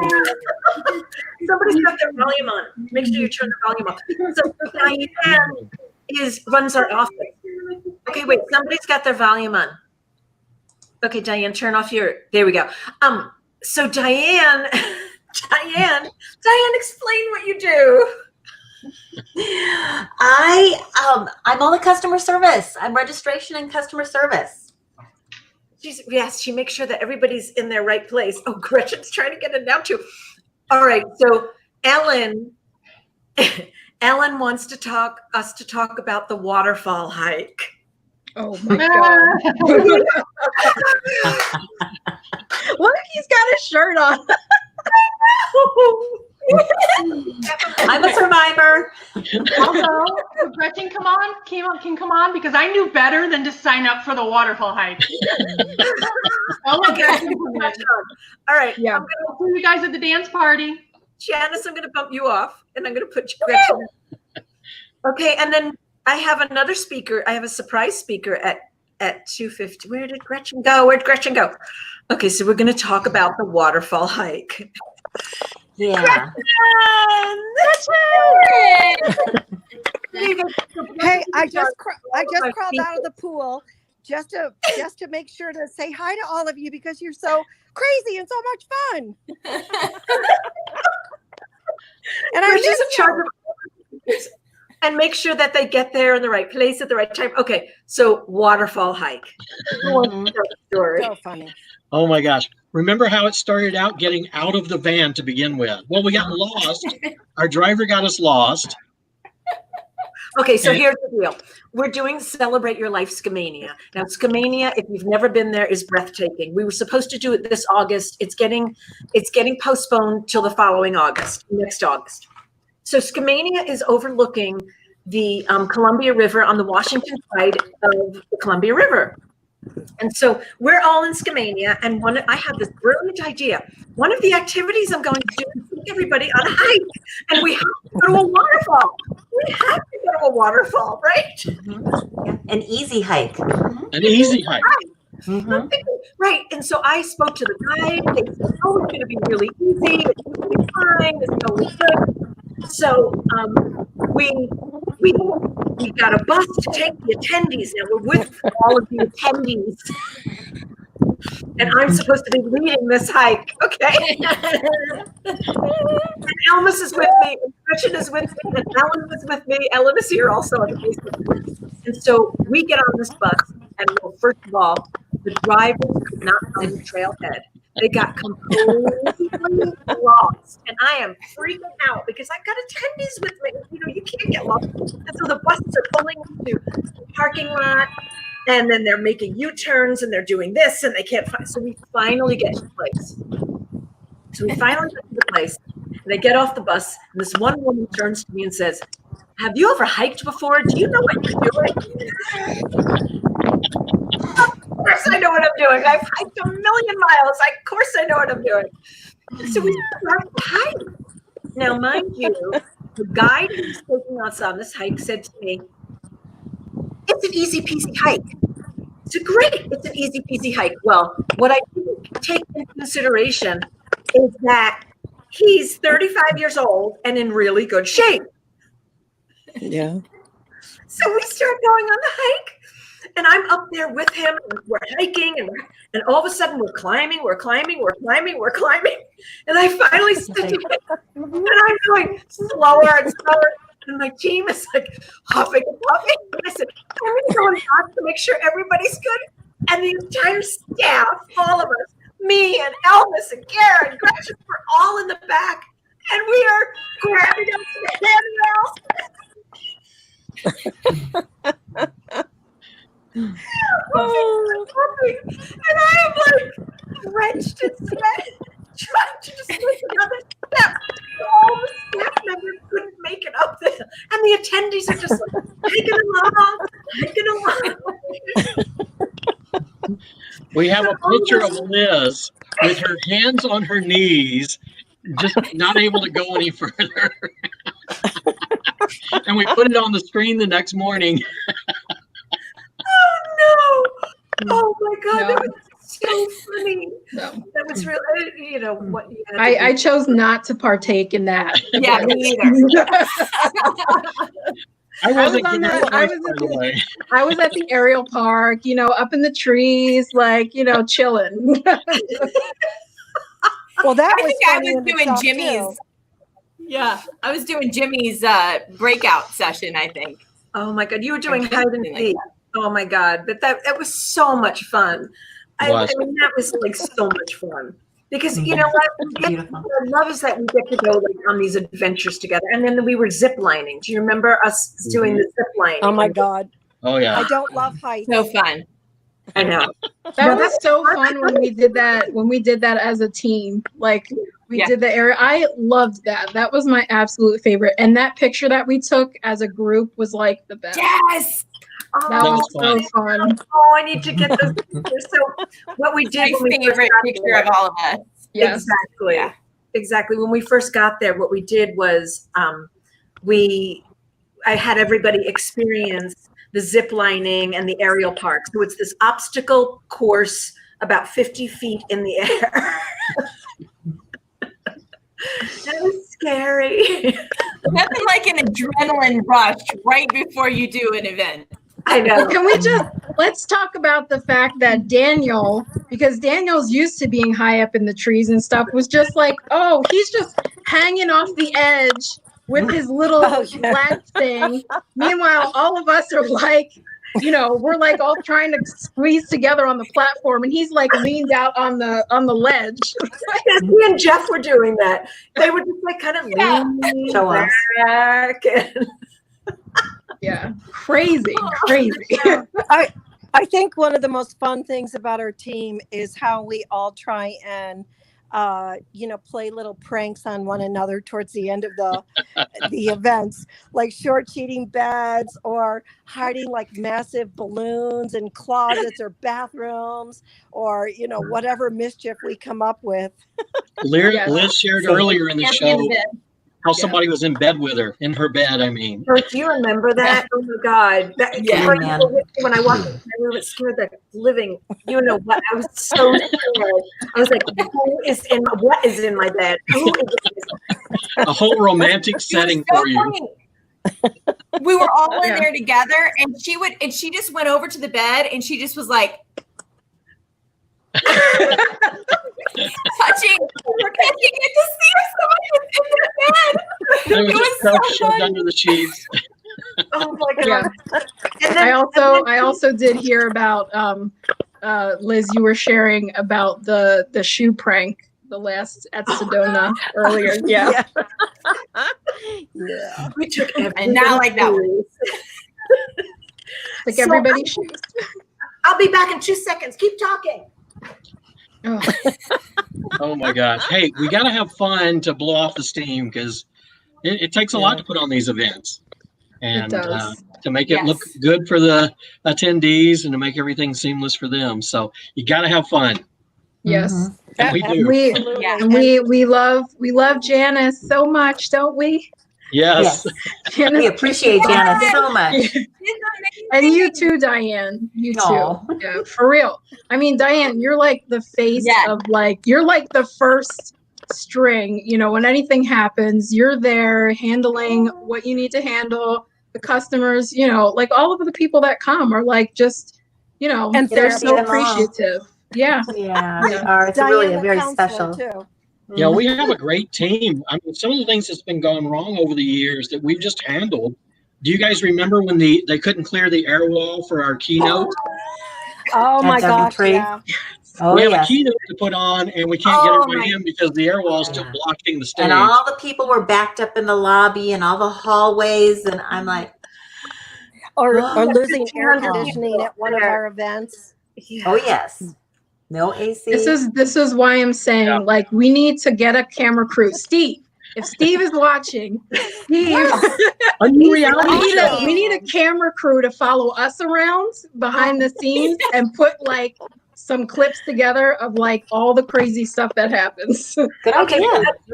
I do need to sing your praises because before every single event, we move that wall. Remember, Janice, we were praying over the wall. Before every single event, what we do is that the team goes in and we clear the space. We set the intention. We do prayer, we do meditation.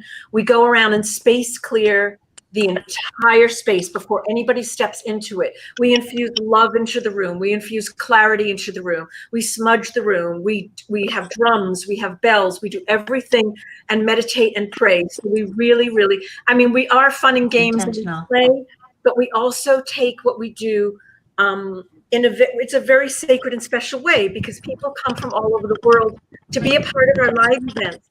So having said that, I've got another guest coming in for about 10 minutes. So I think what I'm going to do is have one of you pop out so you can see who I'm bringing in.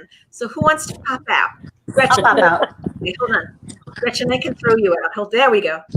No, Diane. Okay. No. And I think you guys all know him. Hey, everybody, how you guys doing? Hey. Oh, yay. Congratulations on your 25th anniversary. Yes. You guys, Jeff is my husband. It's Dr. Jeff Donahue. And he and I have been married for 10 years. You know, I'm going to shut the door, honey, because I can hear you through the kitchen. Hold on. Okay. Yeah, Still give all the secrets. Yeah. Yeah. So Jeff is who keeps my body intact and balanced. Just the body?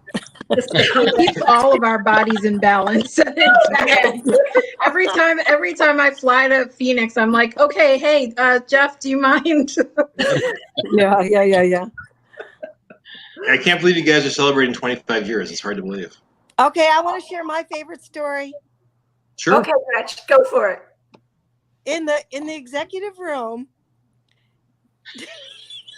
Oh no! Oh yes.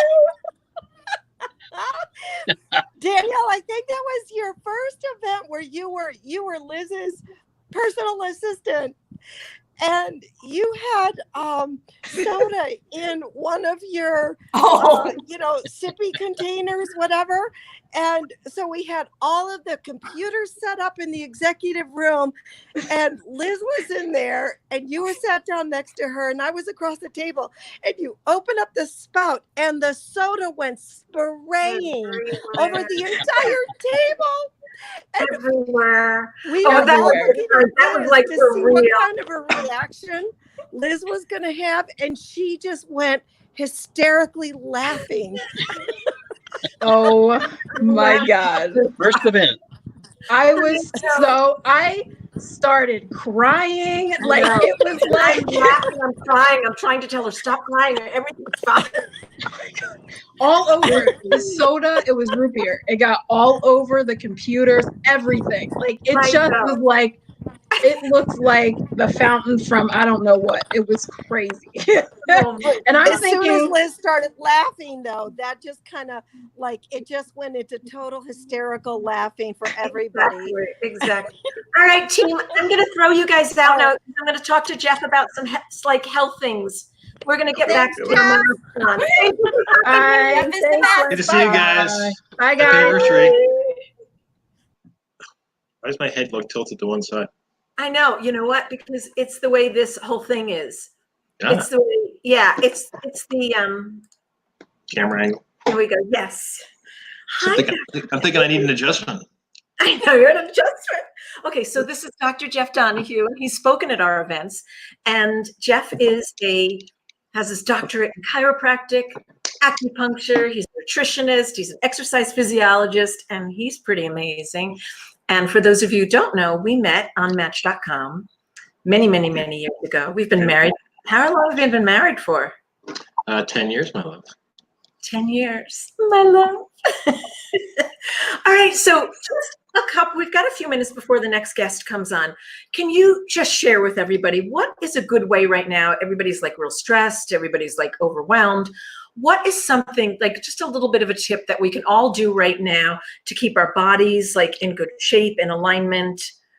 Is there anything you want to share with us, any wisdom you'd like to share with us about these challenging moments and how to stay healthy? Oh my God. I didn't think we were going to be talking about professional stuff, but sure, I'll be happy to share professional stuff. Okay, yeah, well, number one is get moving. No matter what you're doing, get out there and do something. You know, get out there, get moving, enjoy the outdoors. If you're outdoors and have a lot of distance between people, you know, take it off, get some sunshine, fresh air. Really important as far as I'm concerned. You know, always movement. It's about life. That's all it is, right? Life is about movement. Yes. Yes. So that's pretty easy. That's a simple thing to do. But you know what? It's hard because these days people are so stressed that they don't know what to do. So sometimes they just don't do anything as opposed to doing something. But just do something and move. Move our bodies. And what about when I've heard you talk about something, okay, and I just lost my train of thought. Totally just went out the window because you're just so cute sitting there. I get distracted. That's my husband. That's true. I know. You're just in the other room. Anything else you want to share about I know you always talk about hydration. Oh yeah, talk about, yeah, of course. Lots and lots of water. Most people don't drink enough water.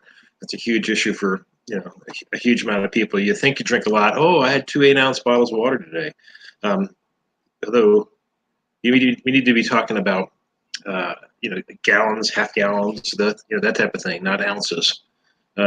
Especially if you live in the Southwest and it's really hot, like it is now these days. So it's always important to get more hydration during the dry times of year and as it gets warmer. One of the things that, okay, what you have to do is turn off your speaker. Like just lower your speaker a little bit because I'm getting echo from the other room. But can you still hear me? Yeah, of course. Okay, good. So one of the things that I can't remember what we've had 4.5 hours of speakers now, but they were talking about taking peace breaks, taking breaks through. Oh, Emmanuel Dagger was talking about taking peace breaks and breaks throughout your day, and you know, instead of sitting at the desk all day. And this is something that you've been telling me forever, that I've got to take breaks. How does it do to our bodies when we're just sitting at the computer and we're like this all day? Like, what is the benefit from standing up and going and moving and getting our bodies shaken up a little bit? Well, again, it always comes down to movement. I mean, that's really what our bodies are designed to move. Everything is based on movement. I mean, I talk about being a movement specialist, and that means you look at the 3 dimensions: the physical, the biochemical, the emotional. All those things are predicated that everything is supposed to keep moving, right? We don't want to be stuck in one emotion or have our body stuck in one particular biochemical pattern or a physical pattern. So, you know, the benefit, just if you're sitting in one position for a long period of time, like over an hour, that's not natural. We're not designed to be, you know, maintain that type of posture. And that's where our issues begin. Our muscles aren't designed to hold those patterns, and they literally will. Even after, you know, once you start patterning those muscles, when you leave that job and you think, okay, I'm going to go home and relax, your muscles are still patterned in that same, you're maintaining those same patterns. They have to break that pattern. So Did you all notice the shoulders back a little bit when I said that? I had to absolutely sat up straight. Yeah, don't forget. You also talked about you talk about the lung channel. And can you talk just a little bit about the lung channel and the emotional components of the lung channel and opening our chests a little bit? You know that I love what you shared the last time we did a Facebook Live all about lung channel. So in the acupuncture system, there are channels, which Liz was talking about, and they course throughout the body. And in my opinion is that they correspond to fascial systems, and that's the systems that I work with. So we're always working with these energy channels. And each of these channels have an emotion associated with it. The lung channel is associated with the emotion of grief.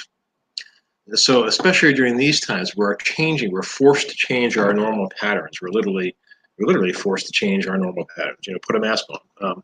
mandated, those type of things. We're not used to those things. These things come up, they challenge us, they stress us out. It's, have to be, in order to break those patterns, we have to kind of be aware of those first. But and what is about like the lung channel being totally related to sadness and grief? Oop, I think he got frozen. He's on the same, maybe we're on too much bandwidth here together. Okay. Well, I'm going to share with you what he would say. Okay, can we get you back here, Jeff?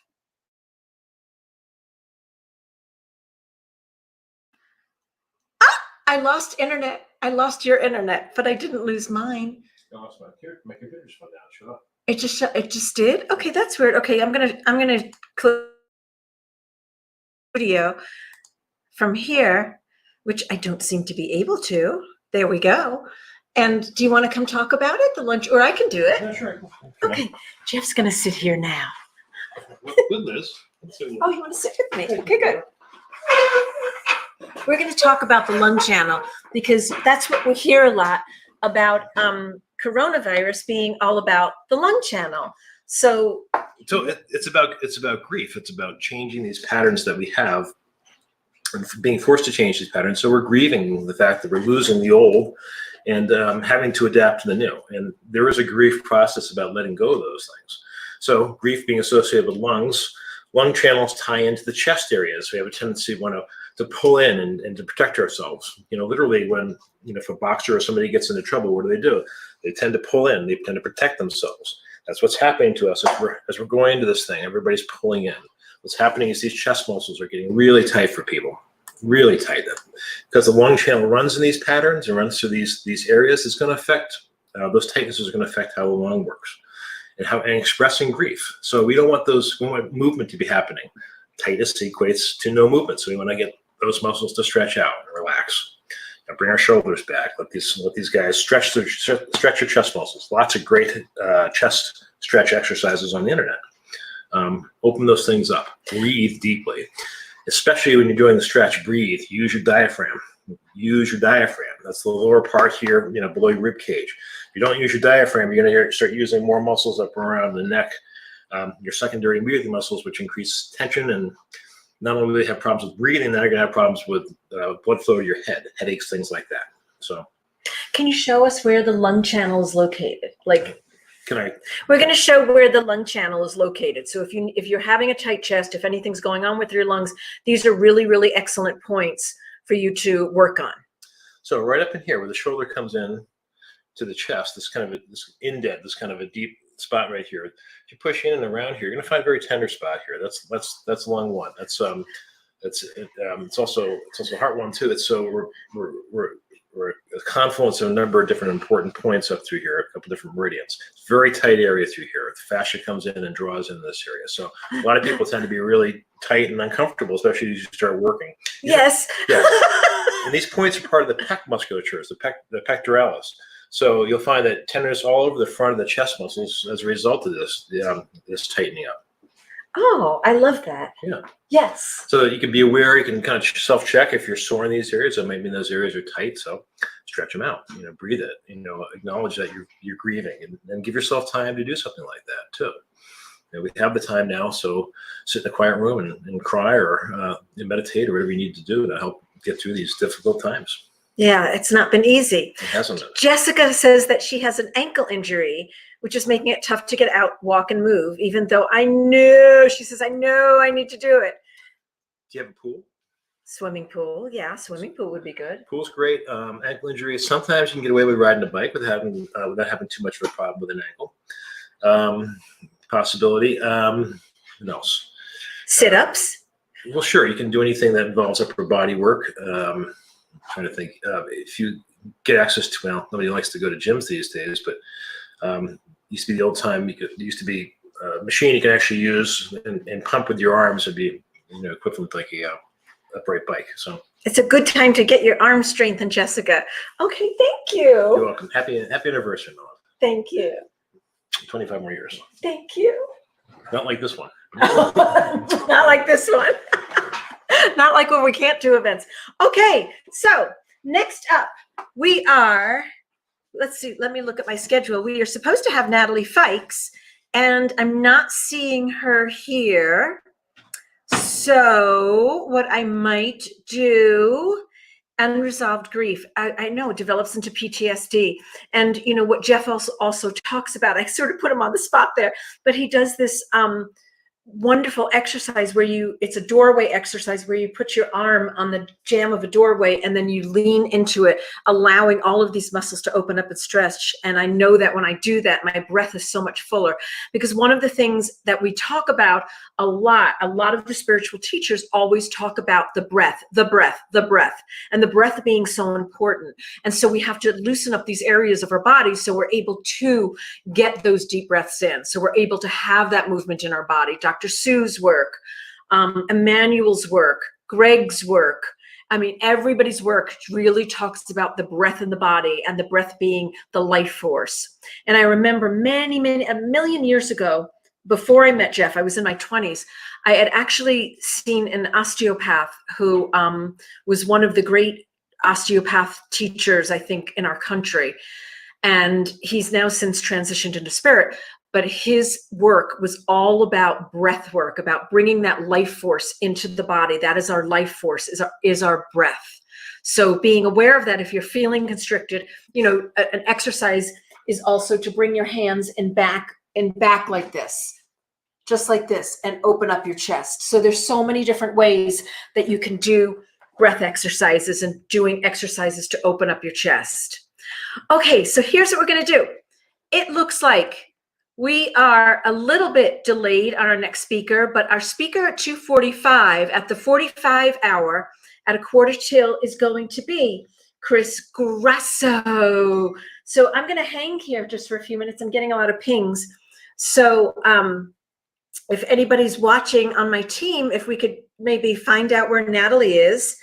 And yeah, okay, so we're not going to have Natalie right now. So let's go ahead and just keep schmoozing a little bit. I'll just keep talking a little bit. So I would like to share some wisdom that has some of the greatest wisdom that I've learned along the way and along my journey. And he could not make it today, but Dr. Joe Dispenza, and you all know Dr. Joe Dispenza. Exactly, Carol just says a foam roller on the floor, also a medium-sized blow-up ball. That's amazing. I know, but I have another one coming up very soon, Janice, so I wasn't going to take a potty break right now, but I will. After Chris, I will. So one of the things, the greatest lessons that I learned that really, really is helping me through this entire situation we're going through right now, along with everything that everybody's been saying, is that to continuously remind myself that changing my mind, changing my thoughts can truly change your life. Now, Wayne Dyer wrote a book on this. Change your thoughts, change your life. And it's true, because what happens is that when I do the exercises that I know to do, and I am actually feeling and visualizing things in a different way, in a more positive way, in the outcome in the future that I am looking for in my life, I notice that my days are filled with greater intention. So I often hear a lot of people in a lot of doom and gloom right now, and uncertain about their futures, including myself, uncertain about where are we going with all of this. And here is what I come back to over and over and over again, is out of all the infinite possibilities, because how many possibilities are there in the universe? Let's think about it. How many possible outcomes in the universe might there be for any given situation at any given time? There are an infinite number of possibilities out in the universe, correct? So out of all the infinite possibilities in the universe, which one am I going to choose in this moment? Which one am I going to choose? Am I going to choose an infinite possibility or a possibility that honors me, that serves me? Or am I going to choose a possibility that negates who I am? So just keep that in mind. That's one of the greatest teachings that I've had in all of my years. And I've had so many great teachings that just sort of popped out in my mind. And you know what? Our next guest is a little bit early, so I'm going to bring him in right now. Okay. Oh my goddess. I'm so excited to see you, Chris Grasso. Liz, hello. Congratulations. 25 years. I know. Can you believe that? That's incredible. And I'm humbled to have been small part of this. Thank you for inviting me to be here with you today and celebrate. Oh, and Chris, I want you to talk a little bit about yourself and introduce yourself to the audience. Okay, I want you to share a little bit about the work that you're doing. I know you've got a podcast. You've also got, I feel like you have a new book out. Is that correct? It came out 2 years ago. I'm working on 2 new ones simultaneously now, so never a dull moment. But yeah, it was called Dead Set on Living. Simon & Schuster put it out. And it was a really, enjoyable experience to do that. So, but yeah, about me. I guess long story short, I know we're short on time. It was basically drugs. 20 minutes now. Okay. So I'll try not to go 20 minutes. I'll try not to go too quick. But it was essentially drug and alcohol addiction that brought me to a very dark place in my life, which I know is not a terminally unique story for many people. But as a result of that, and many years of trying and failing and stumbling and, just not getting it, I finally, after many near-death experiences, had the surrender. I mean, I've lost a lot of friends, whether it's overdoses or suicides. And unfortunately, I just had a friend who took his life a few weeks ago. And it's rampant, and especially these days. However, seeing that happen and looking at my past, like I could have been that, I should have been that the way I was living, but for some reason I wasn't. So I had finally a complete surrender. And I just said, to the universe, like, I don't know why I'm still here. I honestly don't feel like I'm worthy of being here more than a lot of other people, but there's got to be a reason. And, I will follow your guidance. And from there, things just, worked out. I got Lissa Rankin, who's a wonderful Hay House author, and I connected, and she loved my writing, connected with my literary agent, had my first book come out, and that's when you and I met in Sedona. And from there, I was invited to do the Indie Spirituals podcast on Ram Dass's Be Here Now network, which I've hosted for over 5 years. You have to say that slower. That is a tremendous honor. I mean, you just glanced over Ram Dass's network. So. I shouldn't, because he, along with Ken Wilber, I consider them my root teachers. Brilliant mind. Absolutely. Brilliant minds. Ram Dass and his energy. Oh, I miss his physical presence, but he is ever present with us. So what Chris was saying is that he has a podcast on the Indie Spiritual Network on Ram Dass's Be Here Now network. It's called the Indie Spiritualist. Yes. It was, everything is humbling to me, Liz, to this day. Still, it's like when I get these invitations, really still, like, I thought people would have kicked me out by now, but it means the world to me. But when I got that invitation, it was when the network was started, and they brought on more teachers and shows, which is awesome. But I remember getting the social media card to post, and there it was: Ram Dass, Jack Kornfield, Krishna Das, Sharon Salzberg, Lama Surya Das, Raghu Marcus, and me. And I was just like, I literally have went from being on my deathbed more than once to that. And, and then, we met in Sedona, and that was the first bigger speaking gig that I had done. And you and I just really connected. And I have considered you a dear heart friend ever since. You are always there for me in any way I need. And, I've told you how much it means. I hope you know that.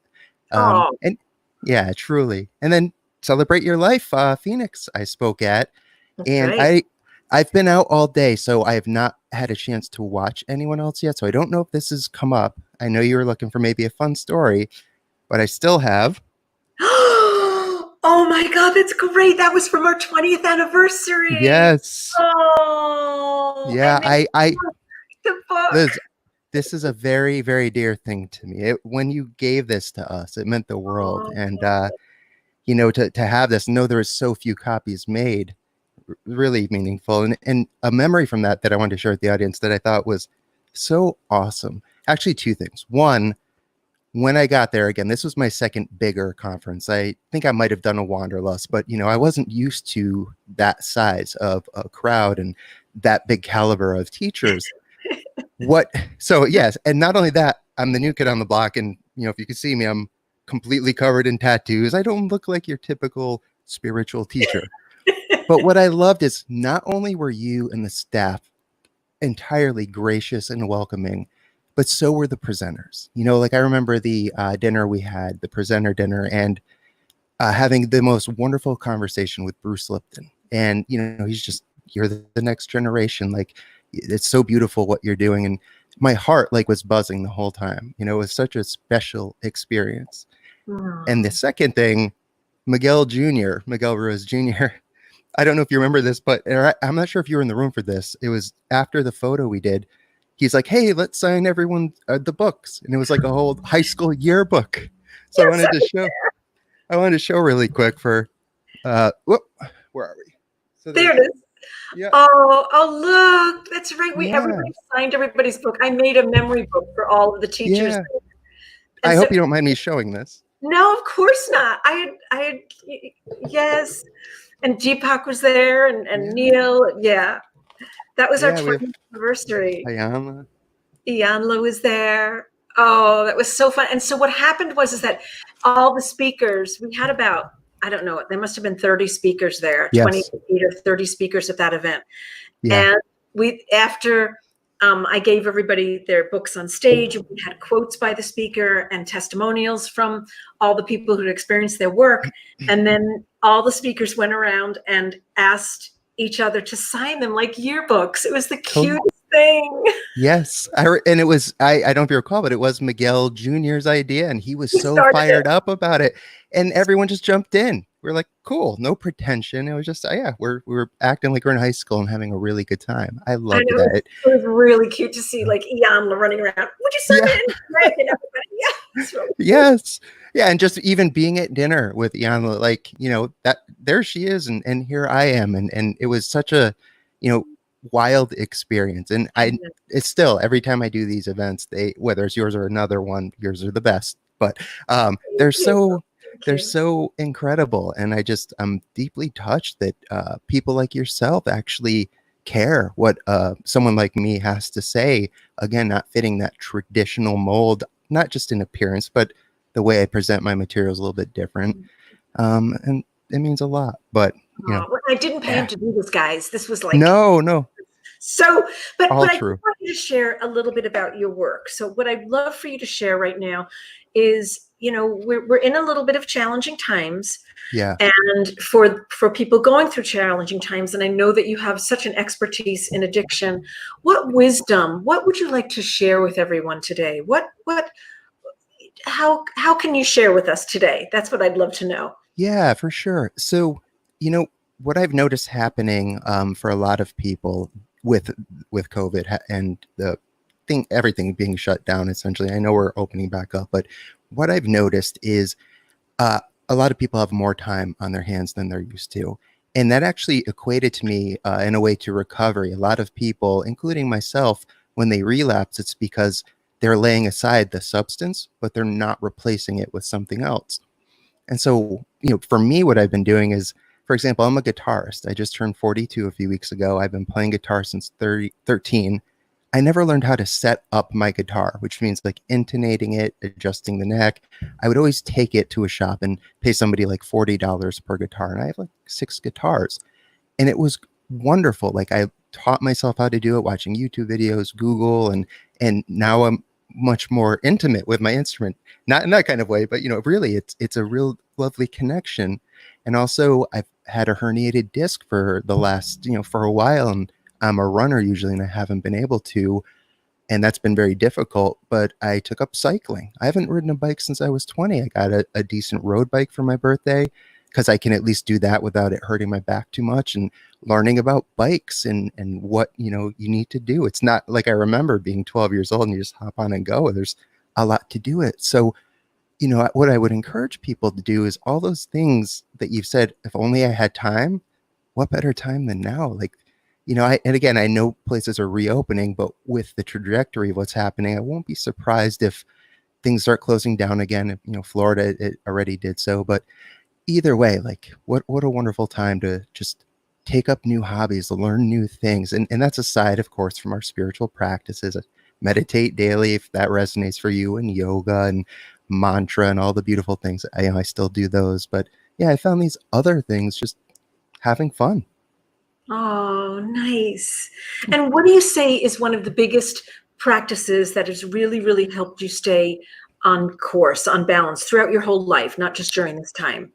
Yeah, I'll be honest. It started about 2 years ago, maybe 2.5 years ago, EMDR therapy. And now I want to be very clear that I don't advocate one practice, one tradition, one anything over another. I advocate please find out what works for you, and perfect. I was introduced to EMDR. I'd heard about it for years. A lot of people said many good things. And I was talking to Dr. Gabor Mate. He was on my podcast. And after the fact, we were talking, and he recommended this form of therapy. So I found a therapist. And I will tell you this, after 20 years of meditation and all the aforementioned things I did, sitting in this form of therapy, and I'd done many different kinds prior to that. Wow. What I would liken it to is when you're in the garden and you're weeding, if you're just weeding or cutting that, it's going to grow back. When you take it out from the root, that's when you re-own it, reintegrate it, and heal. And that's what I found for me in EMDR, which is just, I can't say enough good things about it. But again, if it wasn't for meditation, that process wouldn't have been so quick and easy for me.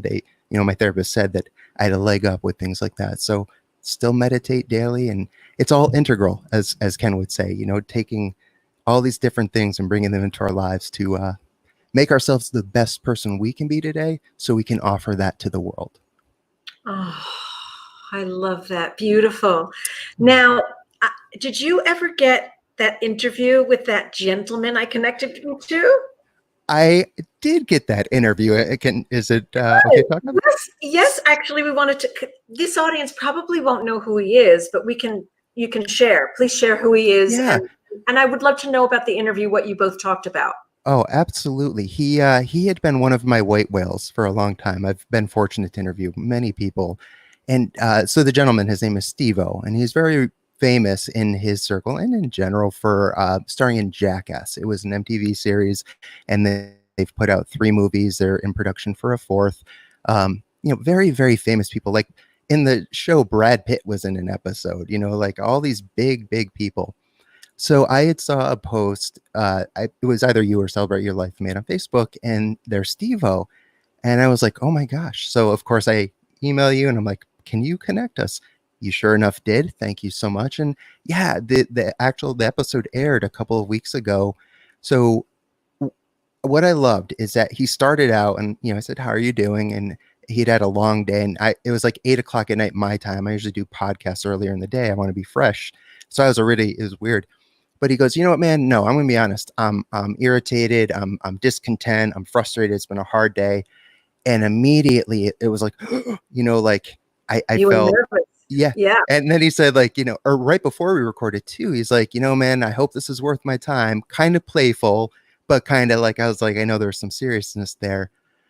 And so it made me nervous. Yes. But so we started talking about connecting with you. We talked about music. And once we got into things like recovery, we talked about him coming to the conference strictly to see Neil Donald Walsh. And we talked about that. After the midway point, he stopped. He goes, man, thank you. I feel so much better right now. I'm sorry. I didn't mean to be a jerk in the beginning if I came off that way. I just had a bad day. Thank you. He's like, this has been a really, great experience. And so it was tough to start, but beautiful. And we've stayed in touch since. I send him my books. We text periodically. He's such a sweet man, and no surprise since you knew him. But it was, and what an interesting thing. So this man, Steve-O, I'm just going to share it with everybody. Steve-O was he's in this movie called Jackass. Well, I didn't know who that was. That's not a movie I would ever see, but I guess he's really famous. Yeah. So we were in Chicago. We were doing the Celebrate Your Life event in Chicago. and all of a sudden I see these two guys walking towards me, and I'm with my photographer, and it was Sean at the time, and Sean said to me, "That's Steve O," and I said, "Uh-huh." Like, okay, who's that? He said, "He's really famous. He's in this movie Jackass." I said, "Jackass, the movie Jackass." So I went over and started talking to him, and he's so interesting. He's just so interesting. He's got, I mean, here he does this, you know, he literally does have a camera crew. Somebody said no one's going to have a camera crew following you around. Steve O has a camera crew following him around. He does all these things, I guess. These bizarre Yes, comedy show. I mean, author. He's more than just Jackass. Yeah. Okay, so he's just a lovely man, and so he, I said, "Well, what brings you here? Like, what speakers?" And he absolutely loves Neil Donald Walsh. Yes. I mean, he loves his work, and he said it's pretty much saved his life. And he too was an addict and an alcoholic, and has come through a lot of trauma. But I think what was such a breath of fresh air is that here's someone like yourself who you can look at and say, you know, tattoos and all the other stuff, and he's in Jackass, and it's so unsuspecting, and that's what I loved about it, like breaking the mold, you know, judgments, right? And what I love, Liz, it's the fact that you take someone like me and give me a chance, and that helps obviously with me growing my platform and the work I do. And so, you know, now I have this podcast and people read my books, but it gives me the opportunity to have people like Steve-O on a podcast hosted on Ram Dass's network, pretty much to people that normally wouldn't know, you know, who he is, and what a treasure trove of wisdom. And so I get to bring like to that audience a lot of these people that, you know, that have so many wonderful things to share that a lot of the audience don't know. Yesterday, I had a beautiful conversation for the show, Dan Cortez. Now, Dan Cortez is very famous, MTV Sports, and what else? He was on one of my favorite episodes of Seinfeld. He starred in tons of movies. He just had a book come out, and a lot of people think of him, he was called Mimbo in Seinfeld, and a lot of people think of him as like a pretty face. It was such a wonderfully spiritual book that he wrote without it intentionally being spiritual. And I knew that message would resonate. So I had him on the show, and, you know, so all that to say, I try to take this opportunity I've been given and just share beautiful things and inspiring things with other people, whether famous or not. Like, if people have something of substance to say, I want to give them a platform to share that. So, and like I said, you're a big part of that happening. Oh, thank you so much. And I so appreciate you being here today. Is your website chrisgrasso.com? It's actually the indiespiritualist.com. Okay. I'm going to type this in. Can I type spiritualist? There we go. So I'm going to type out your website so people know how to find you, to see what you're up to listen to your podcast. They can actually access your podcast from there, correct? Oh yeah, absolutely. Podcast, books, everything. And there's a contact form, and I respond to everyone that writes to me. It might take a day or two or a week, depending on what I'm doing. But, you know, if someone takes the time to write, I always write back. So, yeah. Oh, Chris Grasso, thank you so much for being with us. I so appreciate your energy. Thank you. Thanks for everything you do, and congratulations again. It's so good to see you. You too. Big love. Okay. Bye-bye. Oh, this is so much fun. We're just going from one person to the next, to the next, to the next. Okay, so here's what's going to happen now. Here's what's going to happen. What time is it? It is 3 o'clock. It's 3 o'clock. So I get a break now. And then I can't believe 5 hours. I cannot believe we've been doing this for 5 hours. I was a little bit nervous about doing this for 5 hours. I thought, can I hold up for 5 hours? Is my makeup going to hold up? Is my lipstick, is my hair going to be... I'm just kidding. All right, but everything is going so beautifully. So here's what we're going to do. We're going to take a 15-minute break, and then at 3:15 at the quarter hour, is that right? The half hour? Anyway, at the 15 mark, we're coming back in here, and Marianne Williamson will be joining us. So Marianne Williamson, yay! And Mary and I've been working with for a million years, and I'm just so excited that she's going to be here. So let's take 15 minutes, go grab something to eat, go take a potty break, but come back here in 15 minutes because we're going to have Marianne Williamson with us. Okay, so, oh, Shani, you probably have to go to sleep because you're in Australia and it's probably really late for you and you're probably exhausted.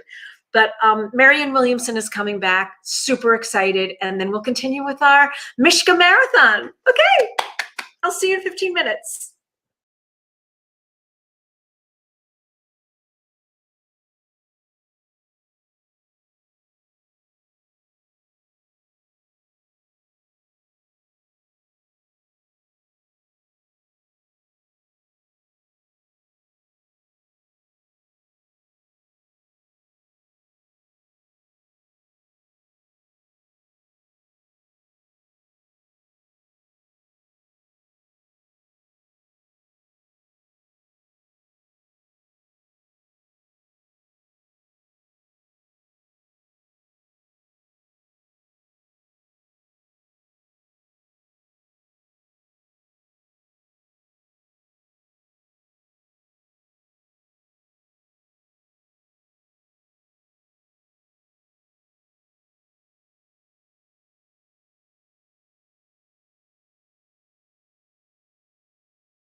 Okay. Freshened up my lipstick. Got a little snack. I got a little smudge right there. And now we're back. We're back. Okay, so I am waiting for the amazing Marianne Williamson to come in and join us. She should be here in just a couple minutes. And let's see some of the comments we have here. Oh, Liz, I am loving this. I wasn't able to tune in until this afternoon, and I'm so glad I did. I have been having trouble with the isolation of the pandemic, and Jeff, oh, Jeffy, were especially helpful. Lately, I decided to have more beauty around me, get more sleep, and as always, hydrate. So I would love to know, for those of you who've been sticking with us all day, or even if you've just heard 1 or 2 interviews, what are some of the highlights for you? What are the biggest takeaways for you right now? I'd love to hear some of you share, like what some of your biggest takeaways have been for you. I know for me, I'm loving everybody. I love everything that everyone's saying. And we started off at 10 a.m. this morning, 10 a.m. Pacific time with Dr. Sue Mortar teaching us Mula Bandha and how to breathe and the reason for that breath. It was so beautiful. And then we had Emmanuel Dagger come in, and Emmanuel Dagger, of course, reminded me that we need to take, I love what he said about taking peaceful breaks throughout your day, taking peace breaks. So taking breaks away from the computer, taking breaks away from your work, just to tune into the peace and the truth and the love and the light of who you truly are.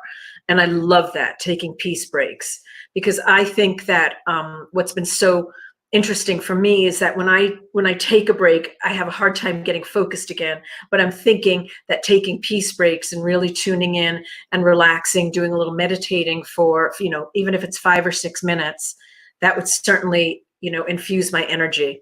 Okay, so our fabulous guest is here, and she does warrant an introduction, but I'm going to bring you onto screen, Mary. I'm Marianne. I'm so excited to see you. Hi.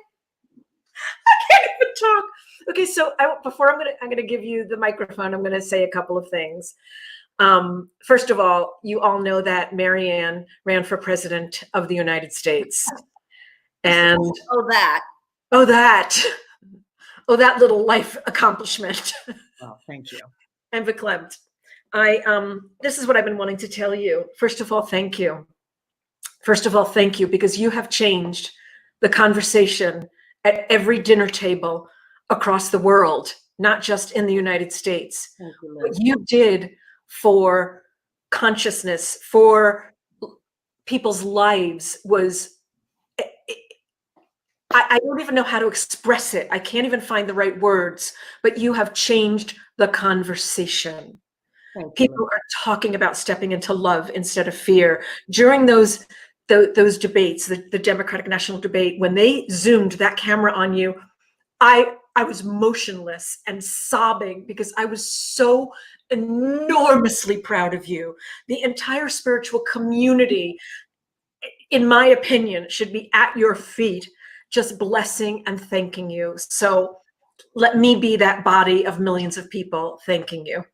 Well, thank you so much, and let me thank you. And first of all, on this day of celebration of your 25 years, we can't have this day be complete without making it clear that your mother is so much a part of this.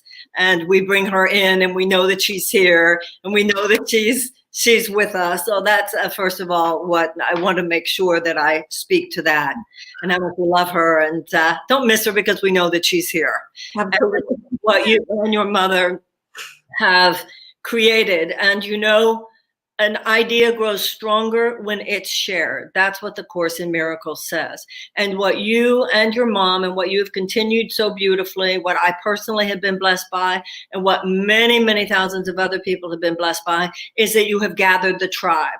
You've gathered the tribe so that we could all be part of a field of consciousness and conversation. We know we're living at a time when it's very clear how dangerous it is when those who hate get together.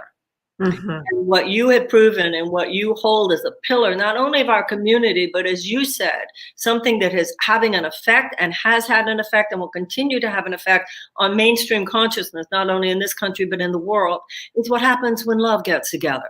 What happens when we come together in order to have deeper conversations about the things that matter most. So I think that the 25 years of your of the fact that you have been doing the conferences, I think things like the fact that we've had actually a presidential candidate from growing up of our community, doesn't it? It has to do with the maturation. Okay, so I'm sorry, go ahead. I just want to acknowledge you and thank you for what you have done for all of us, and of course for your generous words to me. Thank you. Okay, so we've got 10 minutes, actually 12 minutes. And I just want to know what's on your mind and what's on your heart. And by the way, I've been sending lots of energy to your left shoulder and healing to your left shoulder. Appreciate but I also want to know, like, what's up for you? What would you like to share with everyone? I know this is not a 2-hour platform, but you know, we've been doing every 15 minutes a new speaker comes on. We've been doing this for 5.5 hours now. Your marathon, and I'm it's hilarious.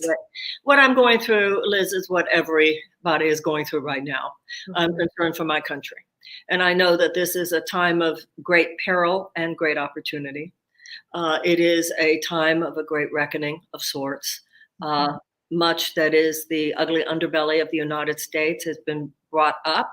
But as it says in the Course in Miracles and in all the great spiritual traditions, as he said, the words in the Course, I can't take from you what you will not give to me. We have to be willing to look at our shadow, right? We can't do a spiritual bypass, and we know we can't do a spiritual bypass in our personal lives. We have to admit our character defects, and that, I think, is what the country is going through. But how that reckoning goes down is everything. Even today, the president will be speaking in Tulsa, Oklahoma. Many thousands of people who support the president are there, gathering as we speak. But then there are other people who are gathering to protest. And I think that this is a day for all of us to hold this in prayer, that everybody be safe, that everybody be protected. And that, you know, in the United States today, on display is the worst of our national psyche, but also the best of our national psyche. And I think that what's on my mind and heart is, may we be led by divine auspices, just as George Washington said that we were led by providence, that we be led through this very, very perilous time. We've all sung the Star-Spangled Banner through the nights with the light from above. This is a national night. This is a dark night of our national soul, may through the night with the light from above. And I think so much of what our community, what you have held, what your conferences do, is it brings us together. And for 25 years in your case, and even longer because that we've all been out there with this, we've all been studying what are the principles of personal transformation. And now I think there's a greater awareness that all a country is, or a species is, a group of people. So the same principles that transform one life transform a country, that we be honest and authentic about who we are, where we still need to be something different, atoning for our mistakes, correcting our mistakes, rising to the occasion. Everything that we have to do as individuals is what we have to do as a nation and as a planet. And I think of us as individuals as immune cells. We're all the immune cells. And I just thank you, because those conferences are where we come together. And there is something about, it's one thing when you're reading a book. It's one thing when you are going through your own thing. But when you're in a room full of hundreds of people, sometimes thousands of people, once again, ideas grow stronger when they're shared. And everybody who's been at one of your conferences knows that it's kind of like a time release capsule, because it's not just what happens at the conference. That's like a battery charge. But then we leave there, and I know you feel that you're sending out people, okay, now go out there and be that change. There's a lot to give ourselves credit for. There's a lot to give our country and our world credit for. You know, Dawn, sometimes I feel when it comes to the United States, there are people who only want to talk about how great we are and don't have any listening to the shadows that we have to look at. There are other people who only want to talk about the mistakes that America has made and don't have any deep conversation for all the wonderful things that we have done and that are the ideals at our core. And we need to be the mature thinkers who hold space for both. We're people. Right. We have shadow and we have light. And this is the time, I believe, for us to take that same conversation that we've all become pretty adept at through such things as our books, our conferences, and now be willing to see how they apply to the larger world so that we can transform, but transform through peace rather than through pain. Well, it's almost as if our voices can no longer be quiet. We cannot be silent any longer. We've been preparing for this. We've been working for this. We've been studying for this. And now it's time for, when everyone else is in fear, when everyone else is in judgment, that we get to stand up for everything that you've trained us to do, that Michael Beckwith has trained us to do, that Greg Braden has trained us to do, to really show up as the courageous spiritual warriors that we really are, and no longer to be silent. That's the biggest piece that I get for our community. And you're so absolutely correct. And I don't know what began the trend of the chronic political disengagement of so many in our community, but I'm glad it's coming to an end now. Yeah. It came to an end the minute you decided to run for president of the United States. It was like exquisite. I remember you telling me about it, and I was like, oh my God, is she Mishugana? But the bravest woman I know. Well, Liz, the word Mishugana, as a rabbi said to me when I first talked to him about it, he said the word Mishugana means crazy and brilliant. Crazy and brilliant. You're absolutely well, brilliant. You've been brilliant since the time you were able to speak. So, well, the material that we all study is brilliant. It's not that any of us individually, we are who we are, but we are all talking about universal principles at the heart of all the great religious transformational systems. And, there's a part in the Course in Miracles where it says, you can treat these ideas like toys and they will have the effect of a toy in your life. Or you can treat them like the principles that move mountains and they will be that. Wow. In fact, one of my favorite lines in the Course is, moving mountains is small compared to what you can do. And that's what we have to do now. We have to demonstrate for the world what we know to be true. And that is that there is no order of difficulty in miracles, that within the space of love, anything is possible, that the effects of love are maximal. And we can visualize an amazing repudiation of systems of injustice. This country has done it before. We repudiated slavery. We repudiated institutional suppression of women. We repudiated segregation. And all that's happening is it's our turn. It's our generation's turn. And we know what it is in our own personal lives to say, I'm not going to be weak. I'm going to be strong. I'm going to rise to the occasion. I'm going to be a grown-up. I'm going to commit to change. I'm going to pray. I'm going to center myself. I'm going to get over myself. And when we do that together, Liz, we will change this country, just like our ancestors have. And together with people all over the world, we're going to change the world so that the 21st century becomes a survivable and thrivable option. Thrivable option. Yes, absolutely. I can hear everybody going, yes, yes. I hope so. And I hope they're going more than yes, yes. I hope they're going, I'm in. I'm in. Absolutely. Okay, if you're in, type that in those comments, people. We're in. So we've got about 4 minutes left. I really want to make sure that I post your website up here because I know that you're up to what. So what are you up to lately? Marianne.com, correct? Well, I have moved to Washington, D.C. And because you know me, Dawn, Liz, I always call you Dawn. Liz. I know everybody does. It's okay. I have this, there's the part of me that is deeply involved in spiritual transformation and another part of me that's deeply involved with political transformation. And what I write about and what I talk about a lot is that the two are interconnected. All the politics is our collective transformation. That's all that it is. So I'm going to do a podcast starting soon, and I will be talking about the inner changes that are necessary and the outer changes that are necessary. Martin Luther King said we need quantitative shifts in our circumstances and qualitative shifts in our souls.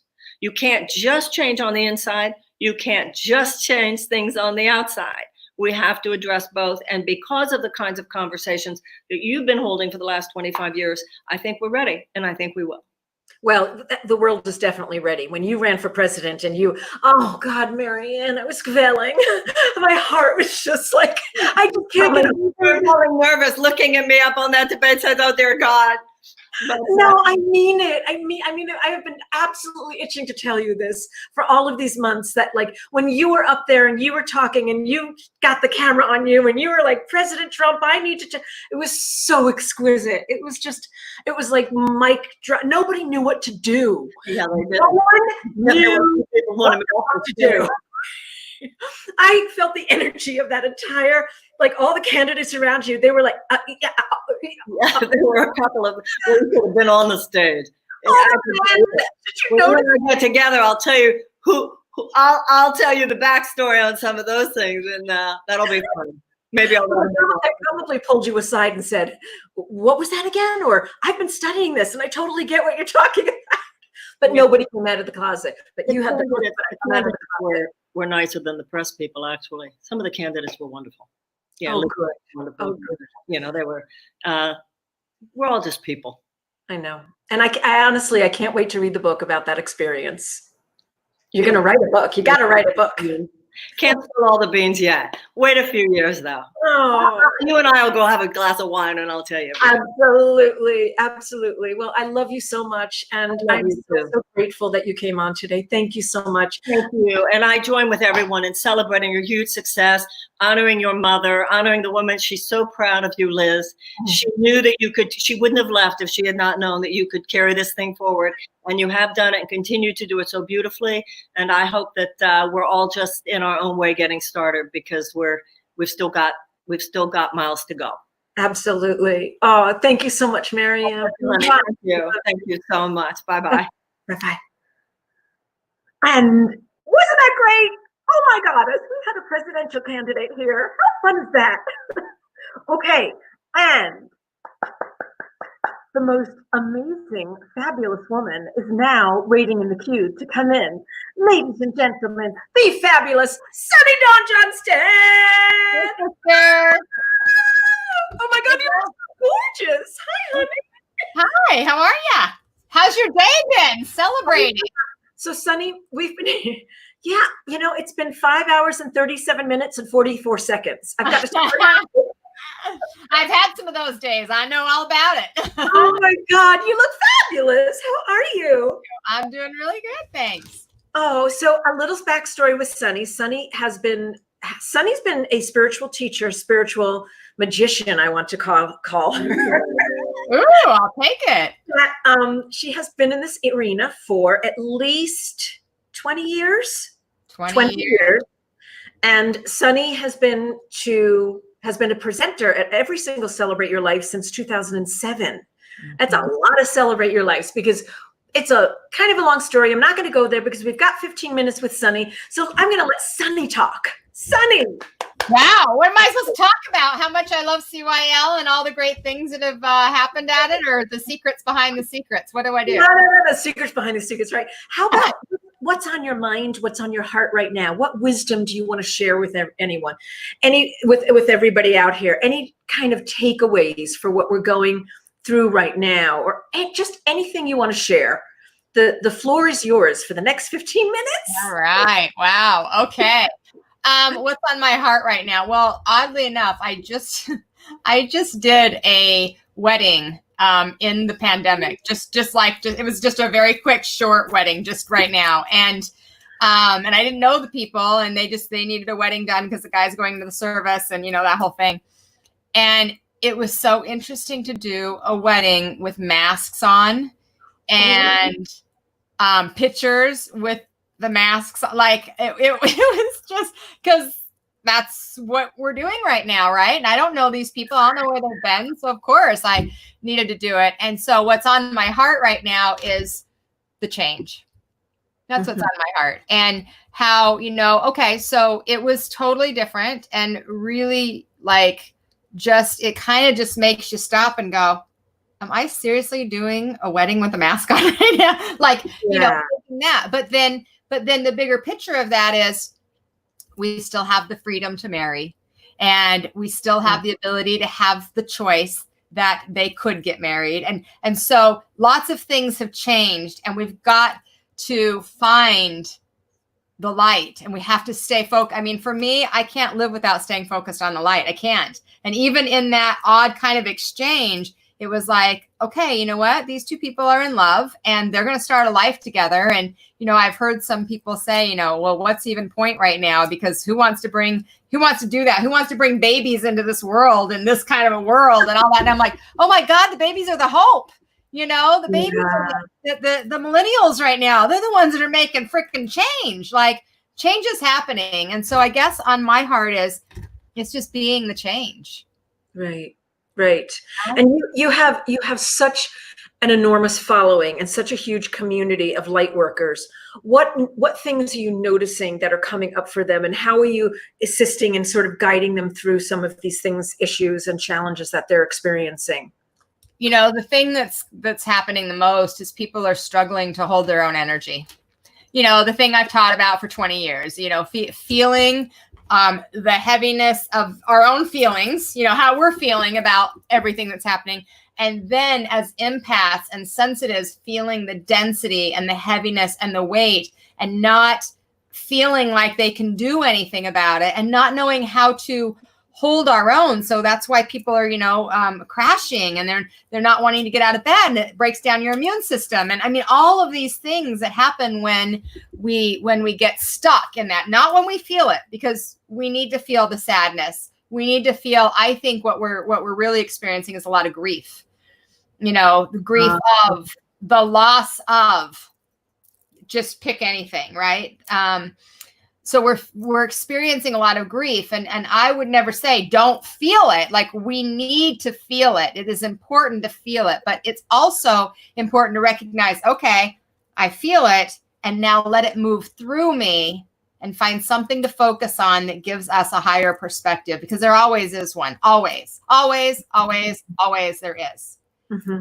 But that's what people are struggling with, is holding their own energy. So I've been reminding people over and over again about, you know, for me, it's angels. So calling on Archangel Michael, calling in that energy to help me to maintain my own vibration so I can be an observer and a witness from a place of compassion for everybody else.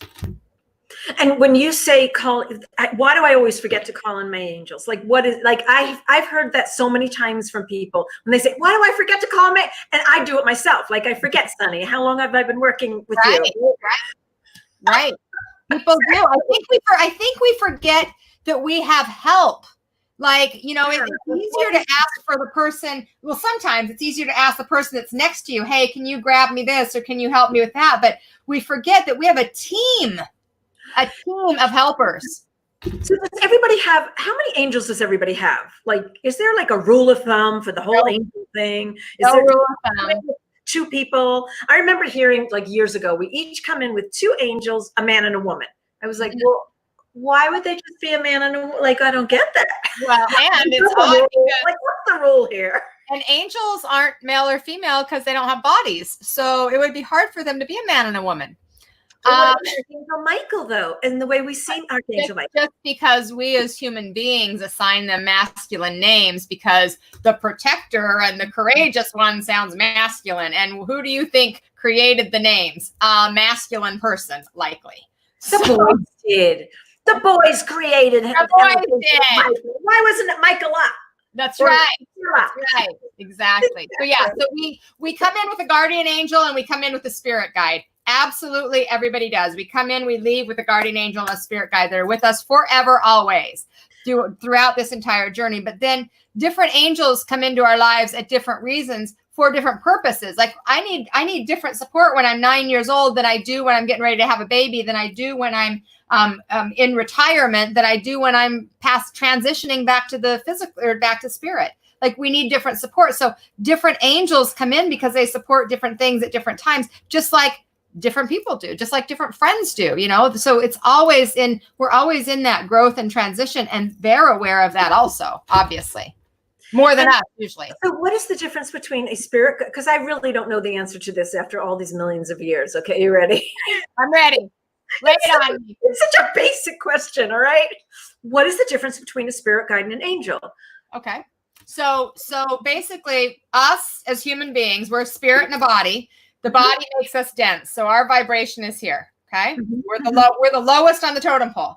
When we drop our body, right? Okay. So when we're low on the totem pole, excuse me, I'm a Leo. No. Just the human of you. So we're here. So then when we drop our bodies, when we transition, die, our vibration automatically raises simply because we dropped our body, right? So here we are as humans. Here we are as our deceased loved ones. When we get to this stage, as we kind of get settled or whatever, we oftentimes, some people choose to come back. Some people choose to ascend. They choose to become a guide, a teacher for others. So that's a spirit guide. So they're a little higher vibration, and they actually guide those that are here. Some are familial, some are ancestors, but many are not. And then we have the ascended masters, the angels, the archangels, and then the God of your understanding, divine source energy, whatever you call that. So here we are as a low energy, and here's all the higher vibrations. So the difference between the spirit guide, number one, it's vibration. Angels don't actually walk the physical planet. They can show up as somebody, so they can impression themselves that way, but they're not born into a body. Our spirit guides have walked the physical planet. They've been in the body. They know the human journey, where our angels are always unconditional love, and they stay in that vibration. So spirit guides have a little more, I would say, a little more personality. There's when you're working with them energetically than the angelic, because angels are just love. It's just love all the time. Just love, love, love, love, love, love. Love. Oh, Love. I like that. I like that. And so how do you know that your the angel or angels and spirit guide are really around you? Like, how do you? Well, number one, they know. never aren't. They always are. The challenge is sometimes we forget, and sometimes we don't remember to call them in and actually experience them. So how do we know? We get signs. I mean, we get signs. We get symbols. We get messages. You see feathers. You see. You get a ringing in your ear. You get number symbols. That was tinnitus. Wait a second. Sometimes it is. Sometimes it is. A lot of times it isn't. Okay. So, and so the thing to know is that our angels and our guides are actually always around us. It's up to us to learn how to be present enough to be aware of them. That's where most people mess up, is we are so busy, go, do. That's why we forget, right? That's why we forget to invite them in, because we're just like on to the next thing. And I got to put out this fire, and I'm doing this. So we forget that I've got this support. Let me call them in. And then now let me pay attention. So presence is the key. So instead of calling Tanya, I could call in my spirit guides and angels. And they might help you out. They would help. They would absolutely help. So one of the most powerful things that I think you teach, and you teach many, many powerful things, but one of the most powerful things that you teach is teaching people how to truly love themselves. Mm-hmm. Teaching people how to truly love themselves. Can you talk a little bit about that, and maybe give us just one little tidbit of where we can really start loving and honoring ourselves, and why it's so important? Sure. It's a lifelong journey, and it was a real struggle for me, which is why I teach it.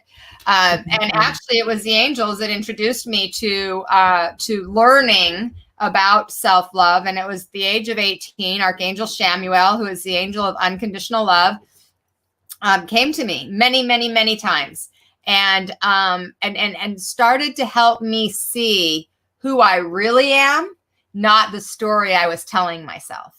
Right. So showed me the beauty, and showed me the light, and showed me the love, and showed me that the spirit within me. And so the thing that they started me with was, two things. Look into your own eyes. That was the first one. Instead of looking at our hair and our makeup and our lines and our beauty marks or scars or whatever we talk about. I do that. But instead of looking on that and getting critical and criticizing ourselves, start to look within us. So look into your eyes in the mirror. So like right now, and you look into your own eyes, and when you look in there, that's where your soul is. And when you start to connect with that, there's an undeniable experience. It's undeniable. And as you know, I've done those eye exercises that celebrate your life for years and years and years. That's why I do it, because it was life altering for me. Yeah. Yeah. Life altering. The other thing is that they started to tell me is talk nice to yourself. I mean, something so simple, but it's so powerful. Just be nice. Like, talk nice to yourself. Why is it always that you are the problem, that you're the one that's wrong, that you're the stupid one, or you're the fat one, or you're the ugly one, or you're the... Talk nice to yourself. So affirmations, I think they get downplayed a lot. I think a lot of people are going, oh my God, affirmations, that's stupid bullshit. But I think the truth of the matter is we're either thinking negative or we're thinking positive. Right. So it helps you to shift your vibration. And when your vibration shifts, you feel better. And when you feel better, you want to feel even better. And so there's just a continual increase. And then you start to see yourself. Because if I'm down here at 83.2 on my radio dial, I can't see myself as 104.8. I can't see that high vibration. So of course, I'm not going to love myself. But when I get a little glimpse, then I'm like, oh, hey, I want to move up that route a little, get up there and see what that feels like. And when you feel it, it's a whole different story. It's that we're just not feeling it. We're thinking our self-esteem and our value instead of feeling it. So you really, I mean, what about doing, because I know you're really into journaling. What about doing affirmations while you're journaling so you get that kinesthetic experience, so it's coming into you? I love that. And I also love hate mail, believe it or not. So I think this is what happens a lot, Liz. People, they do affirmations, but they put, so affirmations are like flour, and they're little flowers, right? They're pretty, but they put them on a pile of shit, and the shit still stinks. So we've got to purge the shit. So for me, hate mail, writing and burning. And when I say hate, I know that sounds strong, but guess what? There's a lot of that inside of people, whether it's hating themselves, hating the things they've done, blah, blah, blah. So when we get that out, write it, burn it, then bring the love and the affirmations. And then I'm putting the flowers on maybe just a little bit of shit, and that's good stuff. But when I have a whole pile, the flowers just look pretty on the outside, and inside we feel terrible. So true. That is so true. And I think part of what happens for people is, and for myself included, so, and I'm sure this happens for all of you out there as well, is that yes, we hear this and we feel inspired and we know it and we feel it and we get it. And then 10 minutes down the road, shit might hit the fan and we're upset again and something happens. And so what I love about your work is that you've given people everyday inspiration now. So I'm leading into a couple of things that you're doing that I think everybody needs to know about. Number one, your radio station, and number two, your membership. I don't know if your membership site is open right now, but here's the deal. And I'm speaking directly to everybody out there, and I'm also speaking to myself, right? You do this and you've got me back at you. One of the things that happens for me is that, and Ariel Ford talked about this hours ago, like at 10 o'clock this morning, about remember it. So that's very good. I know. Can you believe that? I know. About having your spiritual toolkit, about making sure that you have your spiritual toolkit, because we forget. I sit here all day long and all of a sudden I'll get pissed off about something that is so ridiculous for me to get upset about. But if I had that nourishment throughout the day, if I had that support throughout the day, what am I watching? What am I looking at? Doing those things that serve you. That's what Sunny talks about a lot. So I want you to talk about, just for a couple of minutes, what you've got out there. You've got the radio station, you've got Elevate Your Life that you can go to. Put this into your spiritual toolkit. So important. Yeah, I love spiritual toolkits. I have them all around me right now because that's how I can maintain the energy that I want to maintain in this life and in this world. So we started about 3 weeks ago a radio station called Be the Change Radio. And what it is it's music, spiritual, soulful music by my soul musician, Chris Volker, who is amazing. And so there's a lot of music that just pulls you into the heart, which is where we need to be. And then we've got my teachings throughout the years. So on any kind of topic you want to think about, because I've talked about all of them, and the hard ones I'm especially fond of. It's recordings of all of the different teachings that I've done through my Elevate Your Life, through my online courses, just in all different varieties. And it's broken down into little nuggets. And so literally it's just like the radio. You turn the radio on and you get what you get. But we've also incorporated like chakra clearing. We've got a journaling time. We have meditations, so that it's a wide variety. So that's Be the Change. And then the other thing that I've been doing since the pandemic started is my Off the Cuff podcast, which is on my fan page every weekday at 1:11 p.m. And that's been really great. And it's really helped. I did it because I wanted to help people try to just not keep your vibration, because a lot of people are dipping, but help you come back to who you are. And then Elevate Your Life is our membership community. That's a phenomenal community that gives you literally steps, 1, 2, 3, 4, 5 steps with 8 lessons in each one on how to move from pain to happiness and joy and healing ultimately. So absolutely. I mean, I have personally coached with Sunny, and she is fantastic on taking you through actual steps to get wherever it is that you're looking to be at. But the most important thing right now is staying centered, is staying focused, to maintaining your energy and listening to those things and going to those sites and all of these things that you've got for your spiritual toolkit. How can people find the radio show, Be the Change radio show? If you go to your app on your phone, your app store, type in Be the Change Radio. It's free. Type it in, and then you can just take us right along with you wherever you happen to be. So it's on, both on iPhone and whatever other platforms you need. Just Be the Change Radio is the name of it. And it's great. Perfect. And Sunny's website, if you couldn't guess it by now, I know somebody said, it's the Dawns. Well, what's really funny is that my middle name is really Dawn, but legally I changed it to Dawn when I was like 20 something years old. Long story. Okay. So, but your website is sunnydawnjohnston.com. Okay. Sunny, I love you so much. Thank you so much, and happy anniversary, my friend. I agree with Marianne. Ariel knew that you could handle it, and you're handling it. And there she is, my girl. She's right here today, and right behind me also. I don't know. She's right here. Oh, there we go. Beautiful. Thank you so much for being with us, Sunny. I so greatly appreciate it. Thank you. Thank you always for your support, your love, your guidance, and always being willing to say yes to the party. Yes, I'm always in for a party, for sure. All right, Sunny, I will talk to you later. Thank you. Mwah. Mwah. You don't know how to get out, do you? Here. There we go. It was so much fun. Yay. So make sure you check out the app on Be the Change Radio. Make sure you go and visit her website. She's got all kinds of great stuff that help you. Right, Ellen, that's perfect. Help you thrive, help keep you centered, because we need these reminders. We all need these reminders. Okay, so are you guys ready? Now we have, look who's back with us. It's Janice. Hi, Liv. It's Kira. It's here. We're all here. The gang's all here. It feels like we were just here like 15 minutes ago. Oh, let's talk about the malas. Okay, so let me introduce everybody again. So here's Janice. Janice is our main event coordinator for all of our Celebrate Your Life events, whether it's online or whether it's in person. She is the woman. She coordinates it all. She makes the magic happen. It is true. You really do make the magic happen.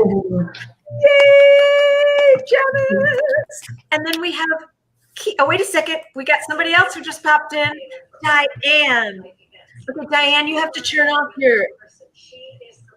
Diane, you got to turn off Facebook. And here we have Diane. And Diane makes certain that everybody, they're all in their places with bright sunshine faces. If there's ever challenge, if there's ever something going on. Diane is our customer service rep extraordinaire, but runs the office. She is the director, actually, of all of us in the registration. Yay, Diane! And then we have Jen, our customer service rep extraordinaire, but runs the office. She is the director of all of us in the registration. Turn off your face. Okay. Thank you. Okay, then we've got Danielle, and Danielle is at the live events. She makes certain that all is copacetic right here. Oh, God. She makes sure that the announcements are all happening like good and correct and right on. That is Danielle. And then Kira makes certain that we have sometimes at our larger events, we have over 150 staff members. Kira down here, directs them. Down, where's she for you? So this is part of the team. We can only get 6 Pretty much. So I love these women so much. High five, Janice. Wait. Other way.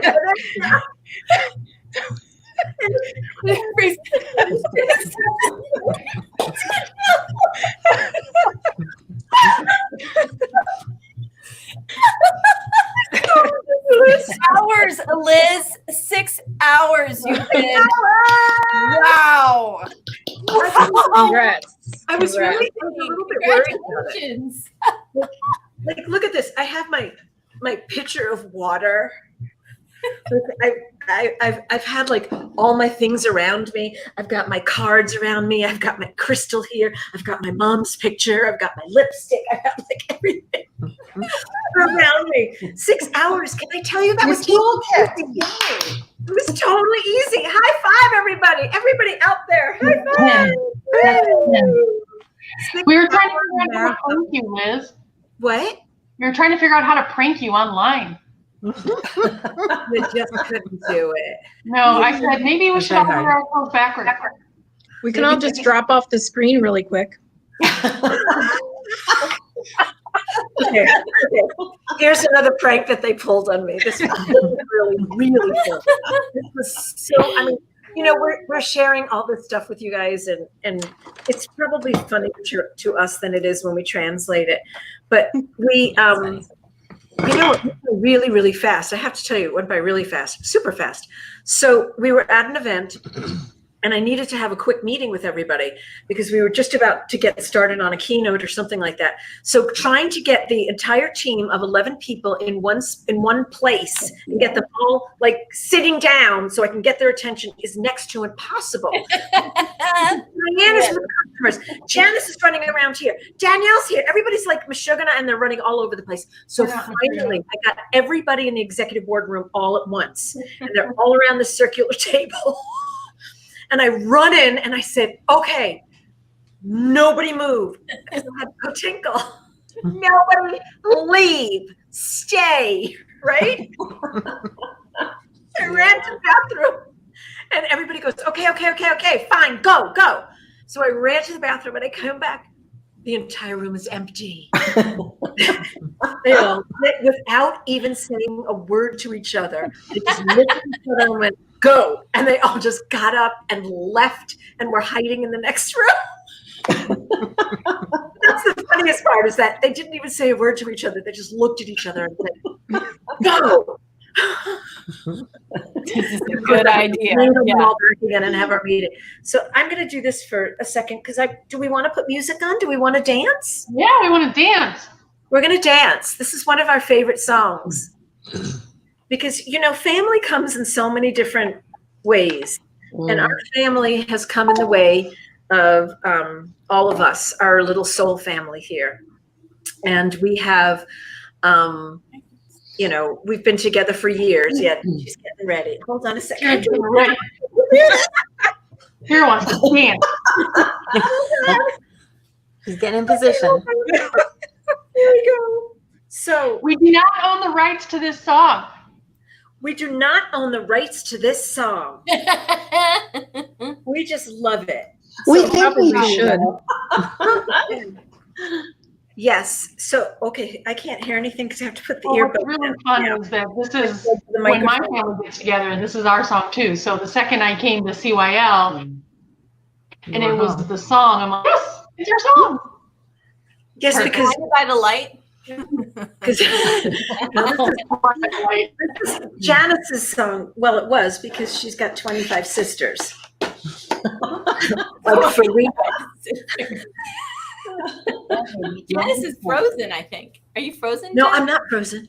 No, Janice. She is frozen again. This happens to her all the time. She doesn't want to dance.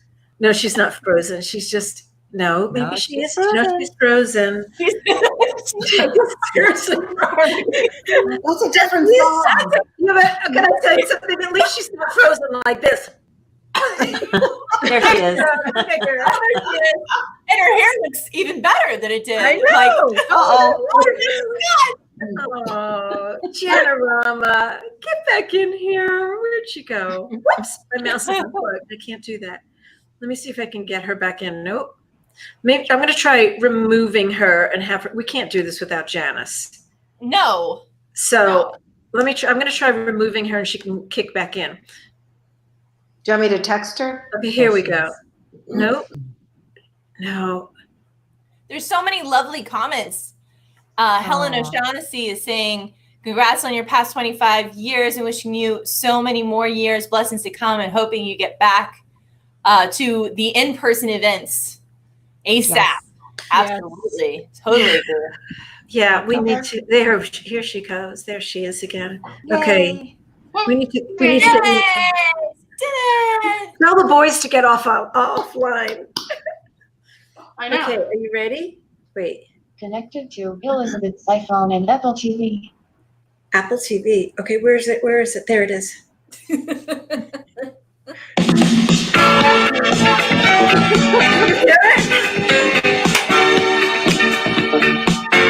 Get up and dance. Get up and dance, you guys. You've been sitting there for 6 hours. So I can't do the internet.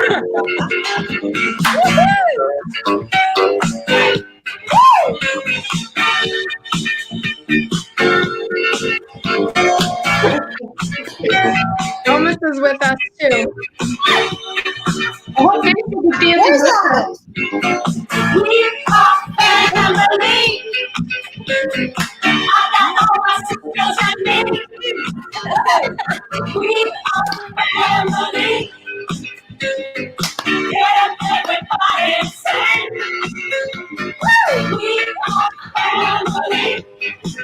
I got all my sisters and me. We are family.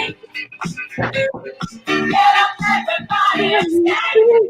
Up and dancing with us. Come on, everyone. Well, everybody dance like Danielle. She's such a good dancer. Come on, Danielle. I know.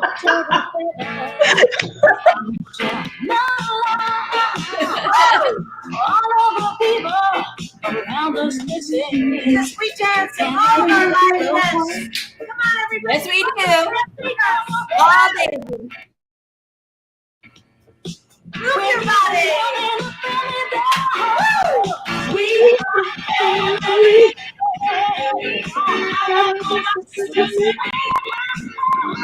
We are family. Oh, yes, we are. Get up, everybody, and sing. We are family. I got all my sisters with me.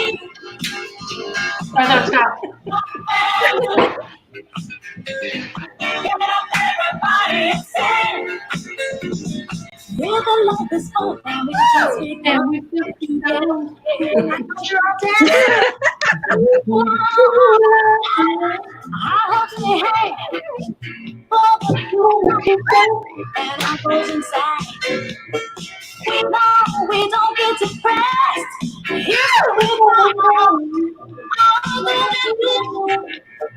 have faith in you and the things you do. You won't go wrong. Oh no, this is a family jewel. We are family. I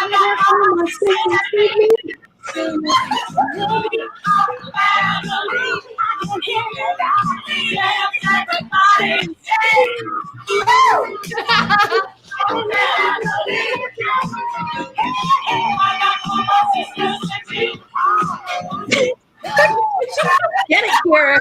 Oh, I got it, girl. I got it. I got it.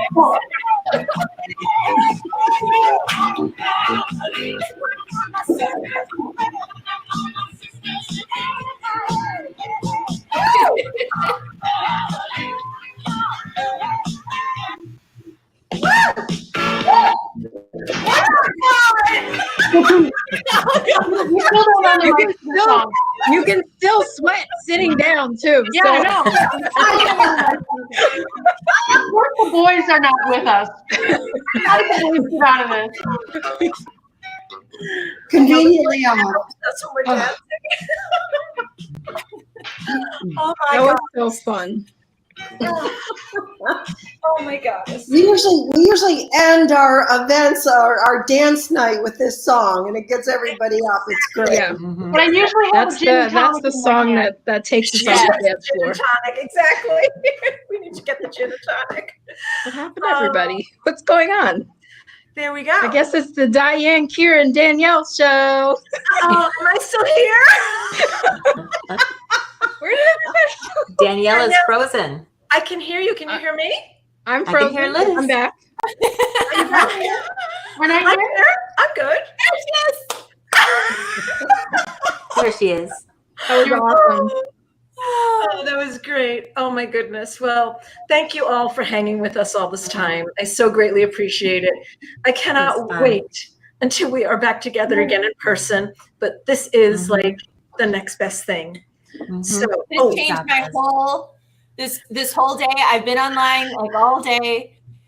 I was in a funk this morning, and you guys, I mean, Liz, you brought all these beautiful people. I was doing all the exercises. I mean, it changed my entire day. I think it's going to change my week, my month, my year. Yeah. And then getting to be with you. You are my family. I love oh my you so God, much. do we need to do this like every week or something? Yes, sure. Honestly, after 6 hours, I thought I would be really fried after 6 hours, and I'm not. No. But here's what I'd like everybody to do. If you're out there, you're not on our email list, go join our email list. We're at celebrateyourlife.com. I just posted a URL. If you go there and you scroll down like halfway to the through the homepage, there's a place where you can actually sign up and get a Wayne Dyer audio workshop or something like that. So just go to our website, make sure you're on our email list, because we're going to do all kinds of great things. We're going to do some crazy things like this again. I don't know if we're going to do a 6-hour marathon. I don't know, it's a 6-hour marathon. In 25 more years. And did you see? Next one's 24 hours. Dougal Frazier would be so happy. I've got orange flowers behind me. Nice. Very comfortable. Well, you guys did a great job. Janice, Diane, Tanya, Liz, you guys did a fantastic job today. Oh my God. And you guys mean the world to me, and I know you guys mean the world to our group. And thank you for letting us be a part of this, because it's amazing. So we love you all so much. I love you, Danielle. We miss you, Danielle. I know. All right, team, stay here for a second. But love you all so much for joining us. Thank you so much. Thank you, everyone. And thank you. Applauding you guys. Happy 25. Happy anniversary. I'm ending the broadcast. And so the broadcast is now officially ending at 6 hours, 13 minutes, and 44 seconds. And Tanya still says live up there. Huge shout out to Tanya. Yeah, She was Tanya. amazing in creating this. So Good thank job, you, Tanya. Mwah!